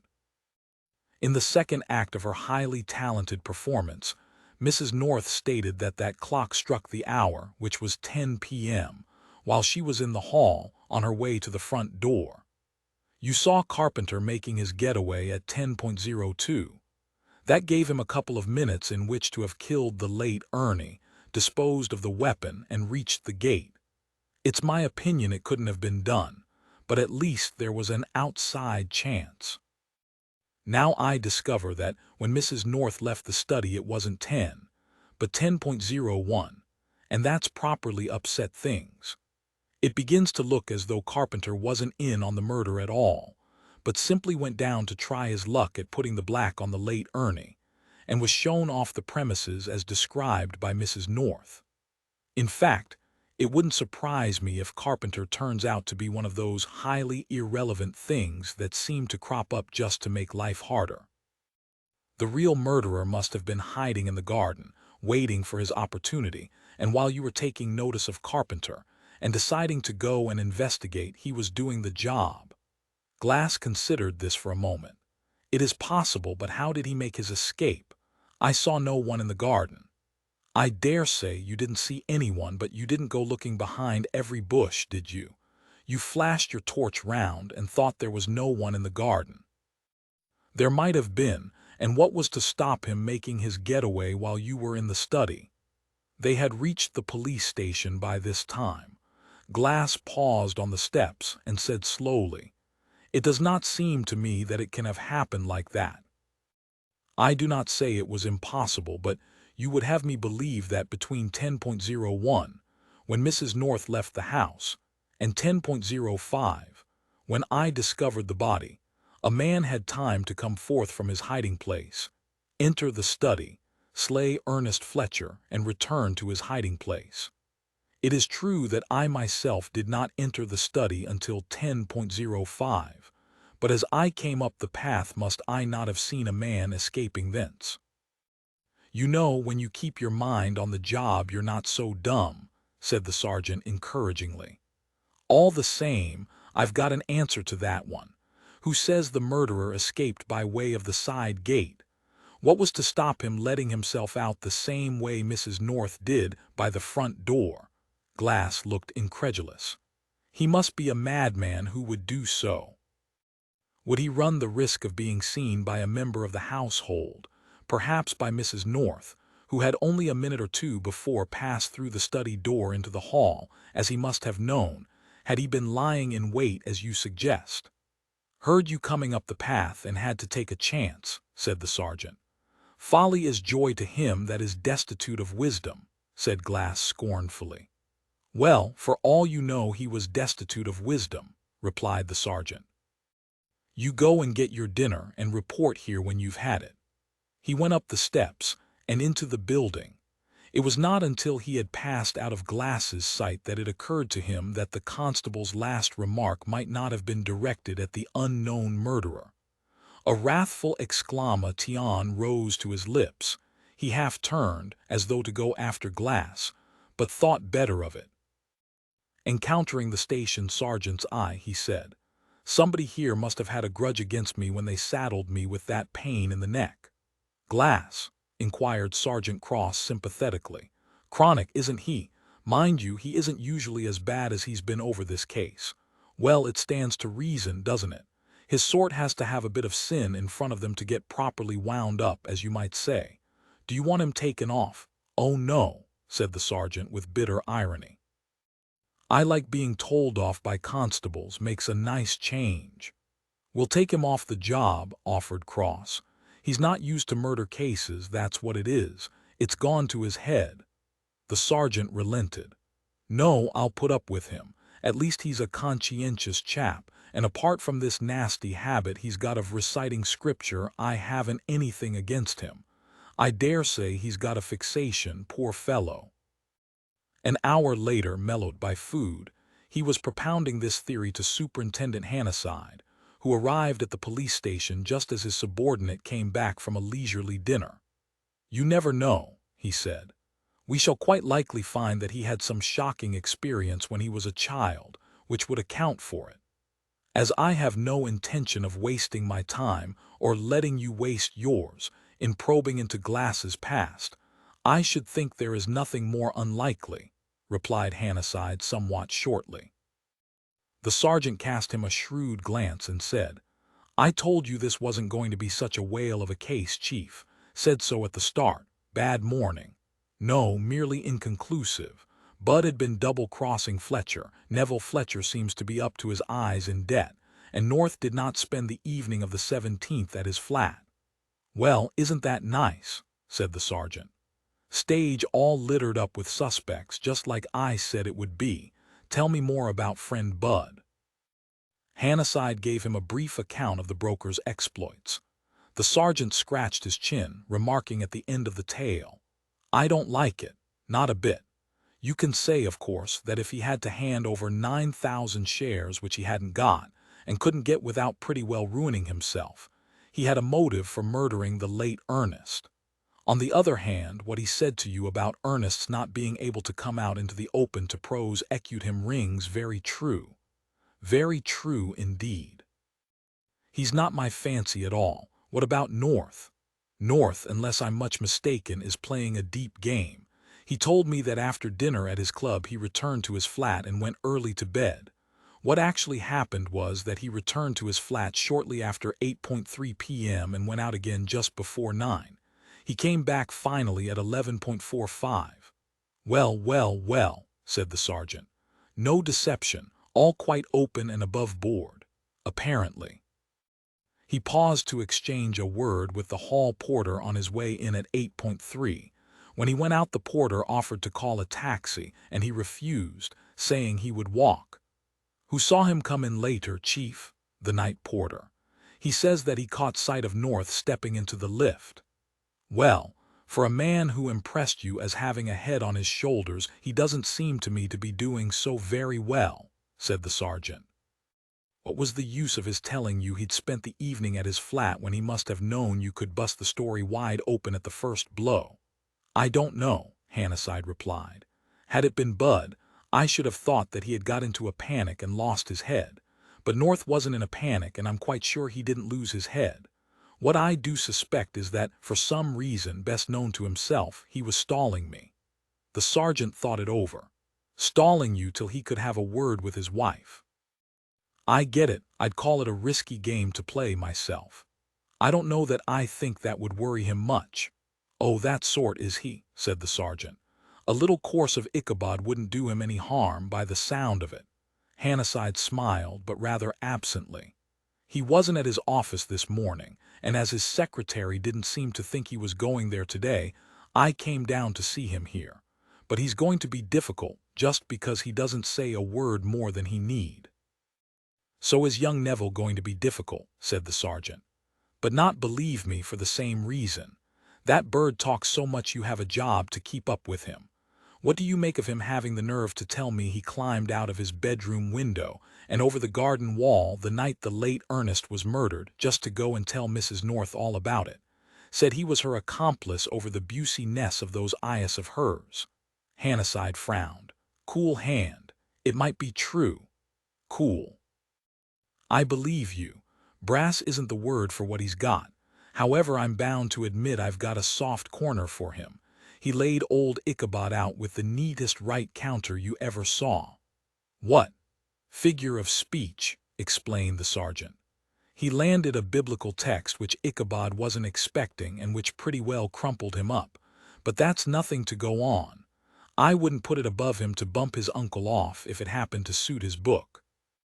Though now I come to think of it, he added reflectively, it would be more in his line to have stuck a knife in his ribs. No, if it weren't for the fact that there's no trace of the weapon and not one hiding place that I could spot, I wouldn't fancy him at all for the role of murderer. Which brings me to the only bit of useful evidence I picked up. The hall clock is a minute slow, Chief. Hannasyde looked at him. If that is so, he said slowly, it makes Mrs. North's evidence practically valueless. The second batch, you mean? It does look like it, doesn't it? Not that I ever set much store by it myself from what you told me of her. Mind you, I don't say the murder couldn't still have happened, but what I do say is that the man Glass saw, call him Charlie Carpenter, couldn't have done it. It must have been Bud, which I don't think, young Neville, North, or the dizzy blonde herself. Hannasyde shook his head. I can't swallow that, Hemingway. If we are to assume that Mrs. North's evidence was true, it means that Fletcher did not re-enter the study until 10:01. You yourself put the time it would take him to sit down at his desk again and start to write his letters at 2 minutes at the least. That leaves 2 minutes for the murderer to walk in, kill him, and get away again. Less, for though Glass didn't actually enter the study until 10:05, He must have had the window in view for quite a minute on his way up the path. Yes, that's what he said, replied the sergeant. I admit it would be cutting it a bit fine. What's your idea, Chief? Think Mrs. North's first story was the true one? No, said Hannasyde after a pause. I think she did go back into the study. If she didn't let herself out of it as she described, I don't see how her fingerprints came to be on the panel. But the fact of the hall clocks being slow points to a discrepancy somewhere in her story. She stated that the man X left the study with Ernest at 9:58, that she went back into it, and left it as the hall clock struck 10. Now the only times we know to be correct are 10:02, when Glass saw X making off, and 10:05 when he discovered Fletcher's body. That left us with a difference of 4 minutes, between the time Mrs. North said X left and the time Glass actually saw him leave. We could just, and only just, account for that by assuming that X doubled back to the study, murdered Fletcher, and again made off. But if Fletcher returned to the study not at 10, but at 10:01, then there is no possibility of X's having returned, committed the murder and reached the gate again. So either X left by the side gate at 9:58 to be followed in 4 minutes by a second man, Y if you like, or the first man X was a pure fabrication of Mrs. North's. Hold on, Super. I'll have to see it on paper, said the sergeant. He wrote for a moment or two and regarded the result with disgust. Yes, that is a hopeful-looking mess, he remarked. All right, X is out, so what? We know the North dame hid in the garden because we found her footprints. Yes, I get it. Y, who is obviously North, was with the late Ernest. She recognized his voice, or maybe she didn't. I haven't worked that bit out. Anyway, Y killed Ernest while Mrs. North was in the garden and bunked.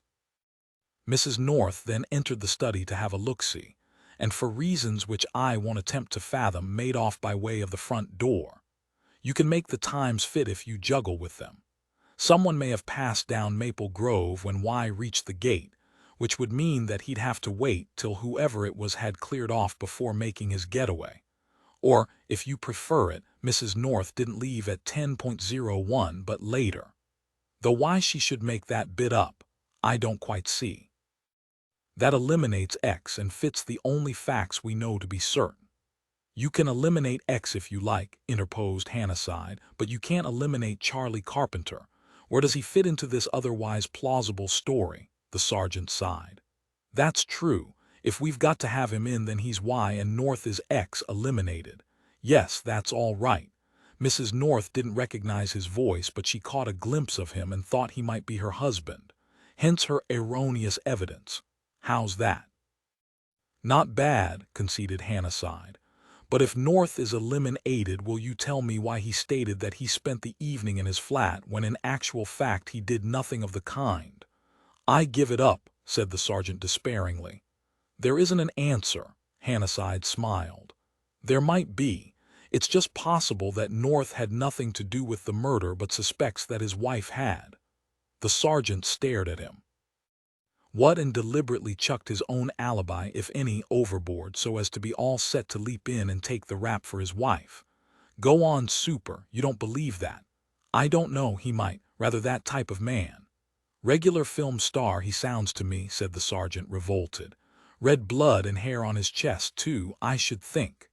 He turned his head as the door opened and encountered the solemn stare of P.C. Glass.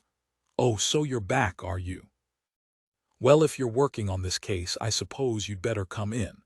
I dare say I'll be able to think up a job for you. Hannasyde nodded. Yes, come in, Glass. I want you to cast your mind back to the night of the murder.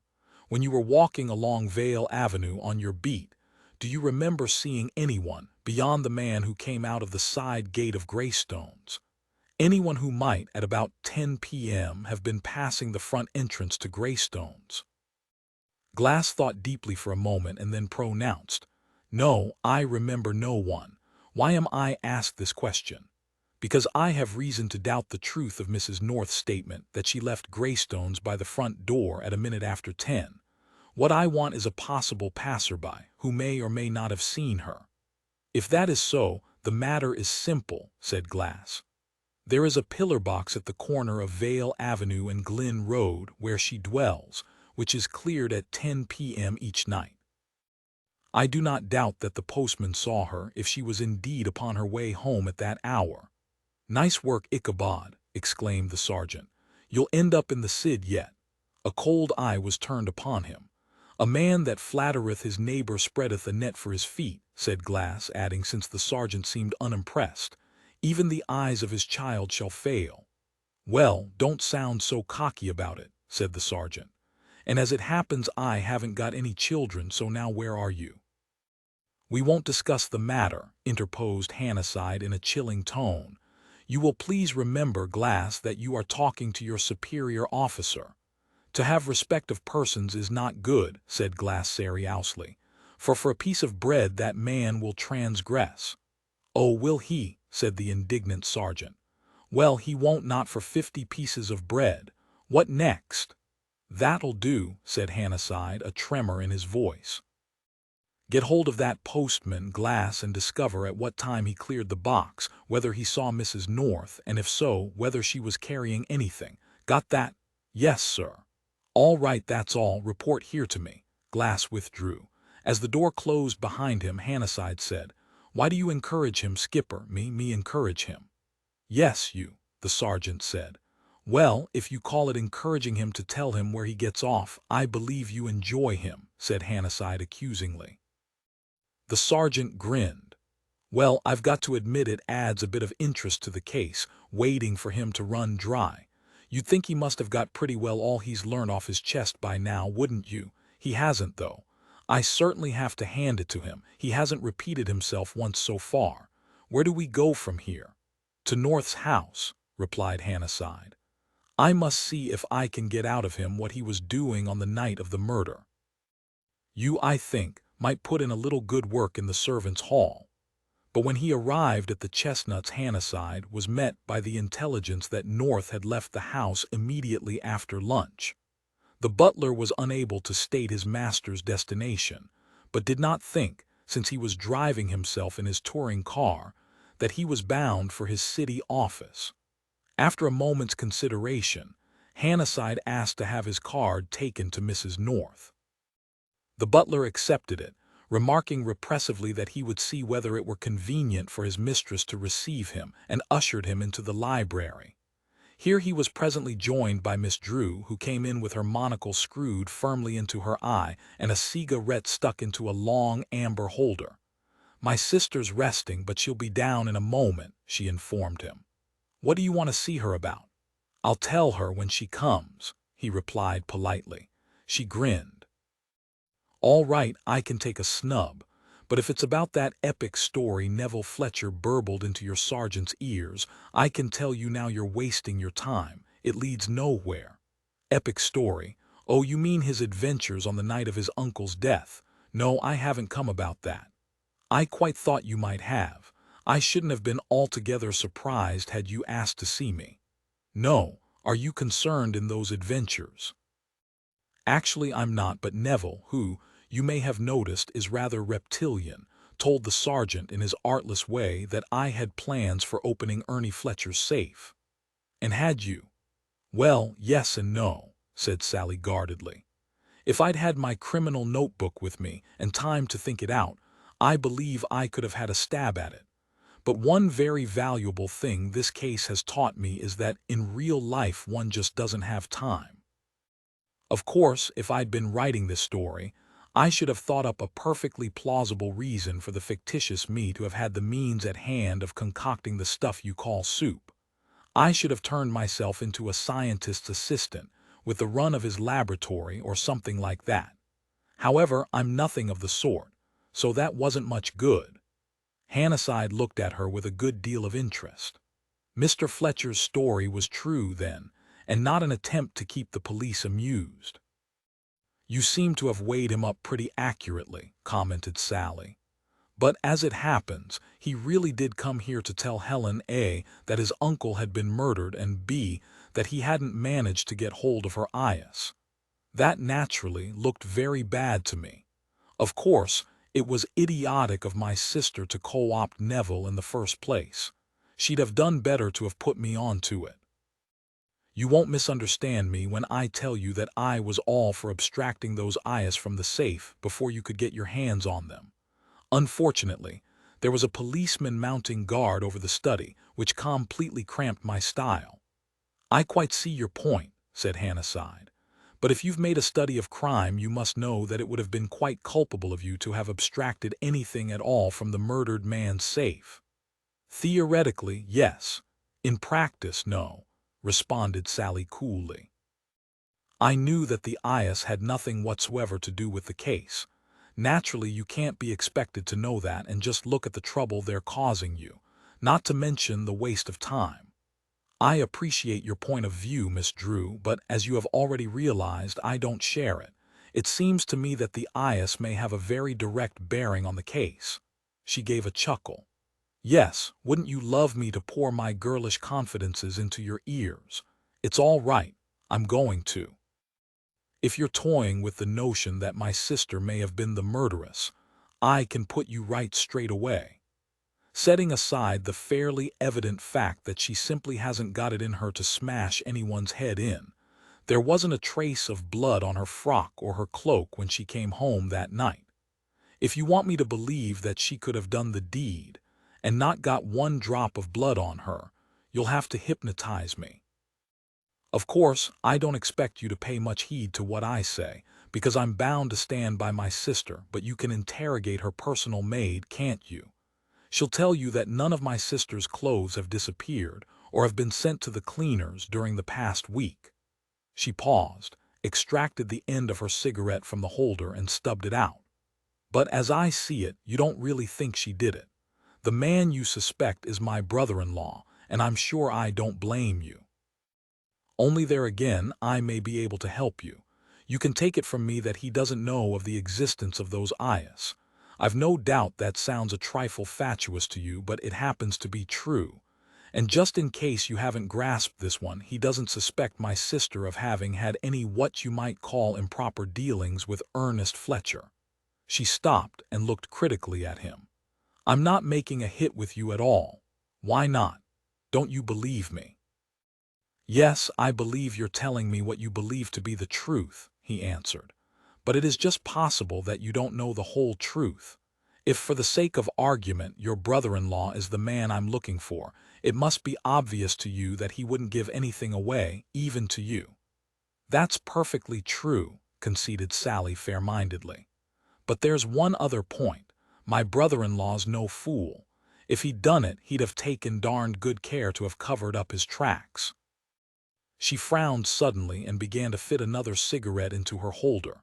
Yes, I see there's a snag there. You think that he meant to, but that Helen's getting mixed up in it gummed up the works. You may be right, but if I were you, I wouldn't bank on it. At my job, said Hannasyde, one learns not to bank on anything. He turned, for the door had opened and Helen had come into the room. She looked tired and rather strained, but greeted him quite calmly. Good afternoon. I'm sorry to have kept you waiting. I was lying down. I'm sorry to be obliged to disturb you, Mrs. North, he replied, but there are 1 or 2 points in your evidence which I want to go over with you again. She moved to a chair by the fireplace. Please sit down. I can't tell you anything more than I have, but of course, I'll answer any questions you want to ask me. He took a seat beside a table near her and laid on it his notebook. I am going to be perfectly frank with you, Mrs. North, for I think it will save a great deal of time and misunderstanding if you know what facts are in my possession. Now, the first thing I am going to tell you is that I have proof that a certain man, who need not concern you much, since it is in the highest degree unlikely that you have ever heard of him, visited Ernest Fletcher at some time during the evening on which he was murdered. Her eyes were fixed upon his face with an expression in them of painful anxiety, but she merely said in a low voice, "No doubt he was the man I saw. Go on, please." He opened his notebook. I am going to read to you, Mrs. North, the sequence of events between the hours of 9:35 and 10:05, according to your own evidence, and to that of the constable who discovered Fletcher's body. If I have got any of the times wrong, you must stop me. To begin with, at 9:35 you arrived at the side entrance of Greystones. You noticed a short, stout man come out of the gate just before you reached it and walk away towards Vale Avenue. She was clasping the arms of her chair rather tensely, but when he paused and looked inquiringly at her, she replied with composure, "Yes, that is correct. You entered the garden of Greystones, walked up the path, and found Ernest Fletcher alone in his study." "Yes." At 9:45, after a short dispute with Fletcher, you left the study. By the way, you had entered unattended and were about to go home when you heard footsteps approaching up the path. You then concealed yourself behind a bush a few feet from the path. "Yes, I've already told you all this." 8. Just a moment, please. You were able to see that this new visitor was a man of medium height and build, wearing a light Homburg hat and carrying no stick in his hand, but you were not able to recognize him. She said nervously, "I thought he seemed to be quite an ordinary-looking person, but I only caught a glimpse of him, and the light had practically gone. I couldn't swear to anything about him. We won't go into that at present." This man entered the study through the window, closing it behind him, and remained there until approximately 9:58. At 9:58 he came out of the study, followed by Fletcher, who escorted him in a leisurely fashion to the gate. As soon as both men were out of sight round the bend in the path, you went back into the study to search in the desk for your eyes. You heard Fletcher returning to the house, and you escaped from the study before he reached it, passing through the door into the hall. While you were in the hall, the tall case clock there struck the hour of 10. But I must tell you, Mrs. North, that the clock was a minute slower than the one in the study, so that the time was actually 1 minute past 10. I don't see. I think you will, for I am coming now to the evidence of the constable. At 10:02 he observed, from the point where Maple Grove runs into Vale Avenue, a man coming out of the side gate of Greystones and making off towards the Arden Road. Thinking the circumstance suspicious, he made his way down Maple Grove, entered the garden of Greystones by the side gate, and walked up the path to the study window. There he discovered the body of Ernest Fletcher lying across the desk with his head smashed. The time then, Mrs. North, was 10:05 p.m., she faltered. "I don't think I understand." "If you think it over, I feel sure you will," he suggested. "If your evidence is true, Fletcher was alive at 1 minute past 10. "Yes," she said hesitantly. "Yes, of course he must have been." Yet at 10:02 the constable saw an unknown man coming out of the garden gate, and by 10:05 Fletcher was dead, and there was no trace to be found of his murderer. "You mean it couldn't have happened? Consider it for yourself, Mrs. North. If you say that the man you saw left at 9:58, who was the man the constable saw? How can I possibly tell? Can you suggest any reason to account for his presence in the garden?" "No, of course I can't, unless he murdered Ernie." "In considerably less than a minute." She stared at him uncomprehendingly. "I suppose not. I don't know. Are you accusing me of having murdered Ernie Fletcher?" "No, Mrs. North, but I am suggesting that you have falsified your evidence." "It's not true. I did see Ernie taking that man to the gate. If there was another man in the garden, I knew nothing of it." "You've no right to say I falsified my evidence. Why should I?" 8. If, Mrs. North, you did in point of fact recognize the man who entered the garden, that in itself might constitute a very good reason for falsifying your evidence. Sally's hand descended on her sister's shoulder and gripped it. "Quiet. You're not obliged to answer." "But I didn't. What I told you was true. I know nothing about the second man, and since I heard Ernie whistling just before I went into the hall, I presume he was alive at a minute past 10. You want me to say he didn't see that man out, but you won't succeed." "He did." "That's enough," said Sally. She looked across at Hannasyde. My sister is entitled to see her solicitor before she answers any questions, I think. Well, she isn't going to say any more now. You've heard her evidence. If you can't make it fit with your constable's evidence, that's your lookout, not hers. She spoke with considerable pugnacity, but Hannasyde replied without any apparent loss of temper. Certainly she may consult her solicitor before answering me. I think she would be wise to. But perhaps she will be good enough to tell me where I may find Mr. John North. I don't know, Helen said sharply. He didn't tell me where he was going. All I can tell you is that he isn't coming back to dinner and may be late home. Thank you, said Hannasyde, rising to his feet. Then I won't detain you any longer, Mrs. North. Helen stretched her hand towards the bell, but Sally said curtly, I'll see him out, and strode to the door and opened it. When she returned to the library, she found her sister pacing up and down, a twisted handkerchief being jerked between her hands. She looked at her under frowning brows and inquired, So now what? What am I going to do? Search me. Do you feel inclined to tell me the truth? What I have already said is the truth, and nothing will make me go back on it, Helen said, holding Sally's eyes with her own. There was a slight pause. All right, Sally said. I don't know that I blame you.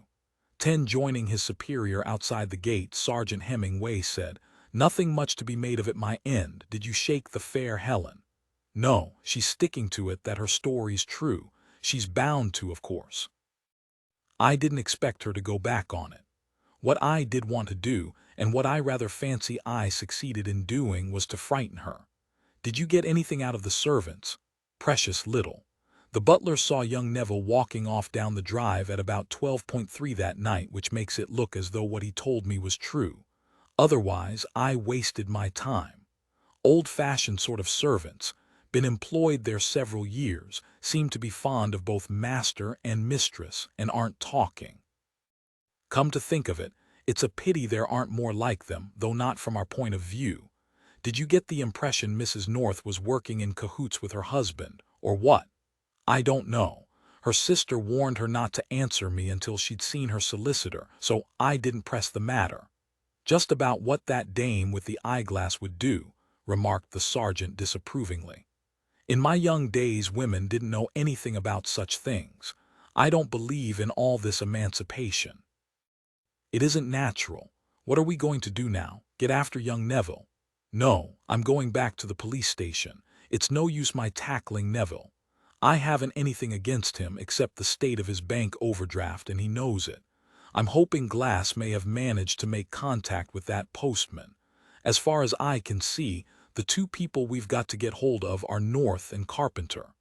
I'll put a call through to North's office and find out if he's there or has been there. With any luck, Jevons has been able to ferret out some more information about Angela Angel. I put him on to that first thing this morning. Which reminds me that there's one thing I want to pick up, and that's a photograph of Fletcher. We'll call in at Greystone's on our way and borrow one from his sister. I take it no photograph was found amongst Angela Angel's possessions. Only a few of stage pals, and one of Charlie Carpenter. I asked Jimmy Gale particularly, but he was positive there wasn't one of the man who'd been keeping her. Few flies on the late Ernest. Think Angela's an important factor, Chief. Hannasyde did not answer for a moment. As they turned in at the front gate of Greystone's, he said, I hardly know. If North's our man, I should say not, but in some way or other she seems to be linked up with the case. It won't do any harm to see what we can find out about her. He rang the front door bell, and in a few minutes the door was opened by Simmons, who, however, told them that his mistress had gone out. Hannasyde was about to ask him if he could produce a photograph of his master when Neville strayed into the hall from a room overlooking the drive, and said with his shy, slow smile, How lovely for me. I was getting so tired of my own company, and I daren't go out in case you're having me watched. My aunt wouldn't like it if I became conspicuous. But where's the comic strip? You don't mean to tell me you haven't brought him? The sergeant put up a hand to his mouth. Neville's large eyes reproached him. You can't like me as much as I thought you did, he said, softly slurring his words. I've learnt 2 new bits to say to him, and I'm sure I shan't be able to carry them in my head much longer." The sergeant had to fight against a desire to ask what the new bits might be. He said, "Ah, I dare say, sir," in a non-committal tone. Young Mr. Fletcher, who seemed to have an uncanny knack of reading people's thoughts, said confidentially, "I know you want me to tell you what they are. I would, though you oughtn't to try and pick my brains, you know, if it weren't for the superintendent's being with you. You understand what I mean. They're awfully broad, not to say vulgar."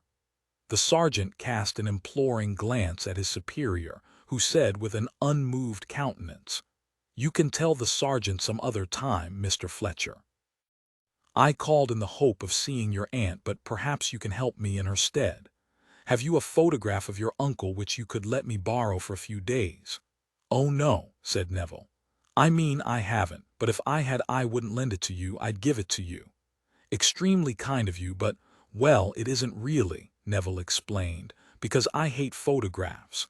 I'll tell you what I'll do. I'll give you the one that stands on a table all to itself in the drawing room." As a matter of fact, I was wondering what next I could do to annoy my aunt. "I have no wish to annoy Miss Fletcher. Isn't there some other—" "No, but I have," said Neville in his gentle way. "I shan't tell her I gave it to you, and then she'll organize a search for it.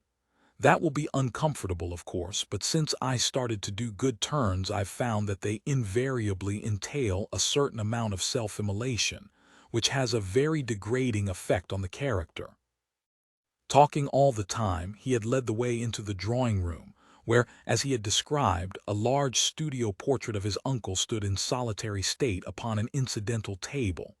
He stopped in front of it and murmured, "Isn't it a treat?" "I don't want to borrow a photograph which Miss Fletcher obviously values," said Hannasyde somewhat testily. "Surely there must be another somewhere." "Oh, there is, beside my aunt's bed. But I shan't let you have that because it wouldn't suit my book. There's an almost indistinguishable but certainly existent line drawn between the counter and the added irritant." "I'm bothered if I know what you're talking about, sir," said the sergeant, unable to contain himself. "Nice way to treat your poor aunt." The flickering gaze rested on his face for an instant. "Yes, isn't it? Will you have it with or without frame, Superintendent?" "Without, please," Hannasyde replied, looking at him a little curiously. "I think I understand. Your methods are slightly original, aren't they?" "I'm so glad you didn't say eccentric," said Neville, extracting the portrait from its frame. "I hate being called eccentric, term employed by mediocre minds to describe pure rationalism.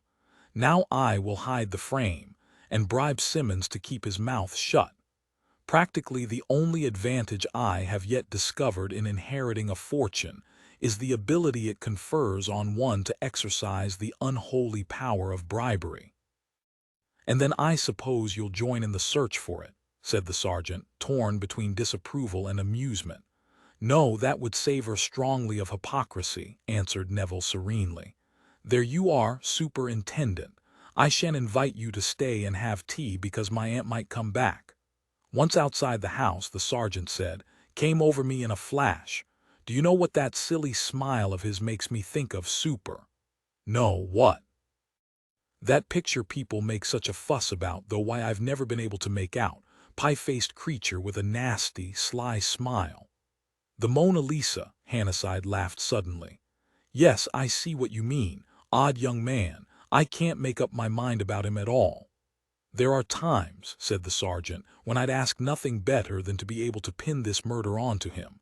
However, I'm bound to say it isn't, to my way of thinking, arty enough for him. My lord would go all out for something pretty subtle, if you ask me." "I shouldn't be at all surprised if you're right," said Hannasyde. In another few minutes they boarded an omnibus which set them down within a stone's throw of the police station. P.C. Glass had not returned from his quest, and Hannasyde, having ascertained over the telephone that North was not at his office, put through a call to Scotland Yard and asked whether Inspector Jevons had come in. He was soon connected with the inspector, who had, however, little to report. He had discovered the block of flats in which her unknown protector had installed Angela Angel, but her apartment had been rented by a man calling himself Smith. The hall porter was sure he would recognize the gentleman if he saw him again, and described him as being slim, dark, and very well dressed. Hannasyde glanced at his watch and decided to return to London, leaving the sergeant to pick up any information that Glass might bring in. He appointed a meeting time at headquarters and went off, bearing the portrait of Fletcher with him. It was some little while before Glass presented himself, and when he did arrive he appeared to be suffering from strong indignation. He no sooner set eyes on the sergeant than he said sternly, "Whoso causeth the righteous to go astray in an evil way, he shall fall himself into his own pit." "What on earth's the matter with you?" said the sergeant. "You can't have been on the jag because the pubs aren't open yet. Let them be ashamed and confounded together that seek after my soul to destroy it. I will turn away mine eyes from beholding vanity. I am like a green olive tree in the house of the Lord." "Look here, what the devil have you been up to?" demanded the sergeant. Glass fixed him with a somber glare. "Mine eyes have beheld lewdness and a Babylonish woman," he announced. "Where?" asked the sergeant, suddenly interested. "In a glittering house of corruption I have seen these things. I have escaped from an horrible pit. If you mean what I think you do, all I can say is that I'm ashamed of you," said the sergeant severely. "What were you doing in that kind of a house, I'd like to know? The chief told you to find the postman. Instead of obeying orders you go, and I have done as I was bidden. I have found him though my feet were led in the path of destruction. Now, look here, my lad, that's quite enough. There's no need to go nuts over the postman's morals. It doesn't matter to you where you found him, as long as you did find him, though I must say I'd no idea postmen got up to those kinds of larks in the suburbs. Did you get his evidence?" "I summoned him forth from that place of sin, yes, and his wife also." "What!" exclaimed the sergeant. "Here, where was the poor fellow?" "In a playhouse which is an habitation of the devil." "Do you mean to tell me all this song and dance is because the postman took his wife to the pictures in his off time?" gasped the sergeant. "It's my belief you're crazy. Now, cut it out and let's get down to brass tacks. Did he see Mrs. North on the night of the murder, or did he not?" "I have roared by reason of the disquietness of my heart," apologized Glass with a groan. "But I will make my report." He produced a notebook, and with a bewilderingly sudden change from zeal to officialdom, read in a toneless voice. "On the night of 17 June, having cleared the box at the corner of Glyn Road at 10 p.m. precisely, the postman, by name Horace Smart, of 14 Astley Villas, Marley, mounted his bicycle and proceeded in an easterly direction, passing the gates of Greystones. Smart states he saw a woman walking down the drive. Did he notice whether she was carrying anything? He states that she carried nothing, that when he saw her she had one hand raised to hold her hair against the breeze. With the other she held up the skirts of her dress. Did he recognize— The sergeant broke off to answer the telephone, which at that moment interrupted him. "Scotland Yard. Right. Put 'em through, hullo. Hemingway speaking." "We've got Carpenter for you," announced a voice at the other end of the line. "You have?" said the sergeant incredulously. "Nice work. Where is he?" "We don't know that, but we can tell you where he will be this evening. Got it through light-fingered Alec, who says Carpenter's hanging out in a basement room at 43 Barnsley Street, W. That's half a shake," said the sergeant, reaching for a pencil. 43 Barnsley Street, W. Basement room. Where is Barnsley Street? "I'm telling you. You know the Glassmere Road. Well, Barnsley Street leads out of it into Letchley Gardens." "Letchley Gardens, classy address for friend Carpenter." "It would be if he lived there, but he doesn't. Barnsley Street's not so hot. Number 43 looks like a lodging house. Do you want Carpenter pulled in?" "I thought you said you didn't know where he was." "We don't, but his landlady might." The sergeant thought for a moment and then said, "No, you never know, and we don't want to give him warning we're on to him. He'll keep till he gets home. I'm meeting the superintendent at the yard when I get through here. We'll go along to this Barnsley Street then and catch his lordship unawares." "Well, from what light-fingered Alec told Fenton, you won't find him till late-ish. He's got a job in some raised torrent. Anything else we can do for you? Not that I know of. If he's working in a restaurant, the chief may decide to pick him up in the morning. Anyway, I'll be seeing you. So long." He replaced the receiver and said with satisfaction, "Well, now we are getting on, and no mistake." He found that Glass was still waiting, open notebook in hand and his eyes fixed on his face, and said, "Oh yes, what was I saying? You were about to ask me whether the man Smart recognized the woman he saw, and I answer you no. He rode upon the other side of the road and saw but the figure of a female, her robe caught up in one hand, the other smoothing her hair, which the breeze ruffled." "Oh well, there doesn't seem to be much doubt it was Mrs. North anyway," said the sergeant. He collected his papers together and got up. The constable was apparently still brooding over the experience through which he had passed, for he said with a shudder, "The lamp of the wicked shall be put out, but the tabernacle of the right Eos shall flourish." "I dare say," agreed the sergeant, bestowing his papers in his case. "But if the picture you saw was wicked enough to set you off like this, all I can say is I wish I'd seen it. I've never struck a really hot one in my life, not what I call hot, that is." "How long shall thy vain thoughts lodge within thee?" demanded Glass. "I tell you, when the wicked perish there is shouting. You go off home and treat yourself to a nice aspirin," recommended the sergeant. "I've had enough of you for one day." "I will go," Glass replied, restoring his notebook to his pocket. "I am tossed up and down as the locust." The sergeant deigned no reply but walked out of the office. Later, when he met Superintendent Hannasyde in his room at Scotland Yard, he said, "You've properly put your foot into it now, Chief. Turned poor old Glass into a locust, that's what you've done. You never heard such a commotion in your life." "What on earth led his feet into a horrible pit?" said the sergeant with unction. "I've sent him off duty to get over it." "What are you talking about?" said Hannasyde impatiently. "If you'd forget Glass and attend to this case, forget him. I wish I could. Thanks to you, he's been to the pictures, and what he's got to say about it would make your hair stand on end. However, he found the postman, and Mrs. North was seen about 10 o'clock, though not recognized, and she was not carrying anything. So at any rate she was speaking the truth about the time she left Greystones. You heard about Carpenter?" "Yes, I've been talking to Fenton about that. From what he could pick up from this light-fingered Alec of his, it looks as though we ought to find Carpenter at home any time after 9:3 p.m. We'll drop round to see him, Skipper." The sergeant nodded. "Right you are. What time?" "Oh, give him half an hour's law, just to be sure of catching him. I'll meet you at the corner of Glassmere Road and Barnsley Street at 10 p.m. Meanwhile, you'll like to hear that the hall porter at Chumley Mansions recognized Fletcher's photograph as soon as I showed it to him. He was Smith, all right."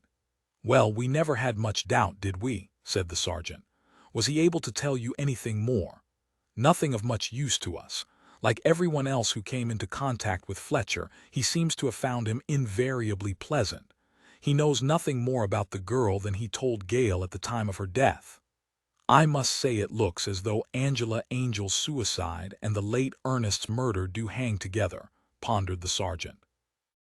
"But I'm damned if I see where North fits into it if they do."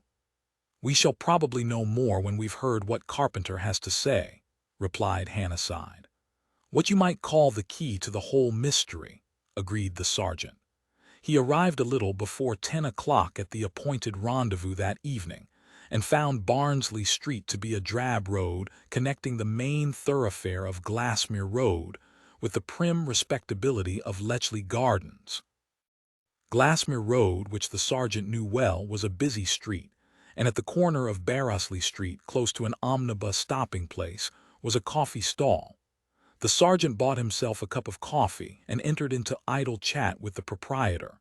He was soon joined by Hannasyde, who came walking along the Glassmere Road from an underground railway station a few hundred yards distant. "Evening," Hannasyde said, nodding to the coffee stall proprietor. "Not much of a pitch, this, is it?" "Not bad," replied the man. He jerked his thumb over his shoulder. "I get folks coming out of the Regal Cinema later on. Of course, it's quiet now, but then it's early. Can't complain." The sergeant pushed his empty cup and saucer across the counter, bade the man a cheerful good night, and strolled away with his superior. The sky was overcast, and although the daylight had not yet failed entirely, it was growing dark. Barnsley Street, curling round in a half-circle towards Letchley Gardens, was ill-lit, a depressing street lined with thin, drab houses. Number 43 was discovered midway down it. A card in the window on the ground floor advertised apartments, and a shallow flight of 6 steps led up to the front door. A light was burning at the top of the house, but the basement was in darkness. "Looks as though we're too early," remarked the sergeant, pulling the bell knob. "Of course, if he's got a job at a really swell restaurant, it isn't likely he'd be back yet." "We can but try," Hannasyde replied. After an interval, the sergeant pulled the bell again.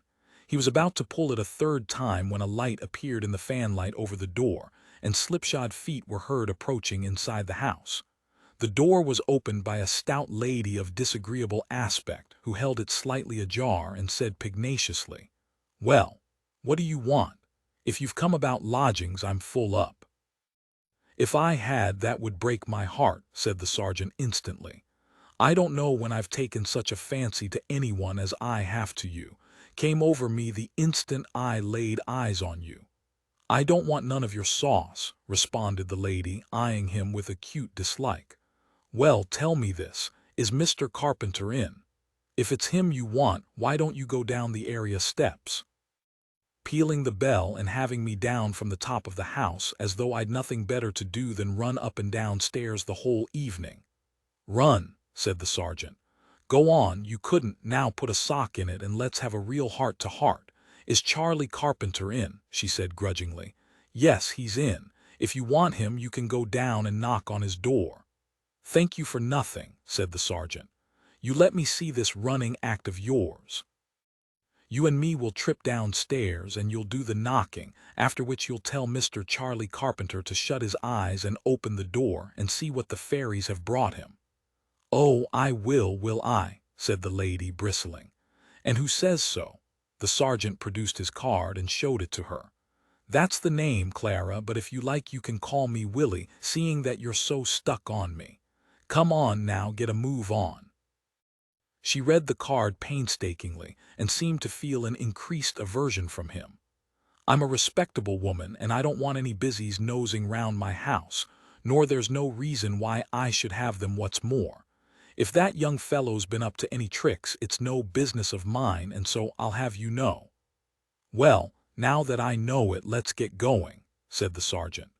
She led the way, grumbling under her breath, to the top of the basement stairs.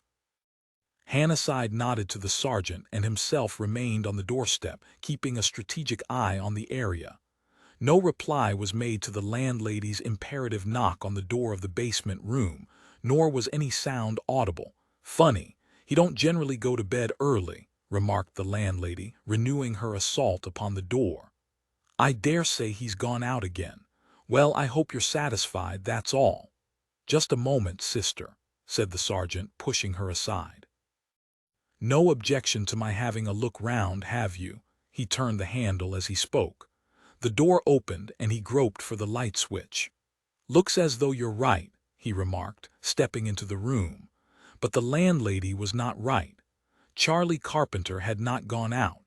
He was lying fully dressed across the bed that was pushed against the wall opposite the door, and he was, as the sergeant saw at a glance, dead.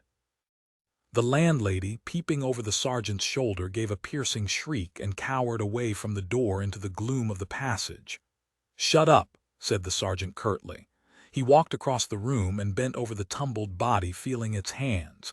They were quite warm. Hannasyde's voice sounded on the stairs. "Anything wrong, Hemingway?" he called. The sergeant went to the door. "We're just a bit too late, Chief, that's what's wrong," he said. "You come and see." Hannasyde descended the stairs, cast one shrewd glance at the landlady's pallid countenance, and strode into the front room. The sergeant was standing beside the bed, his bright eyes dispassionately surveying the dead man. At Hannasyde's involuntary exclamation, he looked up. "Something we weren't expecting," he remarked. Hannasyde bent over the body, his face very grim. Carpenter had been killed as Ernest Fletcher had been killed, but whereas Fletcher had apparently been taken unawares, some struggle had taken place in this dingy basement room. A chair had been overturned, a mat rucked up, and above the dead man's crumpled collar a bruise on his throat showed dark on the white skin.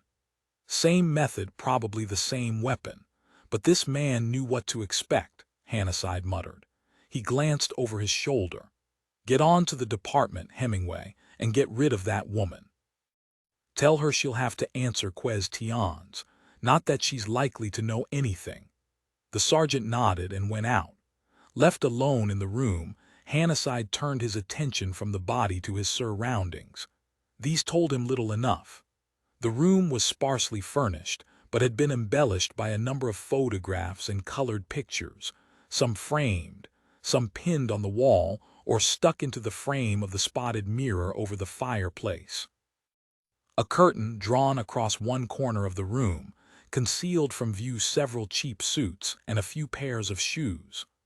On the dressing table before the window were ranged bottles of hair oil, shaving lotion, nail varnish, and scent. Hannasyde grimaced at them, and taking out his handkerchief, covered his hand with it, and pulled open the two top drawers of the table. A motley colored collection of socks and handkerchiefs was all that one contained, but in the other, under a pile of ties, were scattered a number of letters, old programs, playbills, and press cuttings. Hannasyde had gathered all these together into a heap by the time the sergeant returned, and was standing looking at a photograph, cut from a picture paper, which he held in his hand. He looked round as the sergeant entered the room, and held the cutting out to him without comment. The sergeant took it and read out, snapped at the races, the Hun, Mrs. Don, Miss Claudine Swithin, and Mr. Ernest Fletcher. "You don't say. Well, X has been eliminated all right, hasn't he, Chief? Find anything else?" "Not yet. I'll wait till the room's been gone over for possible fingerprints." Still with his hand wrapped up, he extracted the key from the door, fitted it in again on the outside, and went out. The sergeant followed him, watched him lock the door and pocket the key, and said, "The old girl's in the kitchen. What do you want me to do?" "Find out if the man at the coffee stall saw anyone passing down this road about half an hour ago. Wait, I'll try and get out of the landlady exactly when Carpenter came home." He walked down the passage to the kitchen at the back of the house, where he found the landlady fortifying herself with gin. She whisked the bottle out of sight when he appeared and broke at once into a torrent of words. She knew nothing, and her poor husband, whom the shock would kill, was upstairs in bed with the influenza, and she had been with him for the past hour. All she could take her oath to was that Carpenter was alive at 9.3 because he had shouted up the stairs to her, wanting to know if a parcel of shoes hadn't come for him from the cobbler, as though she wouldn't have put it in his room if it had, as she told him pretty straight. "Steady. Could anyone have entered the house without your knowing it?" Hannasyde asked. "They did, that's all I know," she said sullenly. "If someone got in, it must have been by the area door, and it isn't my blame. Carpenter, he ought to have bolted it when he come in. 'Tisn't the first time he's been too lazy to put the chain up. The key's lost. I've been meaning to get a new one made." "Did he use that door?" "Yes, he did. Save trouble, see. Who else is in the house? Me and my husband and my gal Gladys in the first floor front." "Who is that?" "A very nice lady, stage, but she's resting." "Who is on the ground floor?" "No one. He's away. His name's Barnes. He travels in soap." "How long has Carpenter lodged here?" "6 months. He was a nice young fellow, smart too." "Were you friendly with him? Did he tell you anything about himself?" "No. Ask no questions and you'll be told no lies is what I say. As long as he paid his rent, nothing else didn't matter to me. I guessed he'd had his bit of trouble, but I'm not one for poking my nose into what don't concern me. Live and let live's my motto." "All right, that's all for the present." Hannasyde left her and went along the passage to the door that gave on to the area. The bolts were drawn back, and the chain hung loose beside the wall. A few minutes later, the police ambulance drew up outside the house. The divisional surgeon, the photographer, and the fingerprint expert were soon busy in the basement room, and a fresh-faced young sergeant was dispatched to assist Hemingway in his search for possible witnesses. Sergeant Hemingway returned just after Carpenter's body had been removed and joined Hannasyde in the basement room, where he was engaged, with the help of an inspector, in searching through the dead man's possessions. "Well," Hannasyde said. "Yes, I got something," the sergeant answered. The coffee merchant only arrived at his pitch at 9:3, since when, Chief, the only person he's seen come down the road, setting aside you, me, and the constable on his beat, was a medium-sized man in evening dress who walked quickly down the other side of the street, making for the taxi rank in Glassmere Road. And what do you make of that? Any description? No, he didn't notice him particularly.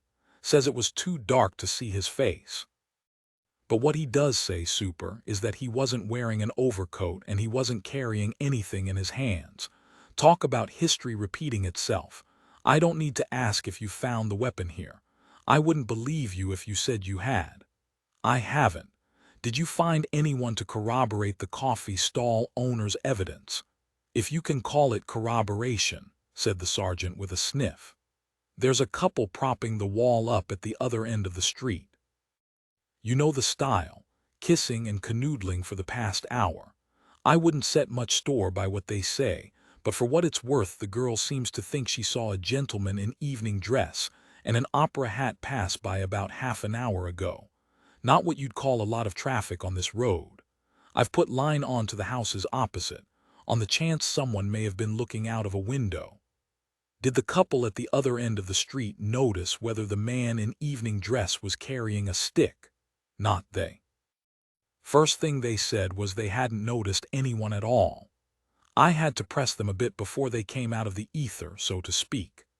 Then the girl remembered seeing a man with a white shirt front on the other side of the road, and the boyfriend says, after thinking hard, yes, he believes he did see someone, only he didn't look at him particularly, and whether it was before or after the constable passed them, he wouldn't like to say.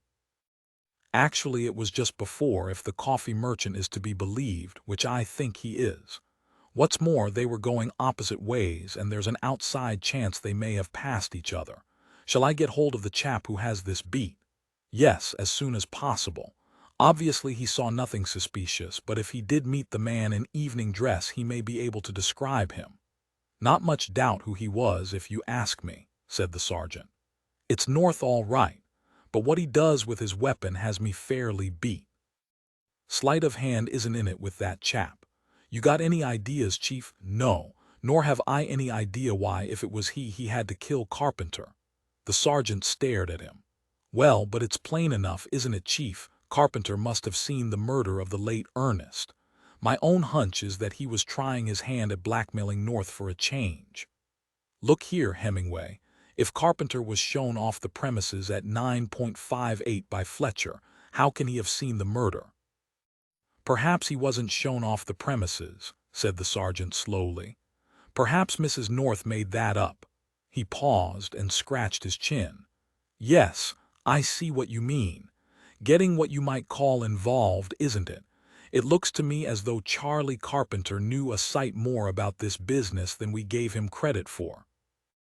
11. The amorous couple, interrogated at the police station by Hannasyde, were eager to be of assistance, but as their evidence was vague and often contradictory, it was not felt that either could be considered a valuable witness.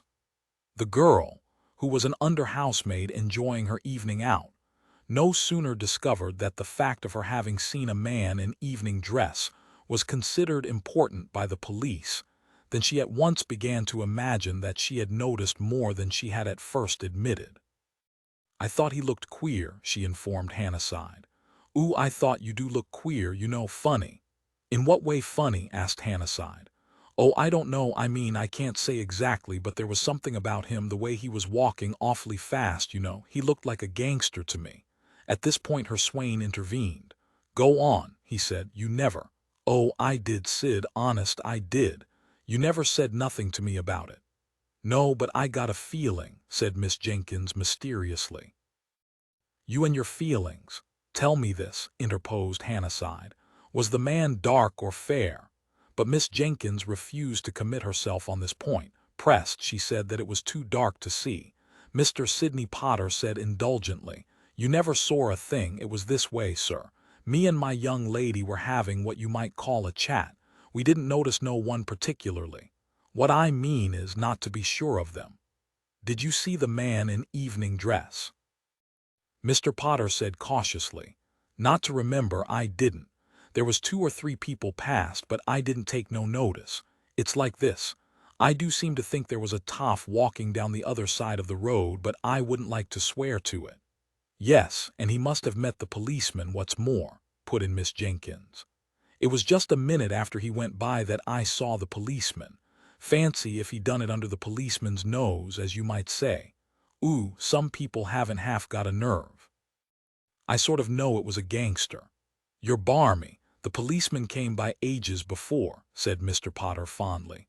"Go on, put a sock in it. You don't remember nothing." This opinion was shared by Sergeant Hemingway, who said disgustedly as soon as the couple had departed, "Nice pair of witnesses, I don't think.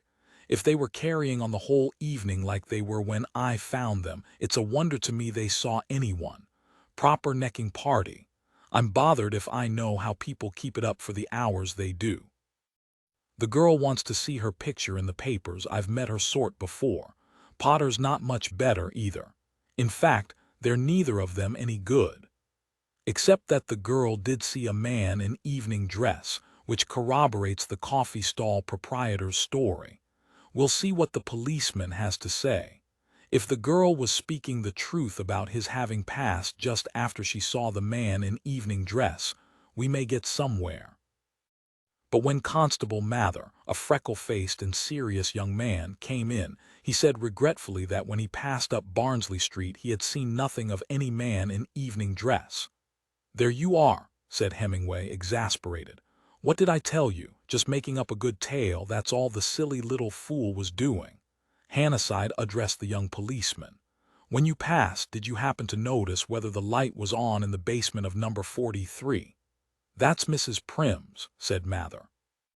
"If you'll excuse me, I'll have to think a minute, sir." The sergeant regarded him with bird-like curiosity and said, "Either you know or you don't." The grave gray eyes came to rest on his face. "Not till I've walked up the road, sir.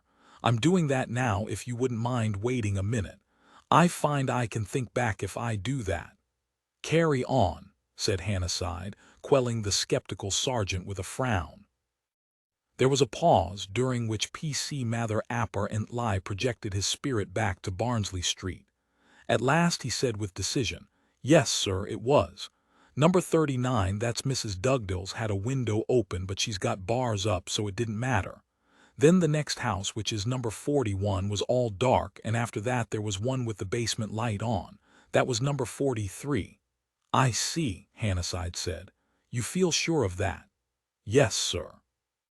"You didn't hear any sounds coming from that basement room or notice anything wrong?" "No, sir. The blind was drawn down and I didn't hear anything." "If the light was on, the murderer may have been there," said the sergeant. "In fact, it looks to me as though he was there, having done in Carpenter, waiting till you passed to make his escape." The constable looked distressed. "Yes, sir, I'm sure I'm very sorry." "Not your fault," said Hannasyde, and dismissed him. "Nice case, isn't it?" said the sergeant. "Now we only want to find that the taxi driver didn't happen to notice what his face looked like, and we'll be sitting pretty."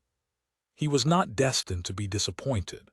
Some time later, when he and Hannasyde were back at Scotland Yard, a message was received to the effect that one Henry Smith, taxi driver, while waiting in the rank in Glassmere Road, had been engaged by a gentleman in evening dress and directed to drive to the Piccadilly Hotel. Whether his fare had actually entered the hotel he was unable to say. He had not inspected the gentleman closely, but retained an impression of a man of medium height and build. He did not recall the man's face particularly. He was just an ordinary, nice-looking chap. "Well, at any rate it can't have been Bud," remarked the sergeant. "No one in their senses would call him nice-looking. We've drawn a blank on the fingerprints, Chief. Whoever did this job wore gloves."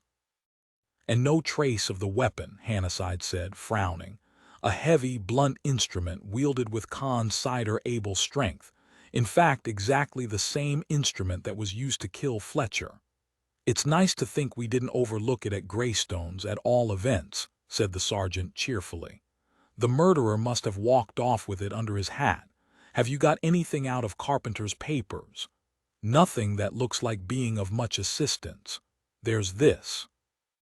The sergeant took a limp, folded letter from him and spread it open. A glance at the signature made him exclaim, "Angela, well, well, well." The letter, which was undated, was not a long one. Written in a round, unformed hand, it began abruptly, "Charlie, by the time you get this I won't be at our old address anymore. I don't think you really care, but I wouldn't want to do it without telling you, because in spite of everything and the wrong you have fallen into, dear Charlie, and the evil companions, and everything, I don't ever forget the old times. But I know now it wasn't the real thing because I have found the real thing, and I see everything differently. I shan't tell you his name, because I know you, Charlie. You are without truth and would make trouble if you could. Don't think it is because of the disgrace you have got into that I am leaving you, because I know now that love is as strong as death, and if it had been the real thing I would have stuck to you, because many waters cannot quench love, neither can the floods drown it. They used to teach us that that bit and all the rest was about the church, but I know better now." The sergeant read this missive, remarking as he gave it back to Hannasyde, "She had got it bad, hadn't she? Fancy anyone feeling that way about the late Ernest. Looks as though she must have written it when Charlie was in jug. What you might call corroborative evidence only. She probably did do herself in for love of the late Ernest, and Charlie was the sort of dirty little squirt who'd put the black on anyone if he saw his way to it. And where are we now? Do you take it that Carpenter saw the late Ernest murdered?" "If he did, it raises one or two questions," replied Hannasyde. "Did the murderer not only see Carpenter but also recognize him? Or did Carpenter recognize the murderer and attempt to blackmail him? Look here, Chief, are we casting north for the part, or are we assuming the murderer is an entirely new and unsuspected character whom we haven't even laid eyes on? How do I know? I admit, nearly everything points to north. Not quite, though. In favor of that theory, we have North's unexpected return to England, his unexplained movements on the night of the murder, Mrs. North's peculiar behavior, and the presence of a man in Barnsley Street tonight who corresponds vaguely with his description. Against it, I think we ought to set North's character first. I have his sister-in-law's word for it that he's no fool, and I believe it. But what could be more blundering and foolish than to murder a second man in precisely the same way as he murdered the first?" "I don't know so much," interrupted the sergeant. "Come to think of it, it's worrying us a bit, isn't it? If he's the smart aleck you say he is, it might strike him as a pretty fruity idea to do in his victims as clumsily as he could. Moreover, it's not as dumb as it looks. He doesn't leave his fingerprints behind him, and he's got some trick of concealing his weapon which a conjurer couldn't better." "Yes, I've thought of that," admitted Hannasyde. "But there are other points. Where and when did a man in his position come into contact with Carpenter?" "At Greystones on the night of the late Ernest's murder," replied the sergeant promptly. "Look, Super, supposing you forget Mrs. North's second installment for the moment. Take it that Carpenter was hiding in the garden all the time she was with the late Ernest. What the devil would he be hiding for if he had come to blackmail Fletcher?" The sergeant thought for a moment. "How about his having hidden for exactly the same reason Mrs. North did? He may have been walking up the path when he heard her open the gate behind him. Impossible. If that were so, he must have met Bud, and he didn't." "All right," said the sergeant in long-suffering accents. We'll take it he was there all the time, came in while Bud was with the late Ernest. Instead of hopping out of his hiding place the instant Bud left, he waited a moment to be sure the coast was clear. Then Mrs. North came into the garden and he continued to lie low. When she left the late Ernest, North had just arrived. She hid, just as she told us, recognized her husband and bunked. No, she didn't, though. The postman saw her leaving by the front entrance just after 10. Wait a bit. Yes, I've got it. North killed the late Ernest somewhere between 9:45 and 10 and left by way of the garden gate, watched by Mrs. North and our friend Charlie. Not knowing of Charlie's presence, Mrs. North slipped into the study, just to see what kind of fun and games had been going on, found the late Ernest, got into a panic and bunked through the house. Carpenter, meanwhile, made his exit by way of the garden gate. Time 10:02 was seen by Ichabod, and bolted in the same direction that North had taken. He came in sight of North, followed him where? Back to town, I suppose. He must have tracked him to his flat to have found out who he was. After that he tried his blackmailing game on North, and North naturally had to eliminate him. How do you like that? Not much, said Hannasyde. Well, if it comes to that, I don't fancy it a lot myself, confessed the sergeant. The trouble is that, whichever way you look at it, that North dame's story gums up the works. We've got to believe she hid behind the bush at some time or other because we found her footprints. Similarly, we've got to believe she went back into the house because of the postman's evidence. Exactly, said Hannasyde. And according to your latest theory, she went back into the study when Fletcher was dead. Now you've seen the photographs. Do you seriously think that a rather highly strung woman, seeing what she must have seen from the window, deliberately went into the study? You never know what women will do when they want something badly, Chief. She wanted her eyes. That won't do, Hemingway. She could not have opened the desk drawer without moving Fletcher's body. She must have known that before she set foot in the room. We can take it she didn't go in to try and render first aid, because if she had, she'd have called for help, not stolen out of the house without saying a word to anyone. She might have done that if she knew the murderer was her husband. If she knew that, I can't think she'd have gone into the study at all. Unless she and he are working together, which hypothesis is against all the evidence we have, I don't believe she saw the murder done. Wait, Super, I've got it, the sergeant said. She couldn't see into the study from behind the bush, could she? No. Right, North leaves at 10:02, he's the man Ichabod saw. Mrs. North, not knowing what's been happening, creeps up to the study window to see. That's reasonable, isn't it? So far, agreed Hannasyde. Where's Carpenter? Still in ambush. That's right. Now you say Mrs. North wouldn't have gone through the study. She had to. Why? Ichabod, said the sergeant triumphantly. By the time she was all set to do a disappearing act down the path, he must have reached the gate. She wouldn't risk hiding in the garden with the late Ernest lying dead in the study. She had to get clear somehow, and her best chance was through the house. Hannasyde looked up with an arrested expression in his eyes. Good Lord, Skipper, you may be right. But what happened to Carpenter? If he was hidden behind one of the bushes by the path, he could have sneaked back to the gate as soon as Ichabod passed him on his way to the study. Must have done. Yes, possibly, but bearing in mind the fact that the other man left the garden at 10:02 and made off as fast as he could walk towards the Arden Road, and was seen by Glass to turn the corner into it. How did Carpenter manage, A, to guess in which direction he'd gone, and B, to catch up with him? There you have me, owned the sergeant. Either he had a lot of luck or it didn't happen. Then how do you account for his having known who North was? The Norths have been kept out of the papers so far. He paused, tapping his pencil lightly on the desk. We've missed something, Hemingway, he said at last. If we have, I'd like to know what it is, replied the sergeant. We've got to know what it is. I may find it out from North, of course, but somehow I don't think I shall. He's more likely to stand pat and say nothing. He'll have to account for his movements last night and the night of the late Ernest's murder. Yes, But if he gives me an alibi he can't substantiate and I can't check up on, I shall be no better off than I am now.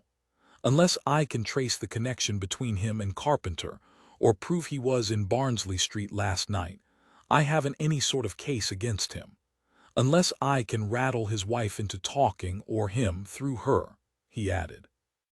"I suppose it's just possible North may have had a meal at that restaurant friend Charlie was working at," suggested the sergeant doubtfully. "I should think it in the highest degree unlikely," replied Hannasyde. "North's a man of considerable means, and if you can tell me what should take him to a fly-blown restaurant off the Fulham Road I shall be grateful to you. You were with me when I visited the place. Can you picture North there?" "No, but no more I can at any of those joints in Soho," said the sergeant. "But it's a safe bet he's dined at most of those.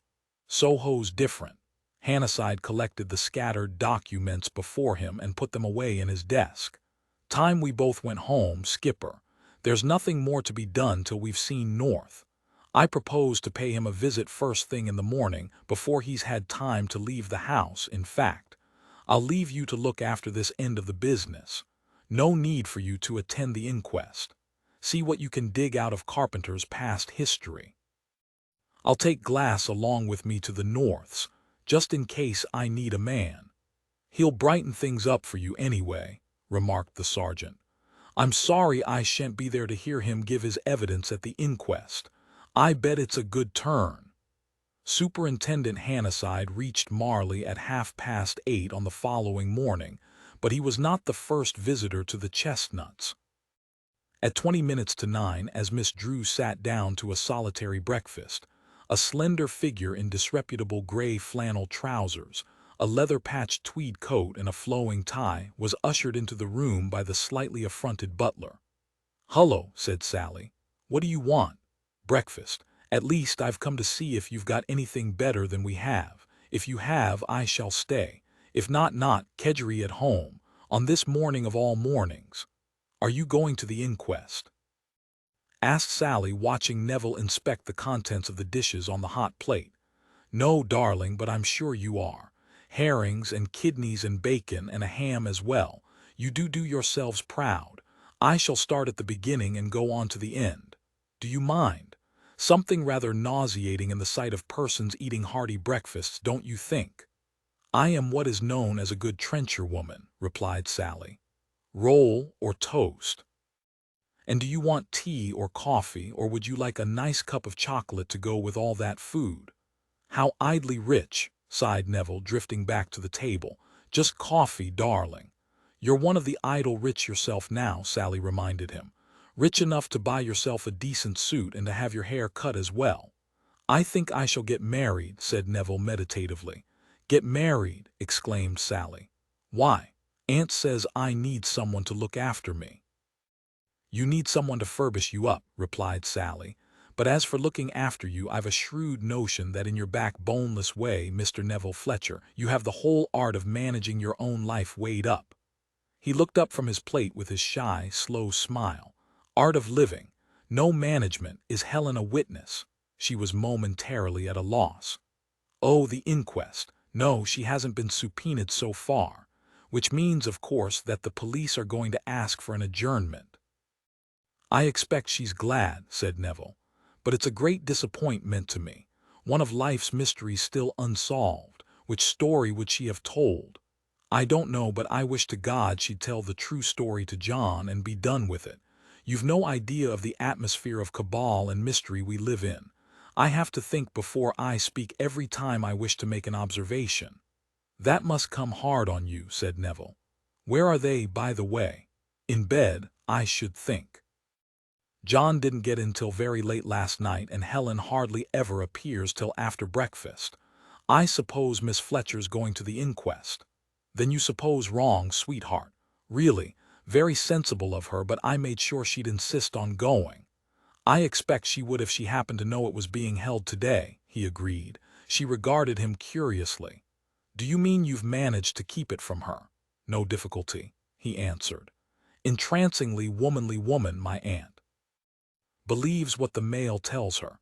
But the papers, doesn't she read them?" Oh yes, front and middle page of the Times, all cheaper rags confiscated by adroit nephew and put to ignoble uses. I hand it to you, Neville, said Sally bluntly. You've been a brick to Miss Fletcher. He gave an anguished sound. I haven't, I wouldn't know how. You shan't tack any of your revolting labels on to me. At that moment Helen came into the room. Her eyes looked a little heavy as though from lack of sleep, and the start she gave on seeing Neville betrayed the frayed state of her nerves. "Oh, you," she gasped. "I never know the answer to that one," remarked Neville. "I expect it's similarly dramatic, but I can't be dramatic at breakfast. Do sit down." "What are you doing here?" Helen asked. "Eating," replied Neville. "I wish you hadn't come down. I can see you're going to disturb the holy calm which should accompany the first meal of the day." "Well, it's my house, isn't it?" said Helen indignantly. Sally, who had risen and walked over to the side table, came back with a cup and saucer which she handed to her sister. "You look pretty rotten," she said. "Why did you get up?" "I can't rest," Helen said with suppressed vehemence. "Night starvation," sighed Neville. Helen cast an exasperated glance at him, but before she could retort the butler came into the room and said austerely, "I beg your pardon, madam, but Superintendent Hannasyde has called and wishes to see the master. I have informed him that Mr. North is not yet down. Would you have me wake the master, or shall I request the superintendent to wait?" "The superintendent?" she said numbly. "Yes. Yes, you must tell the master, of course. Show the superintendent into the library. I'll come." "What for?" asked Sally when the butler had withdrawn.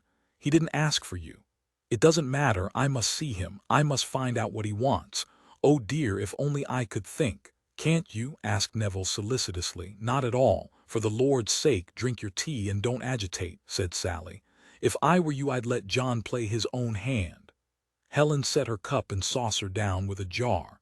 "John is not your husband," she said fiercely, and walked out of the room. "Now we can resume the even tenor of our way," said Neville, with a sigh of relief. "I can't," replied Sally, finishing her coffee in a hurry. "I must go with her and try to stop her doing anything silly." "I love people who go all out for lost causes," said Neville. "Are you a member of the White Rose League too?" Sally did not trouble to reply to this, but went purposefully out of the room. Her arrival in the library coincided with that of the butler, who informed Hannasyde that Mr. North was shaving but would be down in a few minutes. Helen looked at her sister with a frown in her eyes. "It's all right, Sally, I don't need you." "That's what you think," said Sally. "Morning superintendent, why if it isn't Malachi? Well, that is nice, now we only want a harmonium." "A froward heart," said Glass forbiddingly, "shall depart from me. I will not know a wicked person." Helen, who had not previously encountered the constable, was a little startled, but Sally responded cheerfully, "Quite right. Evil associations corrupt good manners." "Be quiet, Glass," said Hannasyde authoritatively. "You have asked me, Mrs. North, why I wish to see your husband, and I will tell you quite frankly that I wish to ask him to explain his movements on the night of Ernest Fletcher's death." "And what could be fairer than that?" said Sally. "But my husband told you. You must remember." "Surely you remember. He spent the evening at the flat." "That's what he told me, Mrs. North, but it was unfortunately not true." Sally had been engaged in the task of polishing her monocle, but this remark, dropped like a stone into a mill pond, made her look up quickly. "Good bluff," she remarked. "Try again." "I'm not bluffing, Miss Drew. I have proof that between the hours of 9 p.m. and 11:45 p.m. Mr. North was not at his flat." Helen moistened her lips. "That's absurd. Of course he was. He can have had no possible reason for having said so if it weren't true." Hannasyde said quietly, "You don't expect me to believe that, do you, Mrs. North?" Sally stretched out her hand for the cigarette box. "Obviously not. According to your idea, my brother-in-law may have been at Greystone's." "Precisely," nodded Hannasyde. A flash of anger made Helen's eyes sparkle. "Be quiet, Sally. How dare you suggest such a thing? Keep cool." "I haven't suggested anything that wasn't already in the superintendent's mind. Let's look at things sanely, shall we? I wish you'd go away. I told you I didn't need you." "I know you wish I'd go away," replied Sally imperturbably. "The superintendent wishes it too. It stands out a mile that his game is to frighten you into talking. If you've a grain of sense, you'll keep your mouth shut and let John do his own talking." "Very perspicacious, Miss Drew," struck in Hannasyde.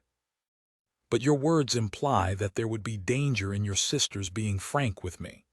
Sally lit her cigarette, inhaled deeply, and expelled the smoke down her nostrils. "Quite a good point, but I'm nearly as much in the dark as you are. Not entirely, because I have the advantage of knowing my sister and her husband pretty well. Let's be honest. It must be evident to a child that things look rather black against my brother-in-law. He apparently had a motive for killing Ernest Fletcher. His sudden return from Berlin was unexpected and suspicious, and now you seem to have collected proof that the alibi he gave you for 17 June was false. My advice to my sister is to keep her mouth shut. If her solicitor were here, I fancy he would echo me. Because, Mr. Superintendent Hannasyde, you are trying to put over one big bluff. If you'd any real evidence against my brother-in-law, you wouldn't be wasting your time talking to my sister now. Very acute of you, Miss Drew, but aren't you leaving one thing out of account?" "I don't think so. What is it?" "You are preoccupied with the idea of Mr. North's possible guilt. It is quite natural that you should not consider the extremely equivocal position of your sister." She gave a scornful laugh. "You don't think she had anything to do with it?" "Perhaps I don't. But I may think that she knows much more than she has told me. You wish me to be frank, so I will tell you that Mrs. North's evidence does not tally with those facts which I know to be true." Helen came forward, throwing up a hand to silence her sister. "Yes, you told me that the last time you were here. I agree with what Miss Drew says. It is time to be frank, Superintendent. You believe that the man I saw was my husband and that I recognized him. Is not that so? Let us say, Mrs. North, that I consider it a possibility, and I tell you that it is not so. That is what I propose to find out," said Hannasyde. "You yourself have given me two separate accounts of your movements on the night of the 17th. The first was before your husband arrived here on the morning after the murder. The second, which was apparently designed to convince me, first, that the mysterious man seen by you was shown off the premises by Fletcher himself, and second, that Fletcher was alive at 10 p.m., you told me after the arrival of your husband. You will admit that this gives me food for very serious thought. Added to this, I have discovered that Mr. North left his flat at 9 p.m. on the evening of the 17th and only returned to it at 11:45. Helen was white under her delicate makeup, but she said perfectly calmly, "I appreciate your position, Superintendent, but you are wrong in assuming that my husband was implicated in the murder. If you have proof that he was not in the flat on the evening of the 17th, no doubt you are right. I know nothing of that. What I do know is that he had no hand in the murder of Ernie Fletcher. Yes, Mrs. North, shall we wait to hear what he himself may have to say about that? It would be useless. As far as I know, he was nowhere near Greystones on the night of the 17th. It is quite possible that he may try to convince you that he was, for he is the sort of man, Superintendent, who would protect his wife, no matter how bad a wife she had been to him." Her voice quivered a little, but her face was rigid. Sally caught her breath on a lungful of smoke and broke into helpless coughing. Hannasyde said quite gently, "Yes, Mrs. North." "Yes." Helen's eyes stared into his. "You see, I did it." Hannasyde said nothing. Glass, who had been watching Helen, said deeply, "It is written, 'Speak ye every man the truth to his neighbor.' Surely the net is spread in vain in the sight of any bird." "Not this bird," choked Sally. "Helen, don't be a fool, don't lose your head." A faint smile just curved Helen's lips. She said, still with her gaze fixed on Hannasyde's face, "My evidence was true as far as it went. Ernie Fletcher did show the stranger off the premises, and I did return to the study to search for my eyes. What was untrue was my story that I got out of the room before he returned to it. I didn't. He found me there. He sat down at his desk. He laughed at me, taunted me. I saw it was no use trying to plead with him. I suppose I must have been mad. I killed him." Sally, who had by this time recovered from her coughing fit, said witheringly, "With your little hatchet. Don't you realize that this isn't a gun-pulling affair, you cuckoo? Whoever killed Ernie did it by violence. If you tried to bat him on the head, I don't say you wouldn't have hurt him, but you haven't the necessary strength to smash his skull. I caught him unawares. I think I must have stunned him. At that moment, I was so angry I wanted to kill him. I hit him again and again." Her voice failed. A shudder shook her, and she raised her handkerchief to her lips. "A highly unconvincing narrative," said Sally. "You know, if you make up much more of this gruesome story, you'll be sick. I can just see you beating someone's head in." "Oh, don't," whispered Helen. "I tell you I wasn't myself." "Mrs. North," interposed Hannasyde, "I think I ought to inform you that it is not enough merely to say that you murdered a man. You must prove that you did so if you wish me to believe you." "Isn't that for you to do?" she said. "Why should I convict myself?" "Don't be silly," said Sally. "You've confessed to a murder, so presumably you want to be convicted. All right, let's hear some more. How did you do it? Why weren't there any bloodstains on your frock? I should have thought you must have been splashed with blood." Helen turned a ghastly color and groped her way to a chair. "For God's sake, be quiet. I can't stand this." Glass, standing by the wall like a statue of disapproval, suddenly exclaimed, "Woman, thou shalt not raise a false report." "Be quiet," snapped Hannasyde. The constable's glacial blue eyes seemed to scorn him and turned towards Helen, who had raised her head and was staring at him in fright and doubt. He said to her in a milder tone, "Deceit is in the heart of them that imagine evil. The fear of man bringeth a snare, but whoso putteth his trust in the Lord shall be safe." Hannasyde said angrily, "Another word from you and—" "Hold on," interrupted Sally. "He has my vote. What he says is absolutely right." "That is as may be," responded Hannasyde, "but he will nevertheless hold his tongue. Mrs. North, if you killed Ernest Fletcher, perhaps you will tell me what was the implement you used and what you did with it." There was a brief silence. Helen's eyes traveled from one skeptical face to another. An interruption occurred in the shape of Mr. Neville Fletcher, who at that moment appeared at the open window, a cup and saucer in one hand and a slice of toast in the other. "Don't mind me," he said with his sweet smile. "I heard your last pregnant words, Superintendent, and I'm all agog to hear the answer. Why, there's Malachi." He waved the piece of toast to the unresponsive constable and seated himself on the low window-sill. "Do go on," he said invitingly to Helen. Hannasyde looked consideringly at him for an instant and then turned back to Helen. "Yes, go on, Mrs. North. What was the implement and what did you do with it?" "I'll tell you," Helen said breathlessly. "You've seen the implement. A heavy bronze paperweight, sir, mounted by a statuette. It was on Mr. Fletcher's desk. I caught it up and struck him with it several times. Then I escaped by way of the front door, as I told you. I hid the paperweight under my cloak. When I reached home I washed it, and later, when Mr. Neville Fletcher visited me, I gave it to him and he restored it, as you know." Her eyes were fixed imploringly on Neville, who was staring at her with his mouth open. He blinked, shut his mouth, swallowed, and said faintly, "Oh, give Malachi permission to speak. He'll say it all so much better than I can. Something about one's sins finding one out. Now I don't fancy this piece of toast any more. God give me strength." Sally found her tongue. "Helen, you can't do that. Good Lord, you're trying to make Neville an accessory after the fact. It's too thick." "Thank you, darling," said Neville brokenly. "Take this cup and saucer away from me. My hand shakes like a reed. Women." "Well, Mr. Fletcher," said Hannasyde, "what have you to say to Mrs. North's accusation?" "Don't worry," said Neville. "Chivalry has practically no appeal for me whatsoever. It's a wicked lie. I produced the paperweight to create a little diversion. I suppose Miss Drew told her sister about it, that's all." "Yes, I did," admitted Sally. "And I'm very sorry, Neville. I never dreamed Helen would use the story like this." "The ruthlessness of the so-called gentle sex," he said. but I can disprove it. The paperweight was never on Ernie's desk. It came from the billiard room. Ask any of the servants. You might even ask my aunt." "It's true," Helen said in a strained, unnatural voice. "Neville had nothing to do with the murder, but he replaced the paperweight for me. Neville, it isn't as though anyone suspects you of killing Ernie.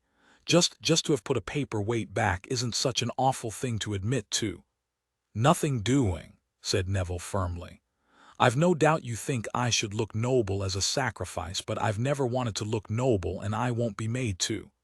"Neville, now, don't waste your breath in arguing with me," he begged. "I know I ought to be falling over myself with desire to save your husband from arrest, but strange as it may seem to you, I'm not. In fact, if it's to be his arrest for murder or mine for being an accessory, I'd a lot rather it was his." "You are hardly to be blamed," said a cool voice from the doorway. "But may I know upon what grounds I am to be arrested for murder?" 12 at the sound of her husband's voice, Helen had started to her feet, turning an anguished face of warning towards him. He looked at her, slightly frowning, then with deliberation shut the door and came forward into the room. "You've timed your entry excellently, John," said Sally. "So it seems," he replied. His glance took in Glass and Hannasyde and Neville. "Perhaps you will tell me why my house has been invaded at this singularly inappropriate hour of the day." "John," the faint cry came from Helen. "I'll tell you. Don't ask them. Oh, won't you let me speak to him alone?" "Superintendent, I beg of you, you must realize, give me 5 minutes, only 5 minutes." "No, Mrs. North. You're inhuman. You can't expect me to break such news to him in public like this. I can't do it. I won't do it." "If your sister and Mr. Fletcher choose to withdraw, they may do so," said Hannasyde. "You too. Oh, please, I won't run away. You can guard the door and the window." "No, Mrs. North." "Gently, Helen." North walked across the room to where she was standing and held out his hand. "You needn't be afraid to tell me," he said. "Come, what is it?" She clasped his hand with both of hers, looking up into his face with dilated eyes full of entreaty. "No, I'm not afraid. Only of what you'll think. Don't say anything. Please don't say anything. You see, I've just confessed to the superintendent that it was I who killed Ernie Fletcher." A silence succeeded her words. North's hold on her hand tightened a little. He was looking down at her, his own face rather pale and set in grim lines. "No," he said suddenly, "it's not true." Her fingers dug into his hand. "It is true. You don't know. You weren't there. You couldn't know. I struck him with a heavy paperweight that stood on his desk." There was a reason. His free hand came up quickly to cover her mouth. "Be quiet," he said harshly. "You're demented. Helen, I order you to be quiet." He turned his head towards Hannasyde. "My wife doesn't know what she's saying. There's not a word of truth in her story." "I need more than your assurance to convince me of that, Mr. North," replied Hannasyde, watching him. "If you think she did it, you must be insane," North said. "What evidence have you? What possible grounds for suspecting her?" "Your wife, Mr. North, was the last person to see Ernest Fletcher alive." "Nonsense." "My wife left the Garden of Greystones while an unknown man was in Fletcher's study with him." "I'm afraid you are laboring under a misapprehension," said Hannasyde. "Mrs. North, on her own compsion, did not leave the garden while that man was with Ernest Fletcher." North's eyelids flickered. "On her own confession," he repeated. He glanced down at Helen, but her head was bowed. He led her to a chair and pressed her gently down into it, himself taking up a position behind her with one hand on her shoulder. "Just keep quiet, Helen. I should like the facts, please, Superintendent." "Yes, Mr. North, but I, too, should like some facts. At my previous interview with you, you informed me that you spent the evening of the 17th at your flat. I have discovered this to have been untrue. Where were you between the hours of 9 p.m. and 11:45 p.m.? "I must decline to answer that question, Superintendent." Hannasyde nodded as though he had been expecting this response. "And yesterday evening, Mr. North, where were you between the hours of 9:15 and 10? North was regarding him watchfully. "What is the purpose of that question?" "Never mind the purpose," said Hannasyde. Do you choose to answer me? Certainly, if you insist. I was in Oxford. Can you prove that, Mr. North? Are my whereabouts last night of such paramount importance? Haven't we wandered a little from the point? I've asked you for the facts of the case against my wife. You seem curiously disinclined to state them. Sally, who had retreated to the big bay window and was listening intently, became aware of Neville's soft voice at her elbow. What a lovely situation! Shall you use it? Hannasyde took a minute to reply to North. When he at last spoke, it was in his most expressionless voice. I think perhaps it would be as well if you were put in possession of the facts, Mr. North. Your wife has stated that at 9:58 on the night of the murder, Ernest Fletcher escorted this unknown visitor to the garden gate. While he was doing this, Mrs. North re-entered the study, with the object of obtaining possession of certain eyes of hers which were in Fletcher's possession. According to her story, Fletcher returned to find her there. A quarrel took place, which terminated in Mrs. North striking Fletcher with the paperweight which, she informs me, stood upon the desk. She then escaped from the study by the door that leads into the hall, leaving her fingerprints on one of the panels. The time was then 10:01. At 10:05, Constable Glass here discovered the body of Ernest Fletcher. From the window, Sally spoke swiftly. Leaving out something, aren't you? What about the man whom Glass saw leaving the garden at 10:02? I have not forgotten him, Miss Drew, but if either of your sister's stories is to be believed, he can hardly have had anything to do with Fletcher's murder. Either, protested Neville. You've lost count. She's told 3 to date. I think we need not consider Mrs. North's first story. If her second story, that she left the study at 10:01, just before Fletcher returned to it, was correct, the man seen by the constable cannot have had time to commit the murder. If, on the other hand, it is true that she herself killed Fletcher, Helen raised her head. It's true. Must you go on? Why don't you arrest me? I warn you, I shall strenuously deny my alleged part in your unprincipled story, said Neville. I never suggested that you were my accomplice, Helen said. You didn't know why I wanted you to take the paperweight back. Oh no, and I wouldn't guess, would I, said Neville. And to think that in a misguided moment I told the sergeant I was your accomplice. I can almost feel the cruel prison bars closing round me. Sally, I appeal to you. Did your unspeakable sister give me a paperweight on that memorable night? Not in my presence, replied Sally. She would hardly have done so in your presence, Miss Drew, said Hannasyde. Good God, you don't believe that story, Sally exclaimed. Are you suggesting that Mr. Fletcher was in it too? Next you'll think I had a hand in it. Is no one immune from these idiotic suspicions of yours? No one who was in any way concerned in the case, he replied calmly. You must know that. How true, how very true, said Neville. There isn't one of us who doesn't suspect another of us. Isn't that delightfully succinct? It is so. Glass, who had been silently listening and watching, spoke in a voice of righteous wrath. I have held my peace, reading the thoughts you harbor. How long will ye imagine mischief against a man? Ye shall be slain, all of you. As a bowing wall shall ye be, as a tottering fence. I'm like a tottering fence already, said Neville. But as for you, you're like an overflowing scourge. Isaiah 2815. Why isn't the sergeant here? Oh, for God's sake, Helen cried out. I've told you what happened, Superintendent. Can't you put an end to this? Yes, I think so, he said. Just a moment, North interposed. Before you take a step which you will regret, Superintendent, had you not better inquire a little more fully into one thing which seems to have been left out of your calculations? And what is that, Mr. North? My movements on the night of Fletcher's murder, said North. Helen twisted round in her chair. No, John, no, you shan't. I beg of you, don't say it. John, you don't want to break my heart. Her voice broke piteously. She caught at his hands and gripped them hard in hers, tears pouring down her face.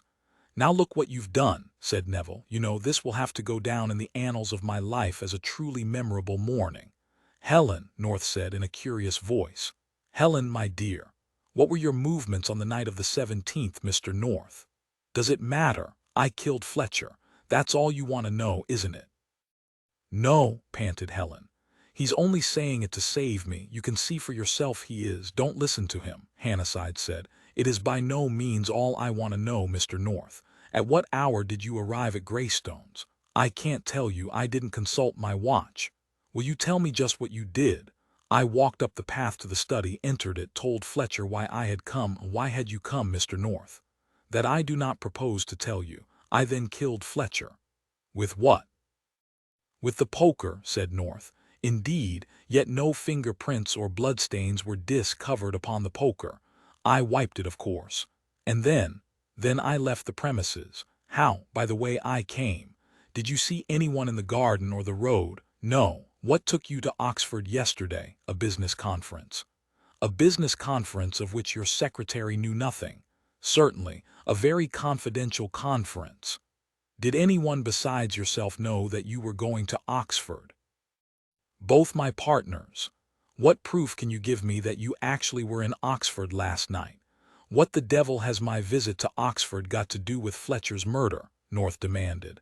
Of course I can bring proof. I dined at my college, if you must know, and spent the evening with my old tutor. When did you leave your tutor? Just before midnight. Anything else you'd like to know? Nothing else, thank you. I shall ask you presently to give me the name and address of your tutor so that I can just check up on your story. Helen got up jerkily. You don't believe all he's told you. It isn't true. I swear it isn't. No, I only believe that your husband was in Oxford yesterday evening, Mrs. North. But I think you had better not swear to anything more. You have already done your best to obstruct the course of justice, which is quite a serious offense, you know. As for you, Mr. North, I'm afraid your account of the murder of Fletcher doesn't fit the facts. If I am to believe that you killed him, I must also believe the story your wife told me at the police station on the day I first interviewed you both. Your wife did leave Greystones by way of the front drive just after 10 o'clock, for she was seen. That means that you murdered Fletcher, cleaned the poker with such scrupulous care as to defy even the microscope, and reached the side gate all within the space of 1 minute. I sympathize with the motive that prompted you to concoct your fairy story, but I must request you to stop trying to hinder me. What, didn't he do it after all? Said Neville. You don't mean to tell me we're right back at the beginning again. How inartistic, how tedious. I can't go on being interested. It's time we reached a thrilling climax. There's a catch in it somewhere and I can't spot it, said Sally, frowning at Hannasyde.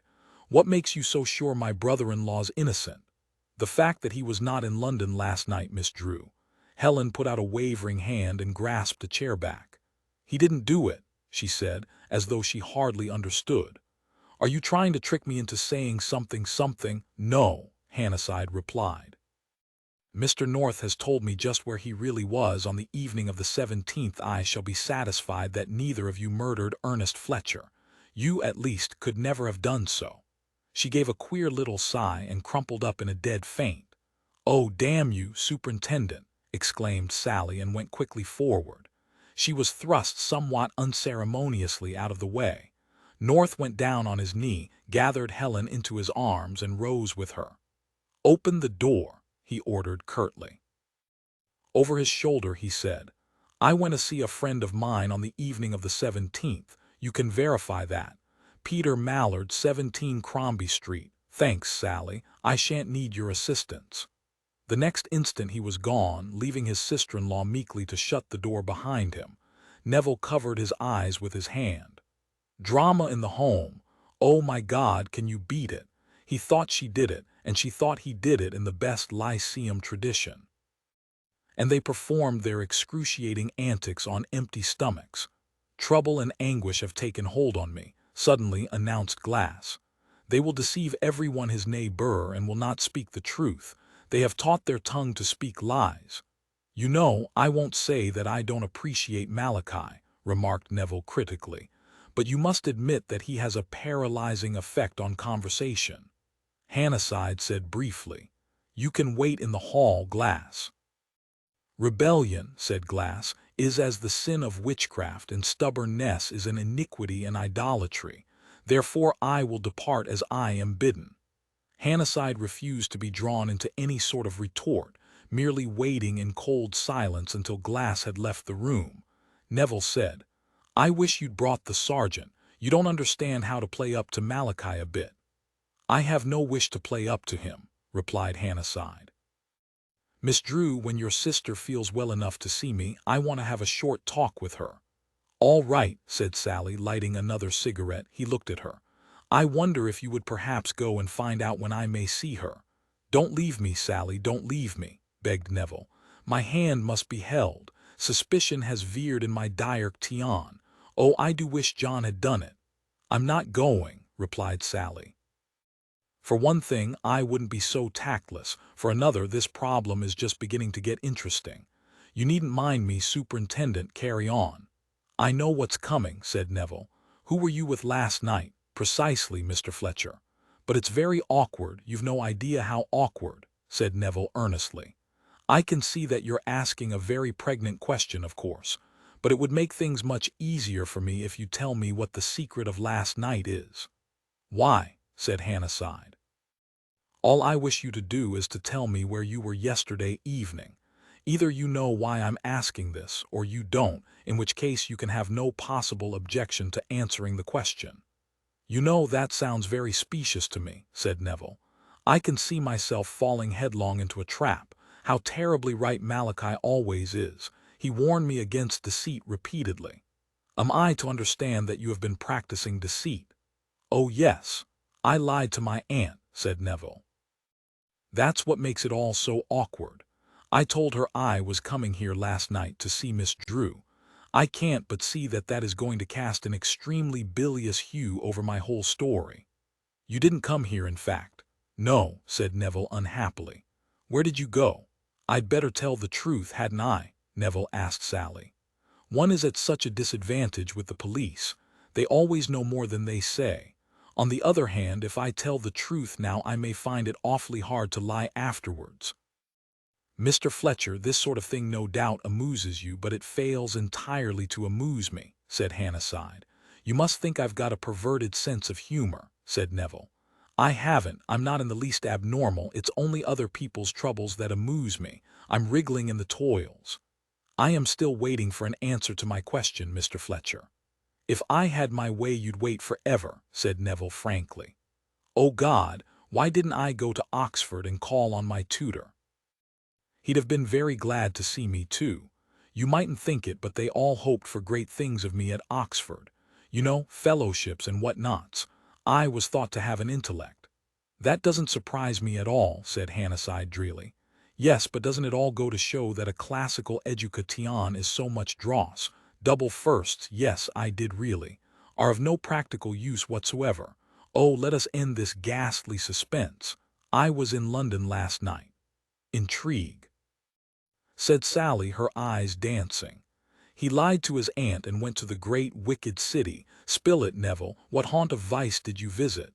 "I didn't. I wish I had. All I sought was rational companionship." "Beast, you could have found that here." "Oh no, darling, no, really, not with Helen in the offing." "Where did you find this rational companionship?" interrupted Hannasyde. "I didn't. I went a call upon one Philip Agnew, who lives in Queen's Gate and pursues a delightfully scholarly and ineffective career at the South Kensington Museum, but he was out." "Indeed, so what did you do?" "I wandered lonely as a cloud, trying to think of anyone besides Philip whom I could bear to consort with. But I couldn't, so I came home and went to bed." "Thank you. At what hour did you leave Greystones?" "Oh, but I don't know. After dinner. I expect it was somewhere between 8:30 and 9. "How were you dressed?" "God, I can see the pit yawning at my feet. You could get the answer to that one out of my aunt or Simmons, couldn't you? Black tie, Superintendent. Rather a nice one, too. Even my aunt was pleased." "Did you wear an overcoat?" "What, in the middle of June? No, of course not." "Hat?" "Yes." "What sort of a hat?" "A black felt hat." "What, that thing?" exclaimed Sally. "It's a very good hat." Besides, I haven't got another. Forgive the interruption, said Sally to Hannasyde, but if you are trying, as I gather you are, to convict Mr. Fletcher of having murdered his uncle, do you mind telling me how you account for the man Malachi saw leaving Greystones at 10:02? I have an idea, Miss Drew, replied Hannasyde deliberately, that man is dead. Neville blinked at him. Did I kill him? He asked in an anxious voice. Someone killed him, said Hannasyde, looking searchingly at him. Who was he? Sally demanded. His name was Charles Carpenter. He was present at Greystones on the night of the murder and was murdered yesterday evening between the hours of 9:3 and 10. How do you know he was present at Greystones? His fingerprints were discovered, Miss Drew. Oh, known to the police, was he? How acute, said Neville admiringly. I should never have thought of that. Yes, he was known to the police, said Hannasyde. But before the police could interrogate him, he was killed as Ernest Fletcher was killed. Can't we pretend he murdered my uncle? Begged Neville. No, Mr. Fletcher, we cannot. Killed because he knew too much, said Sally, getting up and beginning to walk up and down the room. Yes, I see. Not Neville, though. Any weapon discovered? No, said Hannasyde. In both cases, the murderer contrived to conceal his weapon with, let us say, extraordinary ingenuity. Oh, Sally threw him a somewhat scornful smile. You think that points to Mr. Fletcher, do you? There's a difference, Superintendent, between ingenuity of mind and practical cleverness. Neville, practically speaking, is half-witted. I suppose I ought to be grateful, murmured Neville. What was my weapon, by the way? You know, I don't want to upset the only theory left to you, but I doubt very much if I could nerve myself to commit an act of such repulsive violence, let alone two of them. Just a moment, Sally intervened. My sister's evidence now becomes of vital importance. I'd better go and see if she's fit enough to see you, Superintendent. I should be very grateful to you if you would, said Hannasyde. I will, but I don't suppose I shall be frightfully popular, said Sally, going to the door. Tell her a man's life is at stake, recommended Neville, swinging his legs over the windowsill and stepping into the room. That'll appeal to her morbid mind. Sally went upstairs to her sister's bedroom. She entered to find that Helen, having recovered consciousness, was indulging in a comfortable fit of weeping on her husband's shoulder, gasping at intervals. You didn't do it. You didn't do it. No, darling, of course I didn't do it. If you'd only told me. Sally paused for a moment in the doorway and then came in and shut it behind her. Delicately nurtured female suffering from a fit of strong hysterics, she inquired. Come on, Helen, snap out of it, you're wanted downstairs. She walked into the adjoining bathroom, discovered a bottle of sal volatile in the medicine chest, mixed a ruthless dose of it and returned to the bedroom and put the glass into North's hand. Push that down her throat, she said. Come, Helen, drink this, North commanded. Helen gulped some of the mixture and choked. Oh, filthy stuff, I'm all right, really I am. Oh, John, tell me it's true and I'm not dreaming. It wasn't you I saw that awful night. Of course it wasn't. Is that what you have been thinking all this time? I've been so much afraid. Then that ghastly superintendent told me you weren't in your flat that evening and it seemed to make it quite certain. I hoped you'd get away while I talked to the police. That's why I sent Baker up to tell you. I hoped you'd understand it was a warning. Was that why you told the superintendent you had committed the murder? He asked. Yes, of course. I couldn't think of anything else to do. I was too unhappy to mind what happened to me. It didn't matter. He took her hands and held them. You cared as much as that, Helen. John, I've always cared. You thought I didn't, and I know I behaved like a beast, but I never meant to let this awful gulf grow between us. It was my fault. I didn't try to understand. I even made you afraid to turn to me when you were in a mess. But Helen, believe me, I never meant to lose your trust like that. I would have got you out of it no matter what it cost me. Oh, no, it was all my utter folly. Oh, John, forgive me. Sally polished her monocle. Don't mind me, she said. North raised his head. Oh, Sally, do go away. I would if I could. Don't think it's any pleasure to me to watch a couple of born idiots dripping all over one another. said Miss Drew with brutal frankness. "I'm here on a mission.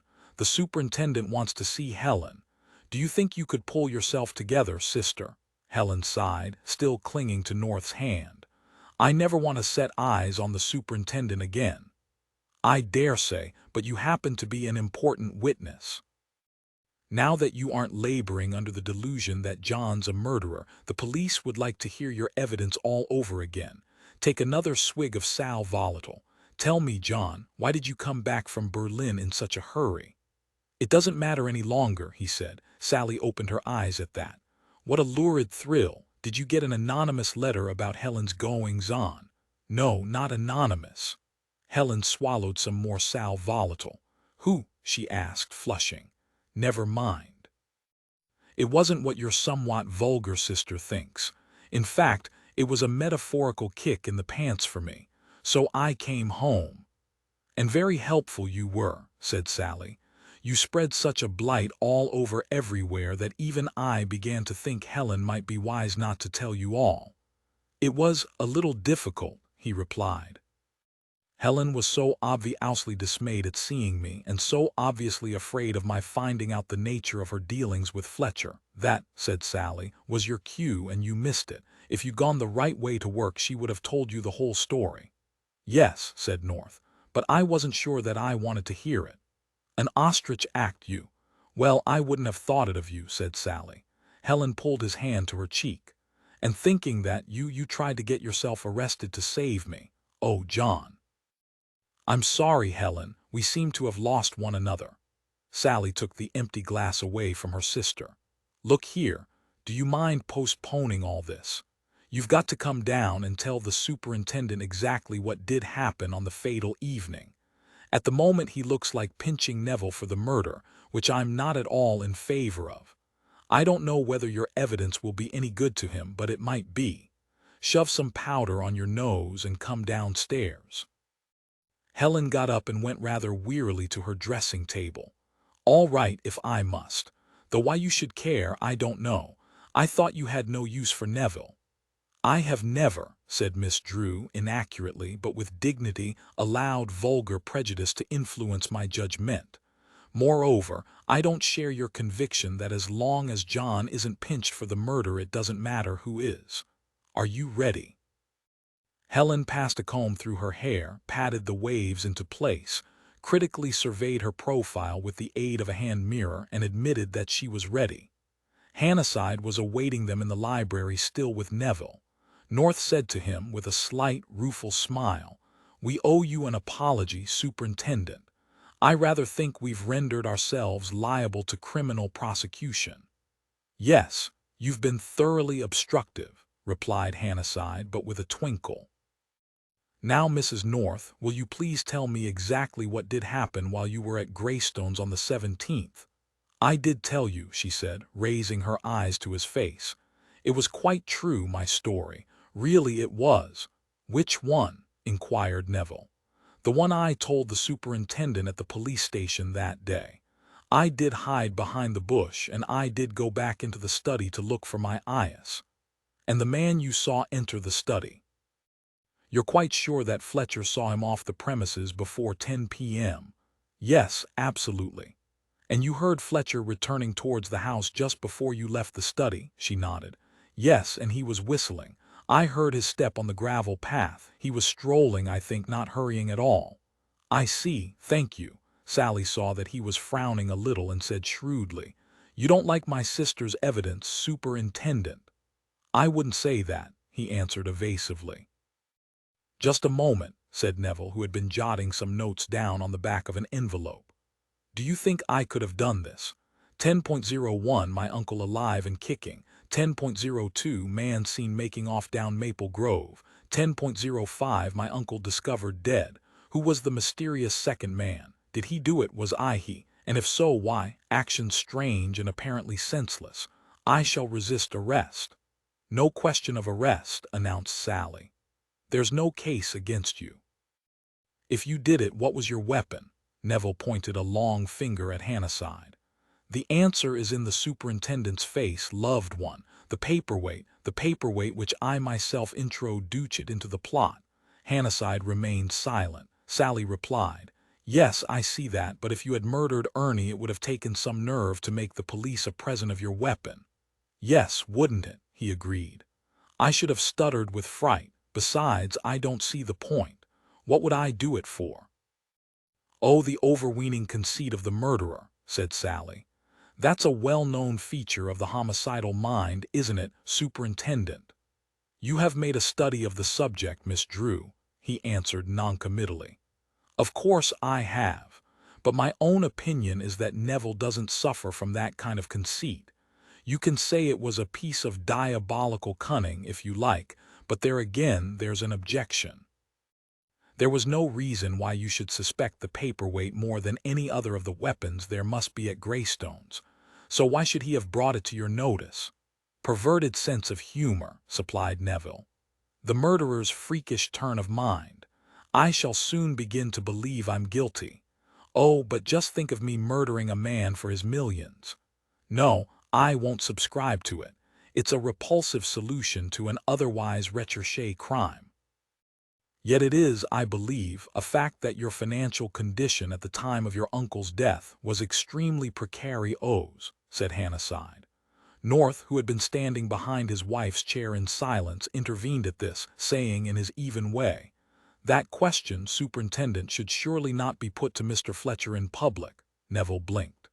"Oh, isn't that sweet of John, and I quite thought he didn't like me," Hannasyde said with something of a snap. "Quite right, Mr. North. But as at the outset of this interview I made it plain that I wished to interrogate him in private, and he refused to allow Miss Drew to leave the room, you will agree that discretion on my part would be quite superfluous. I am, however, still prepared to see Mr. Fletcher alone if he wishes it." "But I don't," said Neville. "I should dither with fright if closeted with you alone. Besides, Miss Drew is acting as my solicitor. I shouldn't dare to open my mouth if she weren't here to check my irresponsible utterances.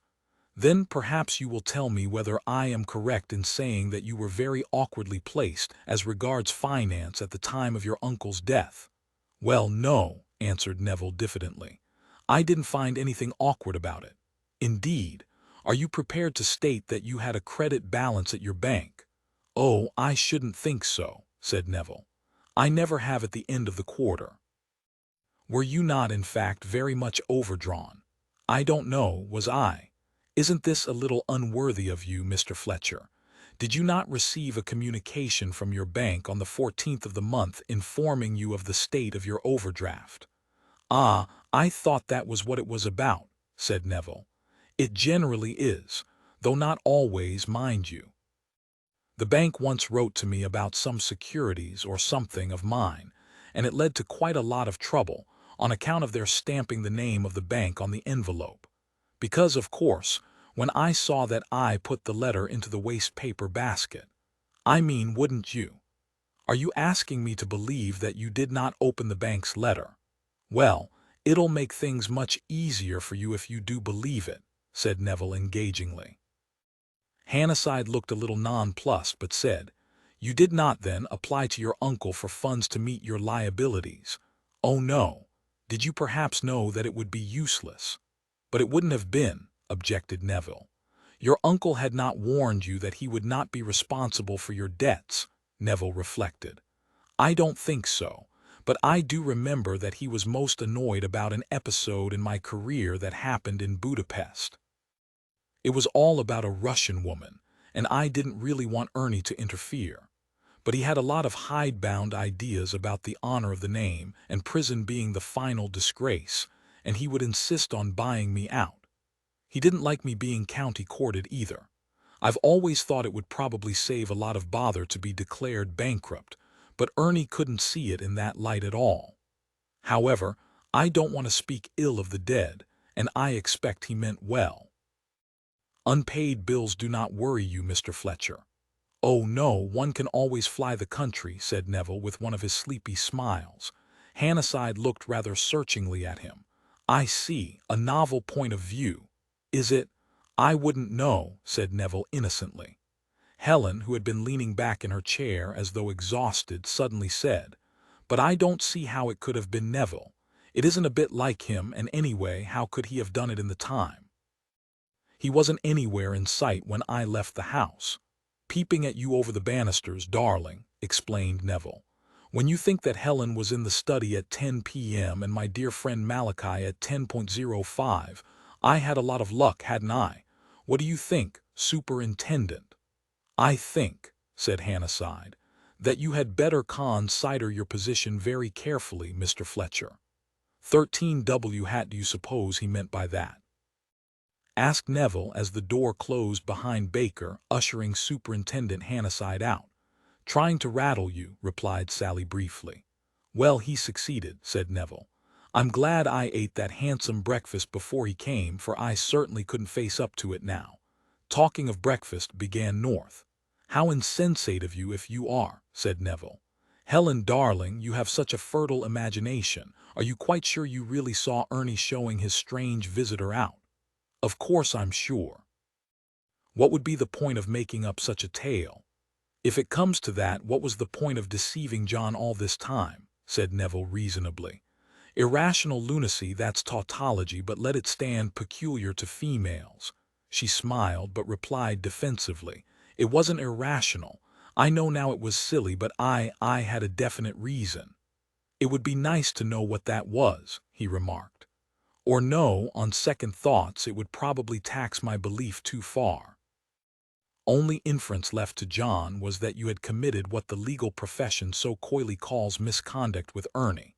Sally and I nearly wrote him an anonymous letter, divulging the whole truth. In some ways, I wish you had, said North. If you will allow me to say so, it would have been far more helpful than your efforts to get your uncle to give back those eyes. I've no doubt your spirit was willing, but then you know very little about me, interrupted Neville. My spirit was not in the least willing. I was hounded into it, and just look at the result. Being regarded as a sort of good Samaritan, which in itself is likely to lead to hideous consequences, is the least of the ills likely to befall me. I'm terribly sorry, sighed Helen, but even though you didn't get my notes back, and we did land ourselves in a mess, my bringing you into it did lead to good. If I hadn't, John and I might never have come together again. Neville closed his eyes, an expression on his face of acute anguish. What a thought, how beautifully put. I shall not have died in vain, ought I to be glad? Look here, Sally interposed. It's no use regretting what you've done. You've got to think about what you're going to do next. It's obvious that the police suspect you pretty hotly. On the other hand, it's equally obvious that they haven't got enough evidence against you to allow of their applying for a warrant for your arrest. The question is, can they collect that evidence? Neville opened his eyes and looked at her in undisguised horror. Oh my God, the girl thinks I did it. No, I don't. I've got an open mind on the subject, said Sally bluntly. If you did it, you must have had a darned good reason, and you have my vote. Have I? Neville said, awed. And what about my second victim? As I see it, replied Sally, the second victim, we won't call him yours just yet, knew too much about the first murder and had to be disposed of. Unfortunate, of course, but given the first murder, I quite see it was inevitable. Neville drew a deep breath. The weaker sex, he said. When I recall the rubbish that has been written about women all through the ages, it makes me feel physically unwell. Relentless primitive savagery, inability to embrace abstract ideas of right and wrong utterly disrupt ties to society, preoccupation with human passions nauseating and terrifying. Sally replied calmly, I think you're probably right. When it comes to the point, we chuck all the rules overboard. Abstractions don't appeal to us much. We're more practical than you, and yes, I suppose more ruthless. I don't mean that I approve of murder, and I dare say if I read about these two in the papers I should have thought them a trifle thick. But it makes a difference when you know the possible murderer. You'd think me pretty rotten if I shunned you just because you'd killed one man I loathed, and another whom I didn't even know existed. I'm afraid, Sally, you're proving Neville's point for him, said North, faintly smiling. The fact that he is a friend of yours should not influence your judgment. Oh, that's absolute rot, said Sally. You might just as well expect Helen to have hated you when she thought you were the murderer." "So I might," he agreed, apparently still more amused. "Well, we've wandered from the point anyway," she said. "I want to know whether the police can possibly discover more evidence against you, Neville." "There isn't any evidence. I keep on telling you I had nothing to do with it," he said. "Who had then?" Demanded. "Who could have had?" "Oh, the mystery man," he said airily. "With what motive? Same as John's, crime passional. What more eyes, number jealousy, revenge, all the hallmarks of a passionate murder, don't you think?" "It's an idea," she said, knitting her brows. "Do you happen to know if he'd done the dirty on anyone?" "Naturally I don't. I should have spilt the whole story, dear idiot, but lots of pretty ladies in Ernie's life." "You think some unknown man murdered him because of a woman?" "It sounds quite plausible, but how on earth did he manage to do it in the time? Not having been there, I can't say. You work it out." "The point is, will the superintendent be able to work it out?" she said. "A much more important point to me is, will he be able to work out how I could have committed both murders?" retorted Neville. Both points were exercising the superintendent's mind at that moment. Having told P.C. Glass in a few well-chosen words what he thought of his conduct in condemning the morals of his betters, he set off with him towards the police station. "The Lord," announced Glass severely, "said unto Moses, Say unto the children of Israel, Ye are a stiff-necked people. I will come up into the midst of thee in a moment and consume thee." "Very possibly," replied Hannasyde. "But you are not Moses, neither are these people the children of Israel. Nevertheless, the haughtiness of men shall be bowed down. They are sinners before the Lord." "That again is possible, but it is no concern of yours," said Hannasyde. "If you would pay more attention to this case and less to other people's shortcomings, I should be the better pleased." Glass sighed. "I have thought deeply. All is vanity and vexation of the spirit." "There I agree with you," said Hannasyde tartly. "With the elimination of both Mr. and Mrs. North, nearly everything points now to Neville Fletcher. And yet I don't like it." "He is not guilty," Glass said positively. "I wonder, how do you arrive at that conclusion?" "He has not seen the light, he has a naughty tongue, and by his scorning will bring a city into a snare. Yet I do not think him a man of violence." "No, he doesn't give me that impression either, but I've been wrong in my summing up of men too often to set much store by that. But whoever murdered Fletcher must also have murdered Carpenter. Perhaps it was young Fletcher, but I'd give a year's pension to know what he did with the weapon." "Is it so certain that the same weapon was used?" asked Glass in his painstaking way. "It seems extremely probable from the surgeon's reports on the injuries in each case." "What of the man whom I saw? He was not Neville Fletcher." "Perhaps Carpenter." Glass frowned. "Who then was the man seen by Mrs. North?" "I can't tell you, unless again it was Carpenter." "You would say that he returned, having been sent away. For what purpose?" "Only he could have answered that, I'm afraid. But it seems to me that the matter is thus made darker. Why should he return, unless to do Fletcher a mischief? Yet, since he himself is dead, that was not so. I think the man Fletcher had many enemies." "That theory is not borne out by what we know of him." "There was always the possibility that North might have been the murderer, but no one else except Bud, who does not correspond with the description of the man in evening dress seen last night, has come into the case.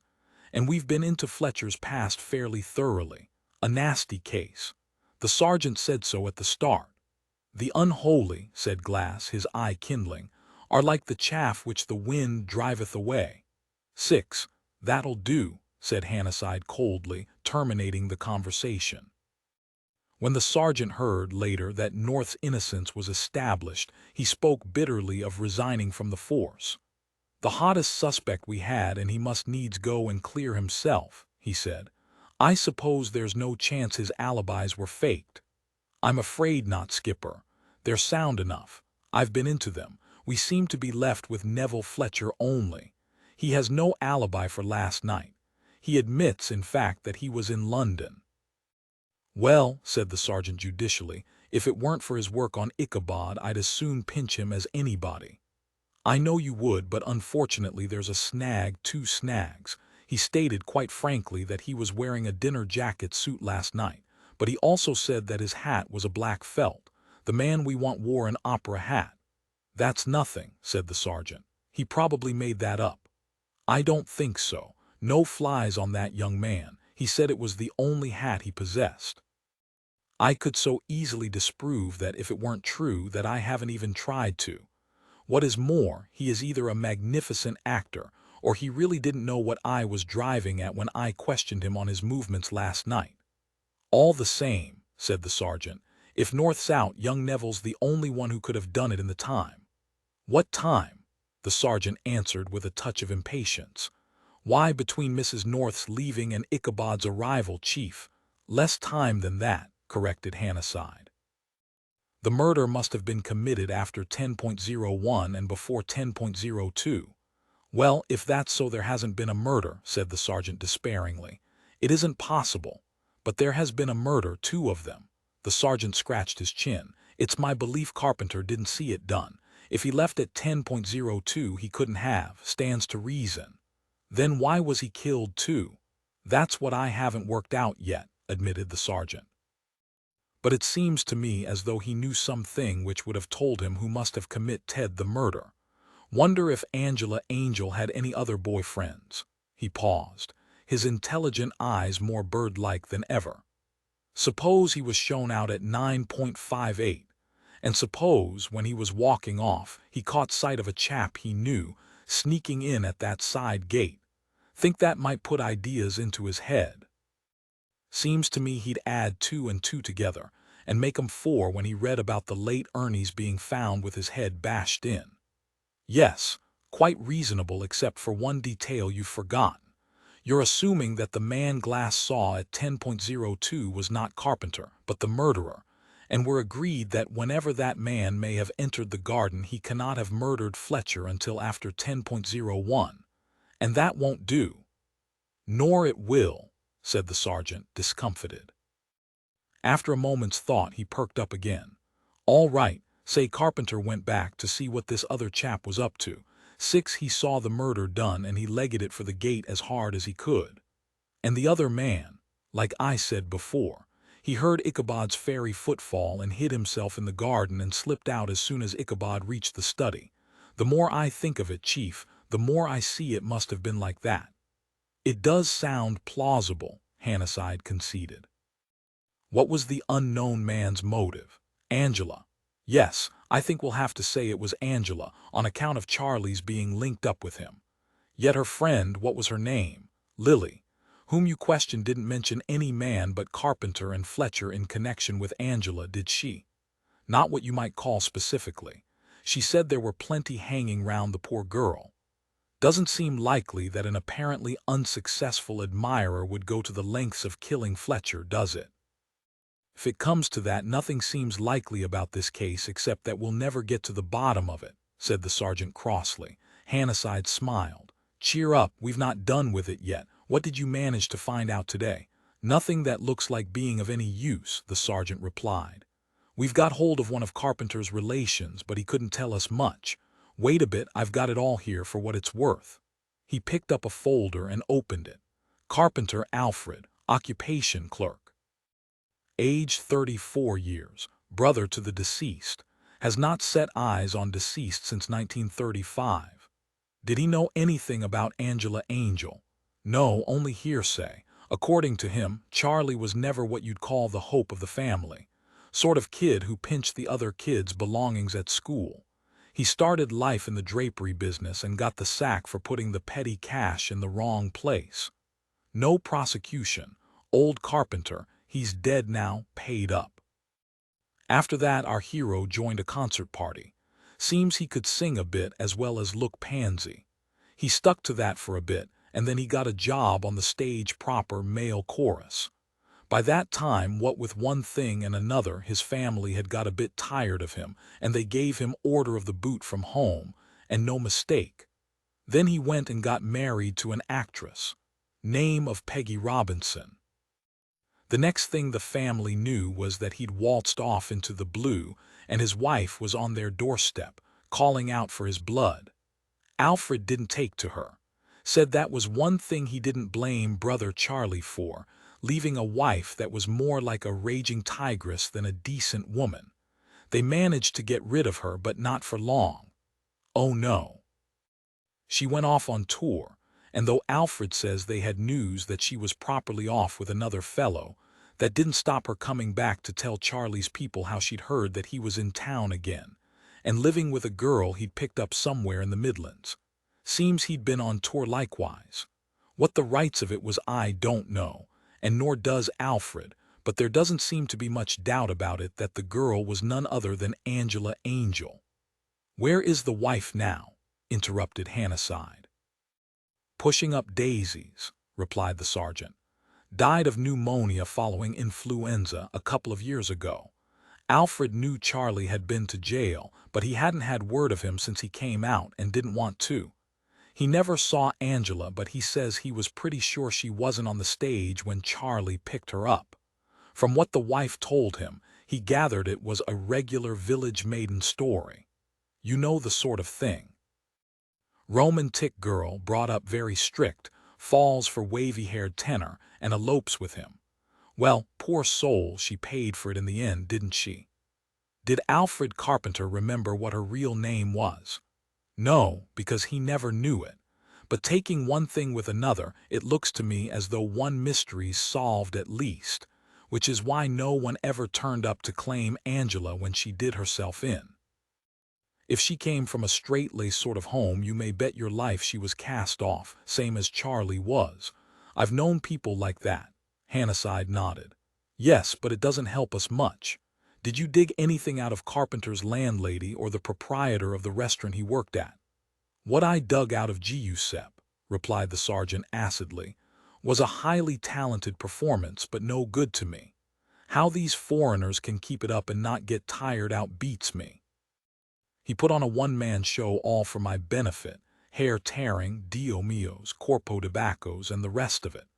I had to buy myself a drink to help me get over it, but he was as fresh as a daisy when he got through and starting a row with his wife. At least that's the way it looked to me, but I dare say it was only his way of carrying on a quiet chat. Anyhow, he doesn't know anything about Charlie. And the landlady? She doesn't know anything either. Says she's one for keeping herself to herself. That doesn't surprise me either. She's not my idea of a comfortable body anyone would confide in. And there we are. It's Neville or no one, Chief. And if you want to know what he did with his weapon, how about him having slid a stout stick up his sleeve?" "Have you ever tried sliding a club up your sleeve?" inquired Hannasyde. "Not a club. Call it a Malacca cane." "A Malacca cane would not have caused those head injuries. The weapon was heavy, if a stick a very thick one, more like a cudgel." The sergeant pursed his lips. "If it's Neville, we don't have to worry about the weapon he used to do in his uncle. He had plenty of time to get rid of that, or clean it, or whatever he did do with it. As far as the second murder's concerned, I suppose he couldn't have got that paper weight into his pocket, could he? Not without its being very noticeable. The head of the statue on top must have stuck out. Might not have been noticed in the bad light. I'll get on to Brown again. He's the chap with the coffee wagon and that taxi driver. Not but what I'm bound to say we questioned them pretty closely before. Still, you never know. And the hat? The hat's a nuisance," declared the sergeant. "If he hasn't got an opera hat, perhaps he borrowed the late Ernie's, just because he knew no one would expect him to wear one. He could have carried it shut up under his arm without the butler's noticing it when he left the house. When he changed hats, he must have stuffed his own into his pocket." "Two bulging pockets now," observed Hannasyde dryly. "Yet two witnesses, we won't commit the girl. She was too vague, said there was nothing out of the ordinary about him. And that raises another point.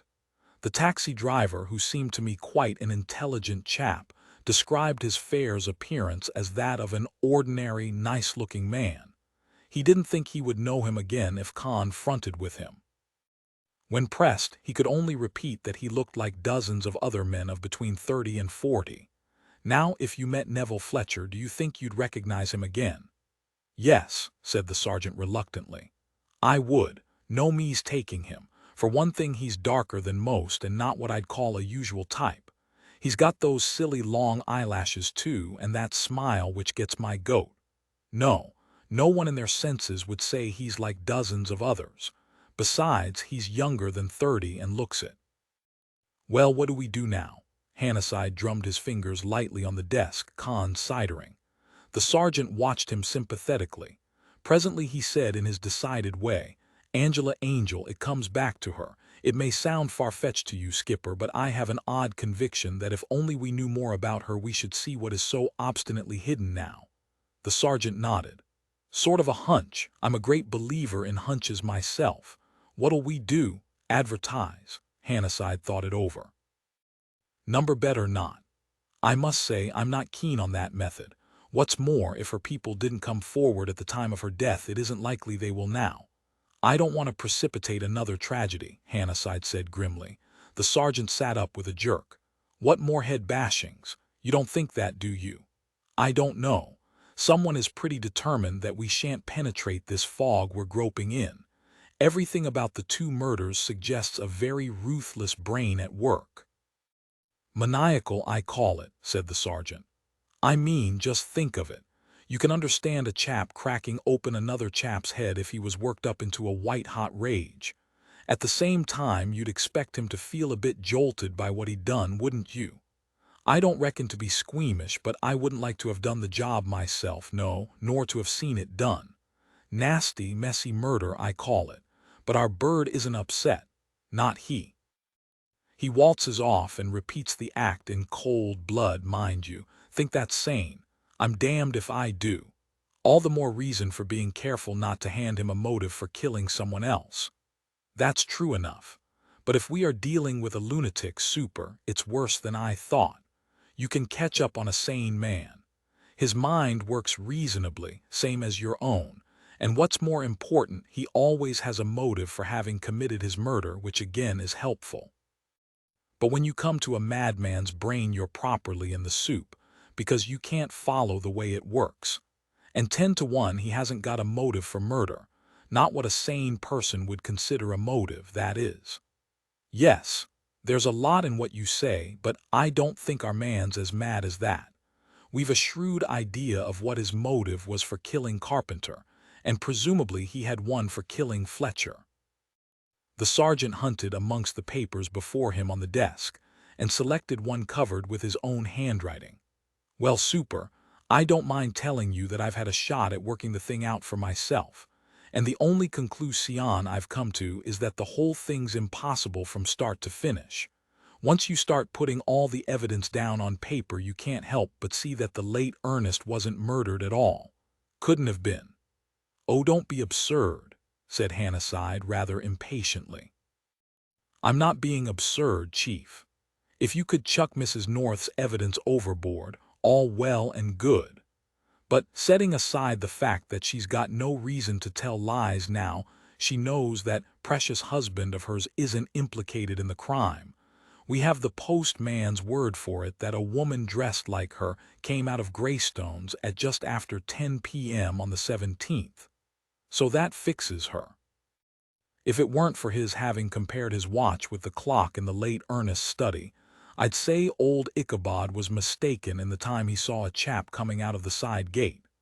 But he's a conscientious, painstaking officer, is Ichabod, and he's not the sort to state positively that it was 10.02 if it wasn't. I mean to say, you ought to hear him on the subject of false witnesses. Ticked me off properly when I tried to shake his evidence a bit. But if you can make his evidence fit Mrs. North's, all I can say is you're cleverer than I am. It wasn't so bad when the only fixed times we had were 10.02, when Ichabod saw the unknown, and 10.05 when he discovered the body of the late Ernest. But the moment we began to collect more fixed times, the whole case got so cockeyed there was no doing anything with it. We're now faced with 4 highly incompatible times, unless you assume young Neville murdered his uncle and Carpenter saw it and bolted for his life. We've got 9.58 or thereabouts when Ernest saw Mrs. North's man off, 10.01 when Mrs. North left, 10.02 when Ichabod's man left by the side gate, and 10.05 when Ernest was found dead. Well, it just doesn't add up, and that's all there is to it. Unless you think Neville did it and Mrs. North's covering him up. No, not a chance. Mrs. North isn't interested in anyone except her husband. But I think the man she saw and the man Glass saw were one and the same. It's by no means conclusive, but we did find a pale gray felt hat amongst Carpenter's belongings. All right, we'll say they were the same. Now, we don't know what Carpenter went back for, having been shown out, but there might be scores of reasons, setting aside any violent ones. Suppose he saw young Neville in the study with his uncle, and decided it was no use waiting. Quite reasonable, isn't it? Well, he goes off. The fact that he hurried away doesn't prove a thing. He wasn't up to any good anyway, and he naturally wouldn't want to be questioned by a policeman. All this time Carpenter doesn't know Neville from Adam. But here's where we have the brain wave of the century, Chief. Do you remember young Neville getting his photo in one of the daily picture papers? I do, as the Boots, and under the name of Samuel Crippen, said Hannasyde grimly. That wouldn't matter. Suppose Carpenter saw the paper. Stands to reason he'd be following the case fairly closely. He'd recognize Neville straight off. And if he'd seen him in evening dress on the night of the murder, he'd know there was something phony about that story of Neville's being employed as the Boots. My idea is that he saw his way to make a bit of easy money and sneaked down to make a contact with Neville. No difficulty about that. Only Neville's too sharp to allow anyone to share a secret that would put a rope round his neck, and he proceeded to eliminate Carpenter double-quick. How's that? It's perfectly plausible up to a point, Skipper, but it falls down as soon as it reaches the time of Carpenter's death, for reasons already stated. Then Carpenter was murdered by someone else altogether, said the sergeant despairingly. Where's the data you collected about that murder? Hannasyde asked suddenly. Let me have a look at it. The sergeant handed him some typewritten notes. Not that you'll be able to make much of it, he remarked pessimistically. Hannasyde ran his eye down the notes. Yes, I thought so. Landlady stated Carpenter was alive at 9.3. Dora Jenkins said that the man in evening dress passed by on the other side of the road just before the policeman appeared, coming from the other direction.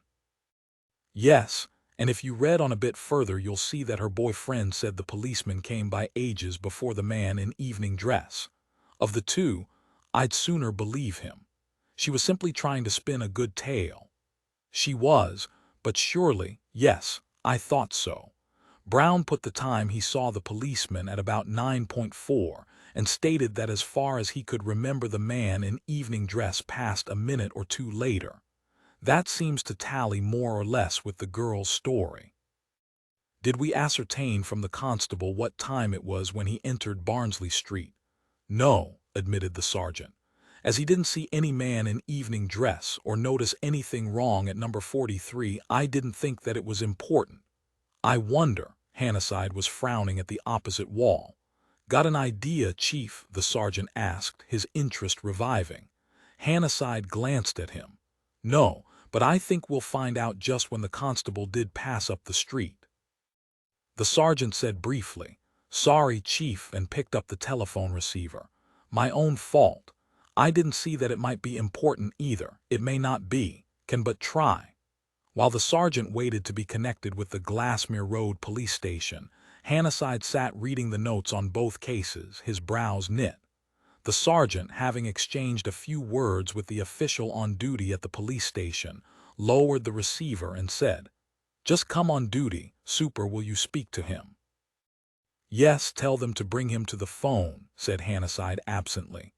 The sergeant relayed this message, and while Constable Mather was being summoned, sat watching his superior with a puzzled but alert expression on his face. A voice speaking in his ear distracted his attention. Hullo, is that Mather? Hold on. Detective Superintendent Hannasyde wants a word with you. Here you are, Chief. Hannasyde took the instrument from him. Hullo, this is with reference to last night, Mather. I want you to clear up a point which seems to have been left in the air." "Yes, sir," said PC Mather dutifully. "Do you remember at what hour you reached Barnsley Street on your beat?" There was a slight pause, then the constable said rather anxiously, "I don't know to the minute, sir." "No, never mind that. As near as possible, please." "Well, sir, when I passed the post office in Glassmere Road the clock there said 9.1, so by my reckoning it would be just about 9.15 when I got to Barnsley Street." "What?" Hannasyde said. "Did you say 9.15? "Yes, sir, but I wouldn't want to mislead you. It might have been a minute or so more or less." "Are you quite certain that it wasn't after 9.3? "Yes, sir, quite. It wouldn't take me all that time to get to Barnsley Street from the post office." "There's another thing, too, Sir. Brown, the man with the coffee stall, hadn't taken up his pitch when I passed." "But Brown stated when questioned that he had seen you shortly after he arrived at 9.3. "Said he saw me last night," repeated Mather. "Yes, quite definitely." "Well, sir," said Mather in a voice of slowly kindling suspicion, "I don't know what little game he thinks he's playing, but if he says he saw me last night he's made a mistake. If I may say what I think, sir—" "Yes, go on." "Well, sir, I suppose for a matter of 6 or 7 days he has seen me, for I've been down Barnsley Street, sometimes at one time and sometimes at another, each evening, but always after 9.3. Only, as it so happens, I took Barnsley Street and Letchley Gardens early last night. It seems to me Brown was making that up, sir, kind of banking on what he thought probably did happen, if I may say so." "All right, thanks. That's all." Hannasyde replaced the instrument on its rest and turned to find the sergeant regarding him with newly awakened interest. "You needn't tell me, Super. I gathered it all right. Mather passed up the street at 9.15 and Brown never saw him at all. Well, well, well. Now we do look like getting somewhere, don't we? What you might call opening up a new avenue. Who is Mr. Brown and what has he got to do with the case? Come to think of it, he did answer me remarkably pat. But what he's playing at, unless he killed Carpenter, I don't see." "Alfred Carpenter," said Hannasyde, disregarding these remarks. "What's his address? I want the name of that travel-ling company Carpenter joined." "Back on to Angela," said the sergeant, handing over Alfred Carpenter's deposition. "She wasn't one of the members of the company, if that's what you're thinking." "No, I'm not thinking that. What I want is a list of the towns visited by that company." "Holy Moses!" gasped the sergeant. "You're never going to comb the Midlands for a girl whose name you don't even know." Hannasyde looked up, a sudden twinkle in his deep-set eyes. "No, I'm not as insane as that quite," the sergeant said suspiciously. "What do you mean by that, Chief, pulling my leg?" "No, and if the notion that has occurred to me turns out to be as far-fetched as I fear it is, I'm not going to give you a chance to pull mine either," replied Hannasyde. "Yes, I see Alfred Carpenter's on the telephone. Get his house, will you, and ask if he knows the name of that company or, failing that, a possible agent's name. He ought to be home by now." The sergeant shook his head in a somewhat dubious manner, but once more picked up the telephone. After a few minutes, he was able to inform his superior that Mr. Carpenter, denying all knowledge of the companies his brother had toured with, did seem to remember hearing him speak of an agent. "It might have been Johnson or Jackson or even Jamison," said the sergeant sarcastically. "Anyway, he feels sure the name began with a J. Isn't that nice?" "Good enough," Hannasyde replied. "I'll go into that in the morning." "And what do you want me to do?" the sergeant inquired. "Ask Mr. Brown a few searching questions." "Yes, by all means. Get hold of the girl again as well and see if she sticks to her original story. And look here, Hemingway, don't mention any of this to anyone at all. When you've interviewed Brown and Dora Jenkins, go down to Marley. I'll either join you there or send a message through to you." "What do I do there?" asked the sergeant, staring. "Hold a prayer meeting with Ichabod. You can check up on your own theory about Neville Fletcher's hat. You can take another careful look at the paperweight, too." "Oh, so now we go all out for young Neville, do we?" said the sergeant, his gaze fixed on the superintendent's face. "Are you trying to link him up with Angela, Chief?" What have you suddenly spotted, if I may make so bold as to ask? 20 minutes ago we had two highly insoluble murder cases in front of us. It doesn't seem to me as though you're particularly interested in Brown, so what is it you're after? The common factor, answered Hannasyde. It only dawned on me 20 minutes ago and may very possibly be a mare's nest. Common factor, repeated the sergeant. Well, that's the weapon, and I thought we'd been after that ever since the start. I wasn't thinking of that, said Hannasyde, and left him gaping. 14T he following morning was considerably advanced when Sergeant Hemingway was at last free to journey down on the Underground Railway to Marley. His two interviews had not been very successful. Miss Jenkins, vacillating between instinctive fear of the police and a delightful feeling of importance, screwed the corner of her apron into a knot, giggled, patted her frizzy curls, and didn't know what to say, she was sure.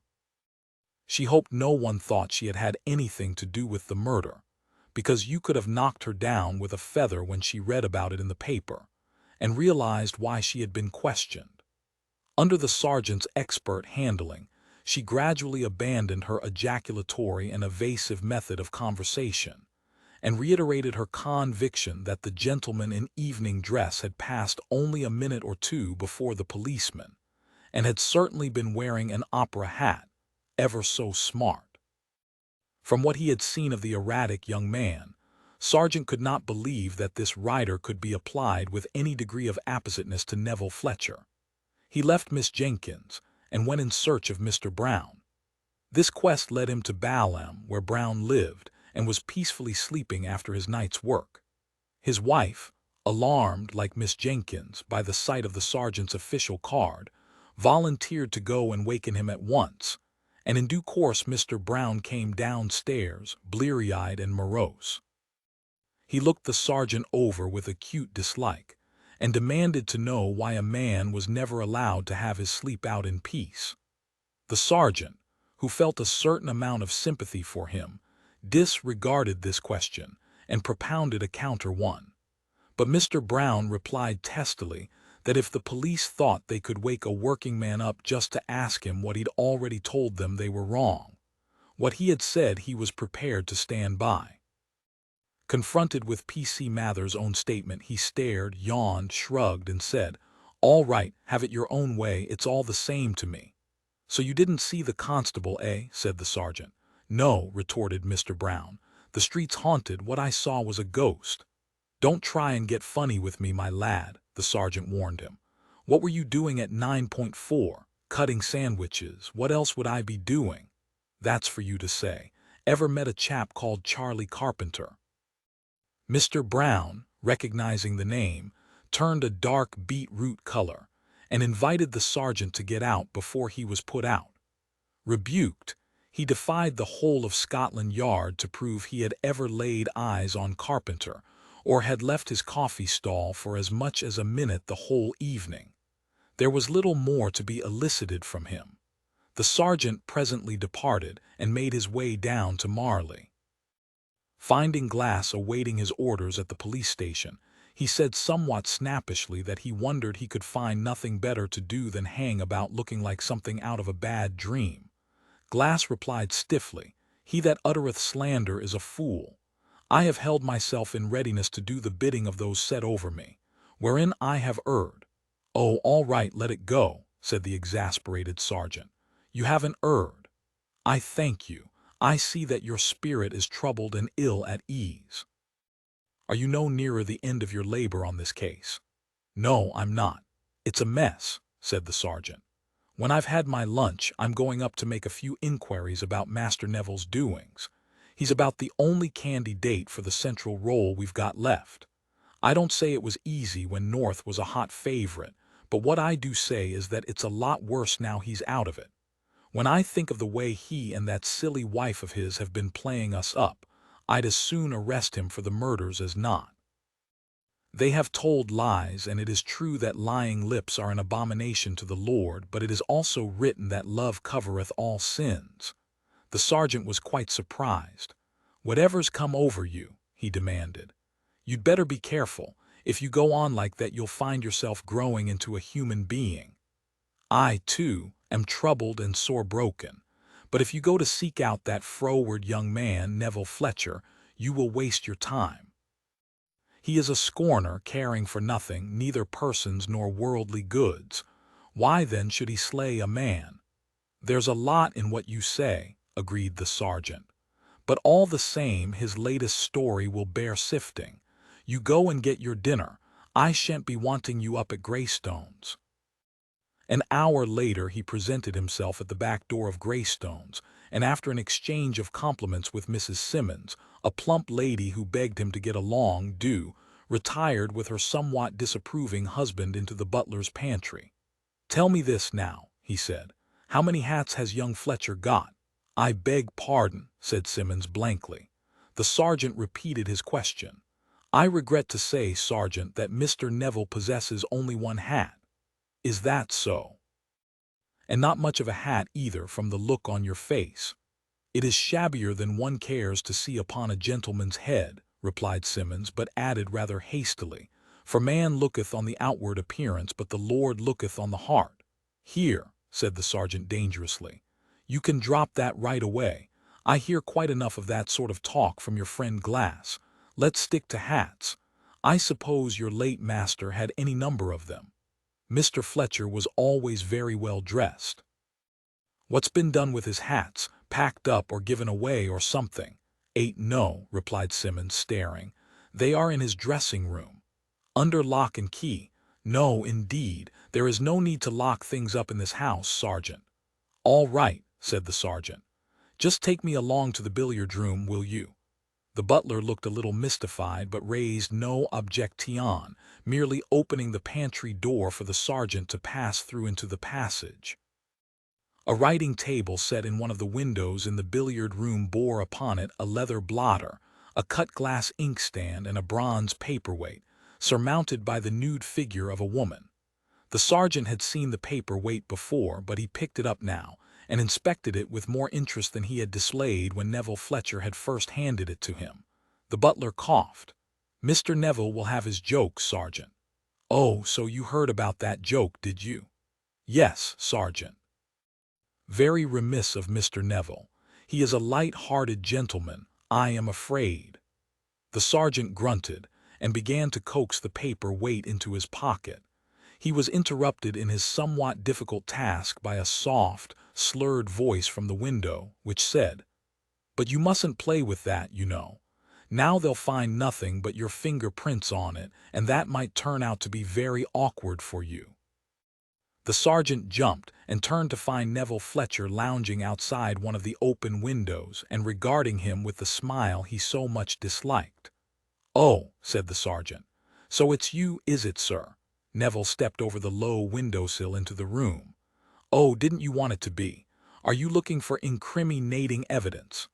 "The sergeant, sir," said Simmons woodenly, "wishes to know whether the master's hats are kept under lock and key." "What funny things policemen are interested in," remarked Neville. "Are they, Simmons?" "No, sir," as I informed the sergeant. "I don't immediately see why, but I dare say you have put a rope round my neck," said Neville. "Do go away, Simmons. I'll take care of the sergeant. I like him." The sergeant felt quite uncomfortable. He did not demur at being left with his persecutor, but said defensively, "Soft soap's no good to me, sir." "Oh, I wouldn't dare." "Malachi told me what happens to flatterers. I do wish you had been here yesterday. I found such a good bit in Isaiah all about Malachi." "What was that?" asked the sergeant, diverted in spite of himself. "Overflowing scourge. I do think the superintendent ought to have told you." The sergeant thought so too, but remarked repressively that the superintendent had something better to think about. Not something better. His mind was preoccupied with my possible but improbable guilt. "I think yours is too, which upsets me rather, because I thought we were practically blood brothers. On account of Malachi, why 8 hats?" His sleepy eyes scanned the sergeant's face. "Tell me when I'm getting warm. My ill-fated journey to London, black felt and Ernie's collection. Oh, did I borrow one of Ernie's hats?" The sergeant thought it best to meet frankness with frankness. "Well, did you, sir?" Neville gave a joyous gurgle and took the sergeant by the hand. "Come with me." Do policemen lead drab lives? I will lighten yours, at least. Here, sir, what's all this about? Protested the sergeant, dragged irresistibly to the door. Establishing my innocence. You may not want me to, but you oughtn't to let that appear. It's a great mistake to get any silly idea into your head that the police want to arrest an innocent man, said the sergeant severely. He found himself being conducted up the shallow stairs and protested. I don't know what you're playing at, but you might remember I've got work to do, sir. Neville opened the door into an apartment furnished in heavy mahogany. My uncle's dressing room, not so far haunted, so don't be frightened. To my way of thinking, said the sergeant, the things you say aren't decent. Neville opened a large wardrobe, disclosing a view of a shelf of hats, ranged neatly in a line. Very often not, he agreed. These are my uncle's hats. Theoretically, do you feel that private possession is all wrong? What sort of a hat was I wearing? According to you, sir, you were wearing a black felt. Oh, don't let's be realistic. Realism has been the curse of art. That's what upset the superintendent. He is very orthodox, and he felt my hat was an anachronism. Of course, I must have been wearing one of those that go pop. Irresistible to children and other creatures of simple intellect, but too reminiscent of patent cigarette boxes and other vulgarities. Now tell me, Sergeant, do you think I borrowed my uncle's hat? The sergeant, gazing at the spectacle of Mr. Neville Fletcher in an opera hat quite 3 sizes too small for him, fought with himself for a moment and replied in choked accents. No, sir, I'm bound to say I do not. You'd have to have a nerve to go about in that. Yes, that's what I thought, said Neville. I like comedy but not farce. I can see by your disgruntled expression that the hat lets me out. I hope it never again falls to my lot to be suspected of murder. Nerve-wracking and rather distasteful. I hope so too, sir, replied the sergeant. But if I were you, I wouldn't jump to conclusions too hastily. You're bound to say that, of course, said Neville, returning his uncle's hat to its place on the shelf. You can't imagine who the murderer can be if not me. Well, since you put it like that, who can it be? Demanded the sergeant. I don't know, but as I don't care either, it doesn't worry me nearly as much as it worries you. Mr. Fletcher was your uncle, sir. He was, and if I'd been asked I should have voted against his death. But I wasn't, and if there's one occupation that seems more maudlin to me than any other, it's crying over spilt milk. Besides, you can have too much of a good thing. I'd had enough of this mystery after the second day. Interest, but painful, revived when I stepped into the role of chief suspect. I must celebrate my reprieve from the gallows. How do you ask a girl if she'd like to marry you? How do you do what? Repeated the sergeant, faint but pursuing. Don't you know, I made sure you would. Are you thinking of getting married, sir? Asked the sergeant, amazed. Yes, but don't tell me I'm making a mistake, because I know that already. I expect it will ruin my entire life. Then what are you going to do it for? Said the sergeant reasonably. Neville made one of his vague gestures. My changed circumstances. I shall be hunted for my money. Besides, I can't think of any other way to get rid of it. Well, said the sergeant dryly, you won't find any difficulty about that if you do get married, that's one thing. Oh, do you really think so? Then I'll go and propose at once before I have time to think better of it. Goodbye. The sergeant called after him. Here, sir, don't you run away with the idea I said you were cleared of suspicion, because I didn't say any such thing. Neville waved an airy farewell and disappeared down the stairs. 10 minutes later he entered the drawing-room of the North's house through the long window. Helen was writing a letter at her desk, and her sister was sitting on the floor correcting 4 typescripts at once. "Hullo," she said, glancing up. "You still at large?" "Oh, I'm practically cleared." "I say, will you come to Bulgaria with me?" Sally groped for her monocle, screwed it into her eye, and looked at him. Then she put down the typescript she was holding and replied matter-of-factly, "Yes, rather. When?" "Oh, as soon as possible, don't you think?" Helen twisted round in her chair. "Sally, what on earth do you mean? You can't possibly go away with Neville like that." "Why not?" asked Neville interestedly. "Don't be absurd. You know perfectly well it wouldn't be proper." "Oh no, it probably won't. That's the charm of travel in the Balkans, but she's very broad-minded, really. But wake up, darling, advised Sally. You don't seem to realize that I've just received a proposal of marriage. Helen sprang up. You mean to tell me that was a proposal? Oh, I do hate pure women, they have the filthiest minds, said Neville. Sally, you're not going to marry a hopeless creature like Neville. Yes, I am. Look at the wealth he's rolling in. I'd be a fool if I turned him down. Sally. Besides, he's not bossy, which is more than can be said for most men. You don't love him. Who says I don't? Retorted Sally, blushing faintly. Helen looked helplessly from one to the other. Well, all I can say is I think you're mad. Oh, I am glad, said Neville. I was beginning to feel frightfully embarrassed. If you haven't got anything more to say, it would be rather nice if you went away. Helen walked to the door, remarking as she opened it, You might have waited till I'd gone before you proposed if that extraordinary invitation was really a proposal. But you showed no signs of going, and it would have made me feel very self-conscious to have said, Oh, Helen, do you mind going because I want to propose to Sally? You're both mad, declared Helen, and went out. Sally rose to her feet. Neville, are you sure you won't regret this? She asked anxiously. He put his arms round her. No, of course I'm not, are you? She gave one of her sudden smiles. Well, yes, pretty sure. Darling, that's handsome of you, but deluded. I'm only sure that I shall regret it awfully if I don't take this plunge.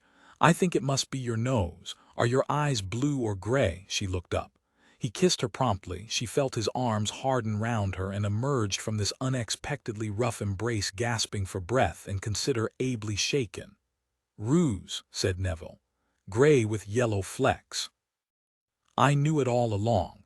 She put her head on his shoulder. Gosh, Neville, I wasn't sure you really meant it till now. I say, is it going to be a walking tour or something equally uncomfortable? Oh no, but I thought we might do some canal work and we're practically bound to spend a good many nights in peasants' huts. Can you eat goat? Yes, said Sally. What's it like? Rather foul. Are you busy this week or can you spare the time to get married? Oh, I should think so, but it'll mean a special license and you can't touch Ernie's money till you've got probate. Can't I? I shall have to borrow some then. You'd better leave it to me, said Sally, her natural competence asserting itself. You'd come back with a dog license or something. By the way, are you certain you won't be arrested for these tiresome murders? Oh yes, because Ernie's hat doesn't fit, he replied. I suppose that's a good reason. Yes, even the sergeant thought so, he said happily.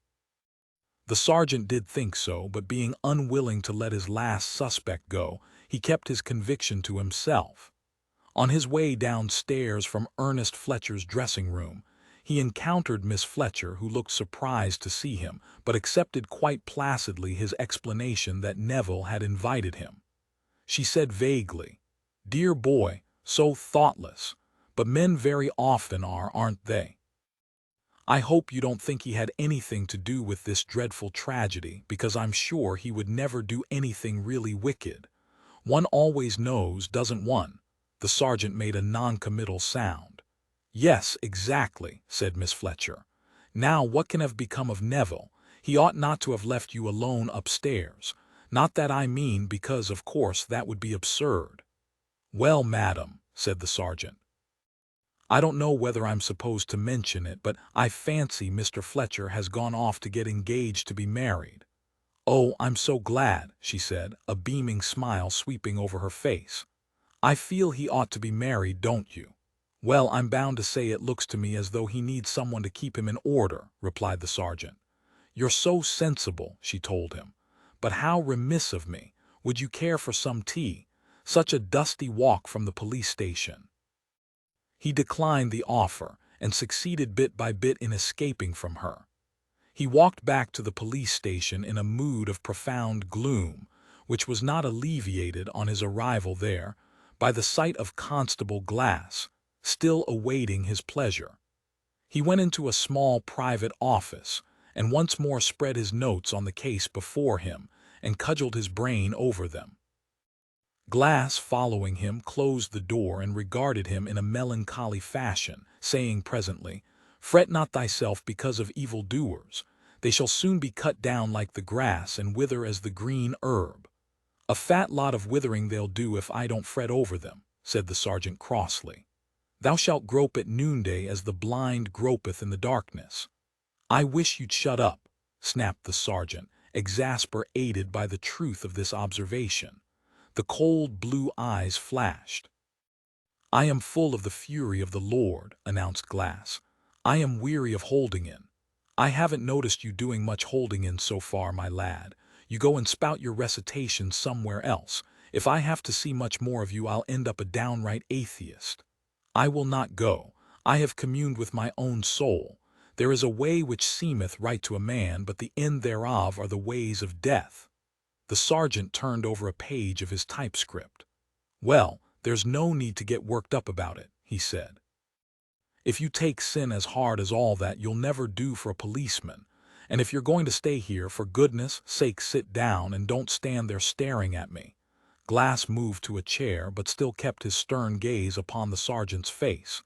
What said Neville Fletcher? He asked. He talked me nearly as silly as you do. He is not the man. Well, if he isn't, he may have a bit of a job proving it, that's all I can say, retorted the sergeant. Hat or no hat, he was in London the night Carpenter was done in, and he was the only one of the whole boiling who had motive and opportunity to kill the late Ernest. I grant you, he isn't the sort you'd expect to go around murdering people, but you've got to remember he's no fool and is very likely taking us all in. I don't know whether he did in Carpenter, but the more I look at the evidence, the more I'm convinced he's the one man who could have done his uncle in. Yet he is not arrested. No, he's not, but it's my belief that when the superintendent thinks it over, he will be. The superintendent is a just man, according to his lights. Where is he? I don't know. He'll be down here soon, I dare say. There shall be no more persecution of those that are innocent. My soul is tossed with a tempest, but it is written, yea, and in letters of fire, whoso sheddeth a man's blood, by man shall his blood be shed. That's the idea, agreed the sergeant. But as for purse cutting the innocent, forsake the foolish and live, Glass interrupted, a grim, mirthless smile twisting his lips. Woe to them that are wise in their own eyes. Know that judgments are prepared for scorners and stripes for the back of fools. All right, said the sergeant, nettled. If you're so clever, perhaps you know who really is the murderer. Glass's eyes stared into his, queerly glowing. I alone know who is the murderer. The sergeant blinked at him. Neither he nor Glass had noticed the opening of the door. Hannasyde's quiet voice made them both jump. No, Glass, not you alone, he said. 15. The sergeant, who had been looking at Glass in utter incredulity, glanced quickly towards the door and got up. What is all this, Chief? He demanded. Glass turned his head, regarding Hannasyde somberly. Is the truth known, then, to you? He asked. If it be so, I am content, for my soul is weary of my life. I am as Job, my days are swifter than a post, they flee away, they see no good. Good Lord, he's mad, exclaimed the sergeant. Glass smiled contemptuously. The foolishness of fools is folly. I am not mad, to me belongeth vengeance and recompense. I tell you the wicked shall be turned into hell. Yes, all right, said the sergeant, keeping a wary eye on him. Don't let's have a song and dance about it. That'll do, Hemingway, said Hannasyde. You were wrong, Glass. You know that you were wrong.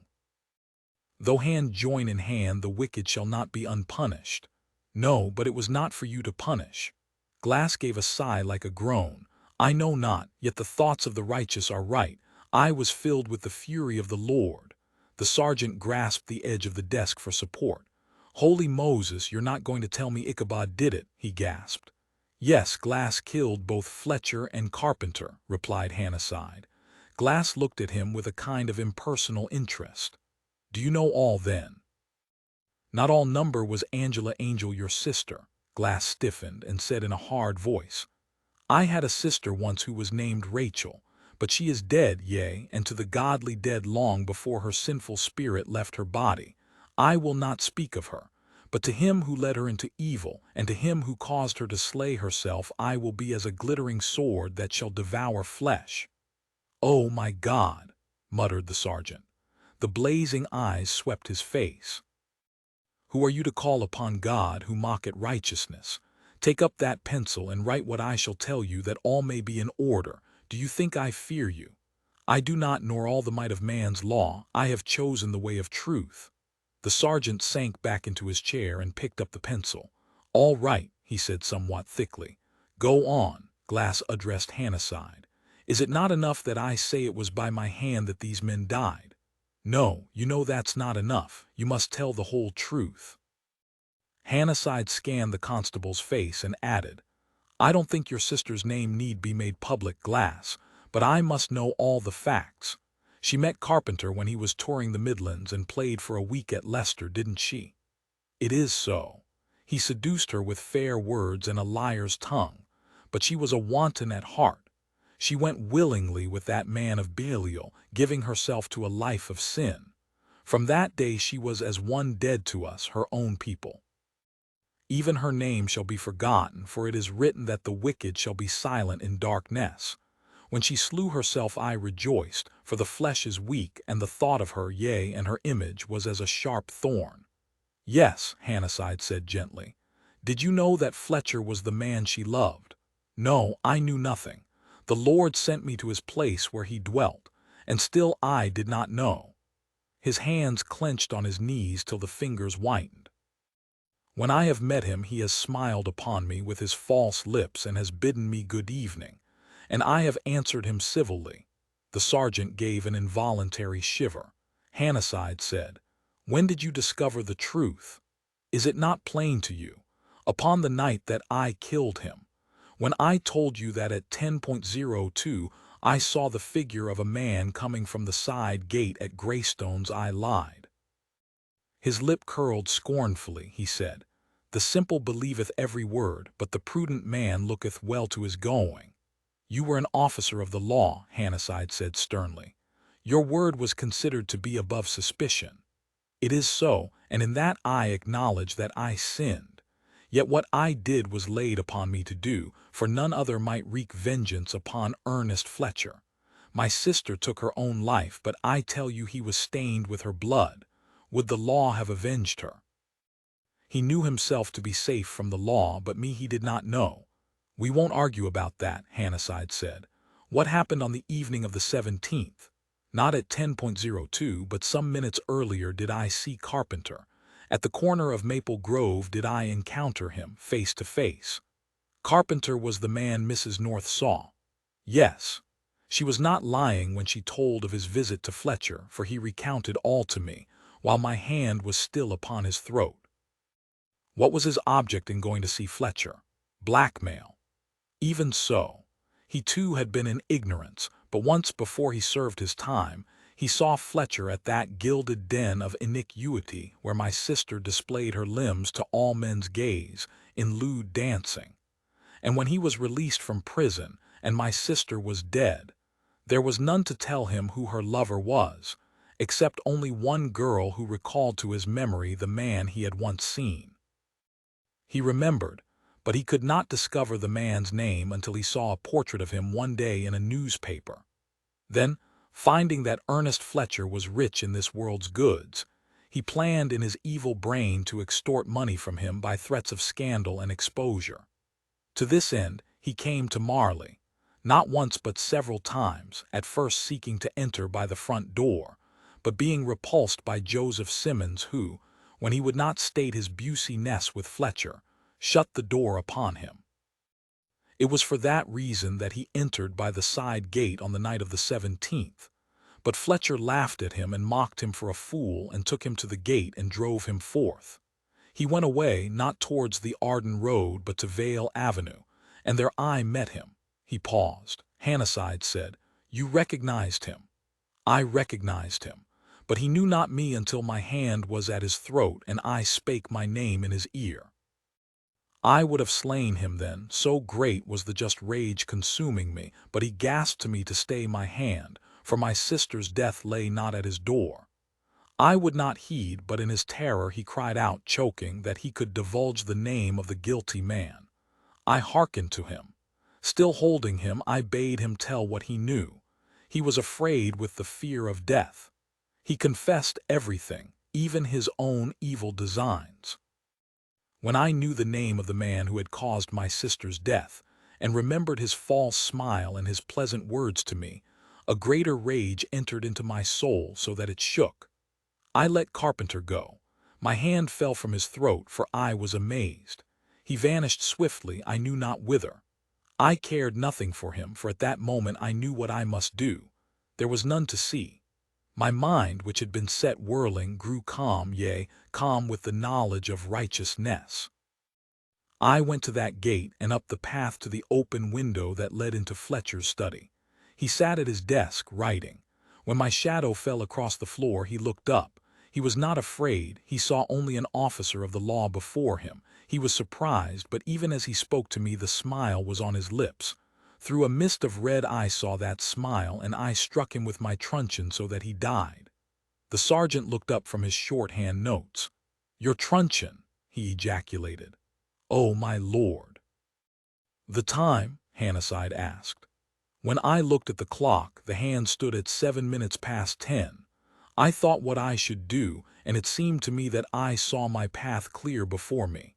I picked up the telephone that stood upon the desk and reported the death to my sergeant. But that which is crooked cannot be made straight.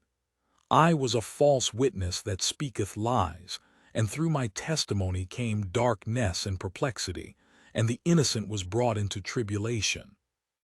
Yea, though they are enclosed in their own fat, though they are sinners in the sight of the Lord, every one, it was not just that they should suffer for my deed. I was troubled and sore broken, and my heart misgave me. Yet it seemed to me that all might remain hidden, for you who sought to unravel the mystery were astonished, and knew not which way to turn. But when the fingerprints were discovered to be those of Carpenter's hand, I saw that my feet had been led into a deep pit from which there could be no escape. When it was divulged to the sergeant where Carpenter abode, I was standing at his elbow. I heard all, even that he dwelt in a basement room and was become a waiter in an eating house. The sergeant gave me leave to go off duty, and I departed, wrestling with my own soul. I hearkened to the voice of the tempter, but a man shall not be established by wickedness. Carpenter was evil, but though he deserved to die, it was not for that reason that I killed him. You were the constable the coffee stall owner saw. The sergeant said, "There was such a stall, I doubt not that the man saw me. I passed him as though upon my beat. I came to the house wherein Carpenter dwelt. I saw the light shining through the blind in the basement. I went down the area steps. The door at the bottom was not locked. I entered softly. When I walked into his room, Carpenter was standing with his back to me. He turned, but he had no time to utter the scream I saw rising to his lips. Yet again I had his throat in my hands, and he could not prevail against me. I slew him as I slew Fletcher, and departed as I had come. But Fletcher I slew righteously. When I killed Carpenter, I knew that I had committed the sin of murder, and my heart was heavy in me. Now you would arrest Neville Fletcher in my stead, but he is innocent, and it is time that the lip of truth be established." He turned towards the sergeant, saying harshly, "Have you set down faithfully what I have recounted? Let it be copied out, and I will set my name to it." "Yes, that will be done," Hannasyde said. "Meanwhile, Glass, you are under arrest." He stepped back a pace to the door and opened it.